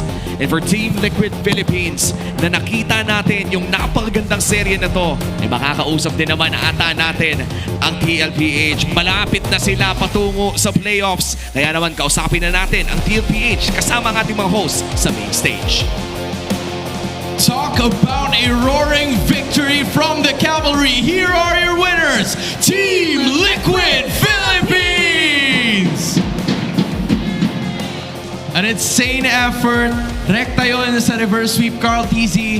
This was one of the teams that actually defeated you from the first round. And I want to know more about your approach in this game. Kasi pinakitaan kayo nung game number 1, specifically nitong si Sean. And as you know, hindi naman to offensive pero sa MPL, a lot of people are branding you as an old god na. Kasi current marami na tayong mga current players na nagpupunta dito mismo, but you were able to shove them off at nakuha ang panalo nyo na ito. So, talk to us about the mindset na gusto nyong bawian lahat ng mga teams sa second round. Parang sobrang straightforward ang approach nila sa game. Talagang lang, puro makukuha at sabay ra-rundown kami. Tapos parang in-adjust lang namin yung sa game-to-game train drafting na wag namin bigay yung mga ganong heroes. That's props to Coach RC because of the drafting as well. I mean, he's also calling the shots together with you, right? And Carl, how do you keep yourself composed sa mga ganitong matches na nakikita natin? Game number 1 was very decisive for Twisted Minds, and nakita natin na game 2 and 3 ay talagang kita namin yung gigil nyo. Lang po. Siguro po sa experience na lang din kasi sanay na ako sa natatalo kami lagi, ganun. I mean, you have to, commend the effort na ipinapakita nyo pa rin. Kasi kahit nung game 1, di ba, sobrang di kita nyo laban. I'd like you to pass the mic to Sanji as well. Sige, JP, give it over to Sanji. There were a lot of people that commended you in that game number 1 nung ginamit mo yung Farsa. 3v1 situation, akala namin game over na, pero napatagal mo pa paunti-unti yung laban. Bukas, you're gonna be going up against Aurora. Inaabangan yun ng sobrang daming mga tao. What are we gonna expect from you as a mid laner specifically? Gagalingan ko na lang sa laban namin kasi malakas din yung trio mid nila Trio mid. And speaking of, kasama dun syempre si Yue as their mid laner. Sanji, nakikita mo ba siya as your rival? Opo. Is he the only mid laner that you see so far? Kung sasabihin natin na, sige, andun si Yue, meron ka pa bang iba na nakikita mo na kayang kumaribal sa pagiging best mid laner mo of the season, if by chance? Si Super Prince. So it's Yue, you, and Super Prince. If you're gonna rank the three of you guys, how would you rank the three of you? Top 1 si Prince, top 2 si Yue. Ako top 3 lang. Top 3? Naniniwala ba ang cavalry? Parang si Sanford nga hindi rin naniniwala May tatapat pa kay Sanji? Sabi niya wala Wala daw pala, sabi niya wala. Ano sabi, Coach RC? Humble? Humble? Sabi niya kanina, hambog daw Ewan ko. Hindi ko alam kung ano sinasabi ni Coach. Coach, dahil nandiyan ka na naman, kausapin na rin kita. Kasi again, you're gonna be going up against Aurora. And there's a lot of tea surrounding that matchup now. A lot of people were wondering what's gonna be your mindset towards that. Anong gusto mong patunayan with your match tomorrow as you approach the Northern Lights? Siguro mas magdo-double effort lang and ipapakita namin talaga kung sino yung Team Liquid Philippines. Showing them who is the real cavalry once more. Give it up for your winners, Team Liquid Philippines! Just an insane effort from the rest of the members right over here. That's all I have, and the rest of the cavalry, all smiles in this reverse sweep. They definitely have proven na hindi natatapos sa game number 1 kahit malinis ang execution ng isang team. They reversed swept Twisted Minds with that match. Pero I have to say may laban pa sila bukas, so they're gonna need this momentum for tomorrow. But for now, we're gonna toss it right back to our casters. Maraming salamat sa ating mga host. Nagbabalik nga tayo dito sa ating casting desk at matapos nating makita na mukhang jobs na at finish pa rin ang mindset dito ng side ng Team Liquid Philippines. Dahil bukas nga po, bukas, Monday, ay may MPL Philippines tayo kung saan kakalabanin nila ang Aurora Gaming, currently number 1. And kung number 1 lang naman ang usapan, we have Carl TZ, the GOAT. Isa sa mga pinakaunang players na makakumpleto ang trophy cabinet. Ika nga, natapos na niya ang MLBB. Parang one team, all titles tulad nga na nasa kanilang t-shirt. And this man, he is really the GOAT onto this game. That MVP performance na sobrang laya niya all throughout dahil sa ginagawa ng buong Team Liquid. Yeah, the strength of the Kalea. Tingin ko ang naging advantage ito ng TLPH si Kalea. Tapos meron silang first turtle win dito. Punishing Twisted Minds, lalo na dun sa rotation ni Benny Cutie, ni Ohe pala. Naalala ko ito yung Benny Cutie Okay. Okay. 920 GPM. Insane. Ito na natin yung pinakamataas, no? Sa After Project Next, yes. After Project Next, no? Hindi pa tayo nakakakita ng lagpas 900 even on games that you dominate kapag after Project Next dahil nga bumaba as you said. So napakalala talaga ng performance dito ni Cartesi. I wonder kung saan yung mga sources kasi hindi ko rin masyadong nakita yung distribution. Maybe later on, the fact that you're getting 920 GPM, and I think it all really started dun sa first rotation. Parte siguro din yung pagkuha nila ng outer turret energy shields dun sa may top lane. Parang naging trade-off na nga kung tutuusin dahil doon umiikot agad. And imagine if it's not flying clouds at the moment, parang mauubos at mapupush nila yun kung nagkataon eh. Oo. Yun nga yung isa sa mga naging changes. No? In fact, napakabilis ng laro na to kung ikukumpara sa regular na Flying Clouds game. Aray talaga. Pinaangat. Oo. Tsaka imaginein mo, men, malaki ang diferensya ng gameplay ng isang Bane Gold compared sa regular na Gold lane. And look at that movement coming out from Cartesi. The footwork, hindi nagiging low ever si Cartesi kasi yung pwestuhan niya ay napakaganda. At gusto ko yung due diligence dito ni Cartesi. Kapag meron siyang free turtle or at least yung feeling niya ay free turtle, magpapap siya ng ultimate eh. Grabe namang pag-trap yun. Yun, no? Kita mo. Napapalakpak? Kahit sino naman siguro mapapapalakpak sa ganong klaseng performance. Okay. And that's it. A 3-game victory para dito sa side ng Team Liquid Philippines. A fairly quick game kung ikukumpara mo sa average game time ng isang Flying Clouds game. A 16-minute game. 16 minutes, tas 920 GPM. Maabot ng around 14K. Gusto kong makita yung distribution later on eh. Pero if you look back at that game, parang lagi mong patanong ano yung kakaibang ginawa ni Cartesi para makaabot nun sa mga ganung moments. I think yung adjustment talaga nung sinasabi nating rotation sa first. And in terms of K2B, I mentioned na yung Twisted Minds kailangan hindi one-on-one yung mangyayari dun sa may gold lane. So natalo sila sa isang one-on-one rotation sa may top lane. Tapos it worsened pa kasi 1 versus 2 yung nangyari at sa first rotation mula sa TLPH. So talagang napalala. 5-0 and 10 para kay Cartesi on this Yi-Shen. 90% kill participation for the entirety of this game. 16 kills ang meron ng Team Liquid Philippines at 15 doon ay nahawakan ni Cartesi while farming around the map. Kung ikukumpara ang kanyang gold sa lahat ng kanyang kakampi, 3 tao lamang ang nakakuha ng more than 10,000 at 15,000 ang nakakuha dito ni Cartesi sa larong ito. And that gold na na-farm niya, 57,000 yung damage dealt na napalo niya.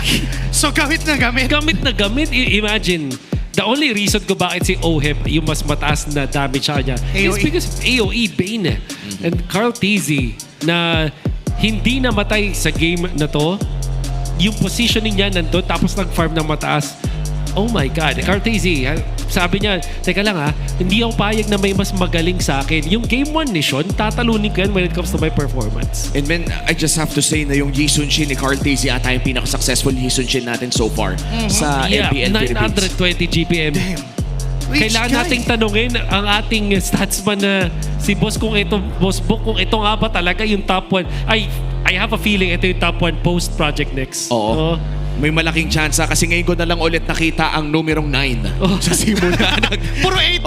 Pare, caster ako simula kahapon. Puro 7, Puro 7, puro 8. Ngayon ko na lang ulit nakita ang 9. Tapos yung 814, hindi 8 pababa.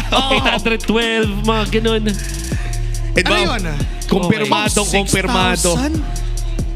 How do you achieve this? 6K sa jungle creeps. Nag-invade ng malala.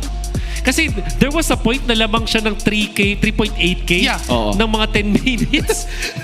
Ganun kalala. So ibig sabihin, grabe ka na, G. Kada daan niya sa jungle, nakukumpleto niya ng buo.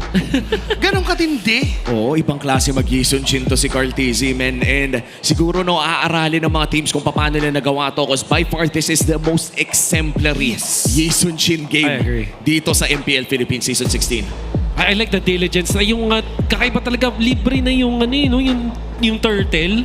Tapos ulti pa siya para lang talaga ma-make sure. Oo. That's why you're the GOAT. That's why you're the GOAT. And for Cartesi, na natapos na ang MLBB, nakolekta na ang lahat, hindi pa rin tapos. Gusto pa mangolekta ng mga records. Pero syempre, babalikan natin yan. Punta muna tayo sa The Howl kasama si Wolf. Another 3-game series, but this time it's TLPH back-to-back wins sa kanilang katapat, which is Twisted Minds. Pero ngayon ay nakaisa ang Twisted Minds at kailangan nating i-highlight yan. MSC champion sa kanilang nakatapat pero nagpakitang gilas dito ang Twisted Minds. The Sean game you have to respect. Feeling ko, ito na yata yung pinakamagandang performance sa isang single game for a rookie and most importantly for a mid lane Kimi with 18-0. At kung pinawanan natin, ito yung top 2 when it comes to the most kills with 0 deaths. At makikita natin na nirespeto talaga yan ng side ng TLPH. Binan nila nung game number 2 tapos binigay man nila as first pick nung game number 3. Handa naman sila with the Kalea as well as this Lunox na binigay lang din nila yung Gatot Kacha sa kabila which eventually made it so na yung roam mid duo ng side ng TLPH ay magiging mas malakas. Both sa pagban dito ng TLPH, nirespeto din nila enough yung Kimi game ng Twisted Minds by countering it in game number 3. And then, itong sinabi natin sa ating keys to victory, hindi pwede magkaroon ng one-on-one sa gold lane sa Twisted Minds versus TLPH because Oheb, he's got Nosha's number, unfortunately. Pero masasabi natin, Nosha, nanalo siya nung game number 1 sa kanyang tapatan dun sa may gold lane. But game number 2, Oheb just outplayed him. And then game number 3, it's a 1 versus 2 scenario na hindi papabor talaga sa Twisted Minds. Nakita natin ng mga adjustment mula sa TLPH sa pag-rotate dun sa may gold lane. Kaya naman yung ating third point is yung first rotations na nakita natin mula sa TLPH ay talagang ginawa nila at dinisenyo nila para counterin ang Twisted Minds. Eventually, na-overcome nga nila yung gustong gawin dito ng Twisted Minds in the early game, showing us na yung experience at knowledge nila sa game ay napakataas. Kaya naman sila naging MSC champions. And mga TLPH, congratulations sa kanila, but still, hats off sa Twisted Minds. Not a wonderful series we've seen, and that's my analysis. Thank you so much. Back to the casters. Maraming salamat, Wolf, sa pag-digest at pag-subo pala sa amin ng mga nangyari sa larong iyon. And sa totoo lang, no, binalikan natin yung mga one-on-one at mga ibang nabanggit mo kanina sa ating Infinix Keys to Victory. And we've seen a lot of those happen. Pero parang biglang nagkaroon ng bagong problema na binibigay ang Team Liquid Philippines. Tila by one-man army pala ang Yisun Shin ni Carl TZ. Ang lala nung nangyari doon parang bumalik lahat sa funnel era na kung saan Carl, siya yung MVP. Yeah. Well, excited na ako makita ko ano nga ba ang mga winning calls ng Team Liquid Philippines sa napaka-intense na series na yon. Kaya i-check out na natin sa Infinix Mic Check. Garel kita. Oh, first kill Kimi. Baka. Kimi nga, Kimi. Ay, Patay. Ito nga. Bati mo, Dad. Subuhat ka. Bati ka. Nice, Dad. Nice play. Tara, go. Ay, ba? Nice ako. Nice. Kim, bayang dito. Ulti na. Sagot kaya. Grabe yung burst natin, pre. Walang mabubuhay dyan. Di siya magka... Gusto mo, Dad. Ulti ka. First kill lang Kimi. Garel ko. Kailangan papaut ako. Mama, Kimi. Nice. Kaya nyo pa. Tapos. Ay, hindi pa ganap? Ay, top. Kaya wala. Ayun lang ha. Idedeli ko ng... Winter. 2, 3, wala. Hey! Wala si Dad. Ay, bakit ikaw? Well, pati, sinashot call pala yun. Sinashot call pala yun. Saka kawawa naman si Dad. Tinawanan pa. Oo nga eh. Wala eh. Sa roamer, wala siyang pambili ng kanyang Winter Crowns. Naman. Mas lalo na kapag nakakonsil ka, bawal talaga. Actually, totoo. Hindi mo mabibili. Hindi mapipintot. At this point, no, Team Liquid Philippines, nakita din natin, no, kahit sila nagulat sila sa burst damage. Ayun na nga. And looking at the Infinix standings, a big jump para dito sa Team Liquid Philippines going to the second and tying. Actually, hindi tying, no? Lamang pa rin ang Aurora ng 1 point pero bukas kasi maglalaban ang dalawang ito on a Monday night. Magkikita ang top 1 and 2 once again. And for Onyx Philippines, dahil dyan ibababa sila sa pangatlo pero ito ang Omega, now number 4 sa ating liga. That's right. In a snap, nagkaroon ng malaking change-up though. In Twisted Minds, they are on the top 4 for the longest time. In fact, top 1 nga sila the first 2 weeks. Then yung Onyx, for the longest time din, malayo yung gap niya sa TLPH. Yes. But in just a quick snap, TLPH na yung top 2. Oo, at bukas may chance pa. Oo, may chance pa silang... papalakihin yung gap, no? Yes, and pero nga lang, when it comes to match win-loss, labang pa rin yung Aurora kasi 8-1 sila, tapos magiging 8-3 kung sakali ang 8-2. TLPH, di ba? Yeah, that's right. Pero ngayon kasi, bumaba yung Twisted, umangat yung Omega. Yun na Parang nga. kanina kasi magkabaliktad pa yan di ba? Exactly. Laking bagay nito para sa Omega kasi parang yung being in top 4 and yun ang pagkita. For the first time! Wow! For the first time. Wow. That is insane. Sino kaya weeks, 6 weeks undefeated ang The Minds, pare. Kung sinong kalaban ng team yun din ang kalaban nila. The Cavalry. So yung defending champions ng Fansik Laban Season 2 ang tumalo sa The Minds ngayong araw. Mainit. Mainit. Mainit ang Fansik. Mainit ang Fansik, mga pare koy. Kailangan ng yan Sana i-broadcast na to eventually, no? Parang iba na Parang iba na to. Bigyan natin ng chance yung mga aspiring casters natin, yung mga analysts soon to be. Hindi natin alam in the future. Well, ang nakikita natin ngayon ay nagagamit ng ating mga community teams ang Infinix phones natin na talagang napaka-smooth naman at ramdam talaga nila yung tournament feels dahil naglalaro din po sila dito sa MPL Arena, complete as well with community casters na nandito rin sa ating venue. So again, that is a big experience and wow, what a turn of events. Yep. The defending champions of Fansik Laban Season 2 takes down The Minds ngayong araw na to. Unang talo pa rin naman. Unang talo lang. Yep. Maganda pa rin ang record. Number 1 pa rin ang The Minds. Ang ganda ng pinakita ng mga Twisted Minds today din naman in this matchup against Team Liquid Philippines. Madami tayong mga natutunan at parang patagal ng patagal, mas lalong nagiging strong yung case ng Twisted Minds. In fact, kung hindi ka masyadong nanonood ng scene natin, you would assume na matagal na sila sa liga. Ganun kaganda yung pinakita nila. But TLPH with vast experience, undeniable talaga. Ganun talaga. That's why Carl TZ is the GOAT. Well, may MPL pa tayo bukas, guys. Meron pang mako-consume na MPL action. May laban bukas ang Aurora in TL, Onyx PH and AP Pren. Excited na ba kayo for a Monday MPL? Ako excited kasi bagong-bago siya at all. Magma-Monday broadcast tayo ng MPL. So, let's see kung anong magiging dating ng nung araw na yun. Aurora off of a win, TLPH off of a win. Parehas close yung naging nakatakamad nila. Napaagad ng bakbakan yan. Makikita natin kung sino nga bang mananatili sa mga top spots ng ating Infinix standings, and this has been such a great day to see all of the games. Unang serye pa lang ay napakaganda na. Ang ganda din ang pangalawa, and we have been your casters for this night. Uomi, Joshi Cakes, and Wolf, ibabato na namin kayo sa main stage kasama ang hosts.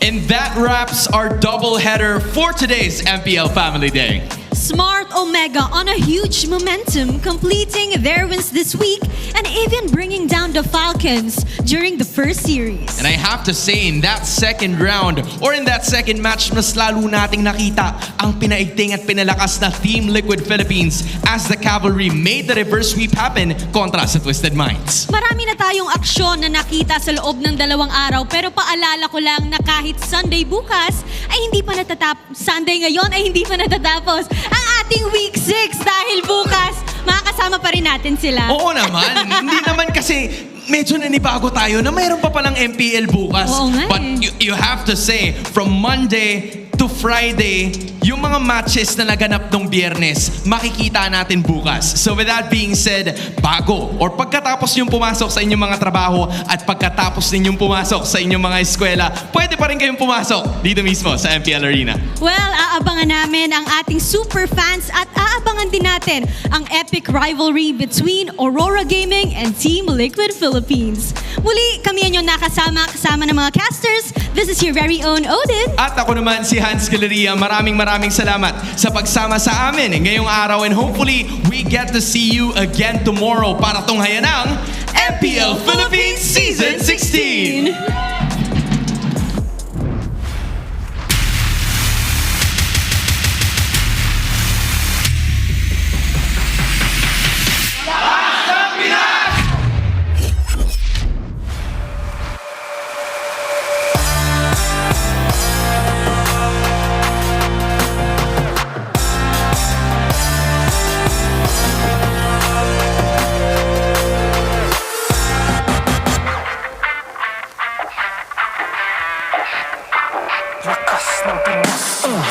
Malakas, Pilipinas, malakas, kahit anong lane, we become the monsters.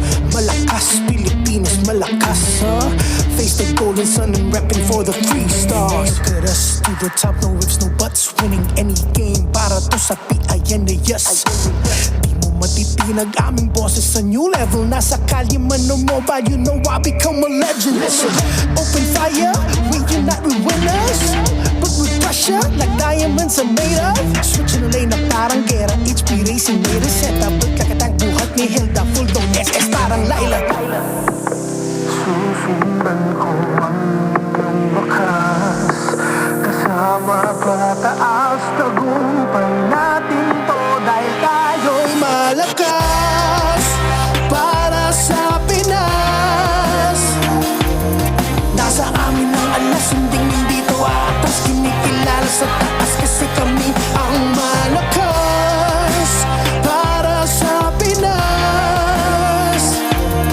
Nasa amin ang alas, hindi dito atas. Kinikilala sa taas, ganito kami sa Pinas. Yeah.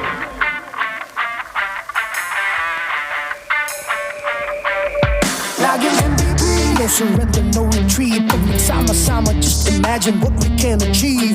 Laging MVP, no surrender, no retreat. Giving 100 on my all, cause we just cannot be defeated. We are unstoppable, immune and invulnerable. Ready ang equipment, lahat frozen, mala, crowd control. Pakita on the jab, east to the southeast. Taas ang watawat, proud and loud, cause every enemy we devour. Susundan ko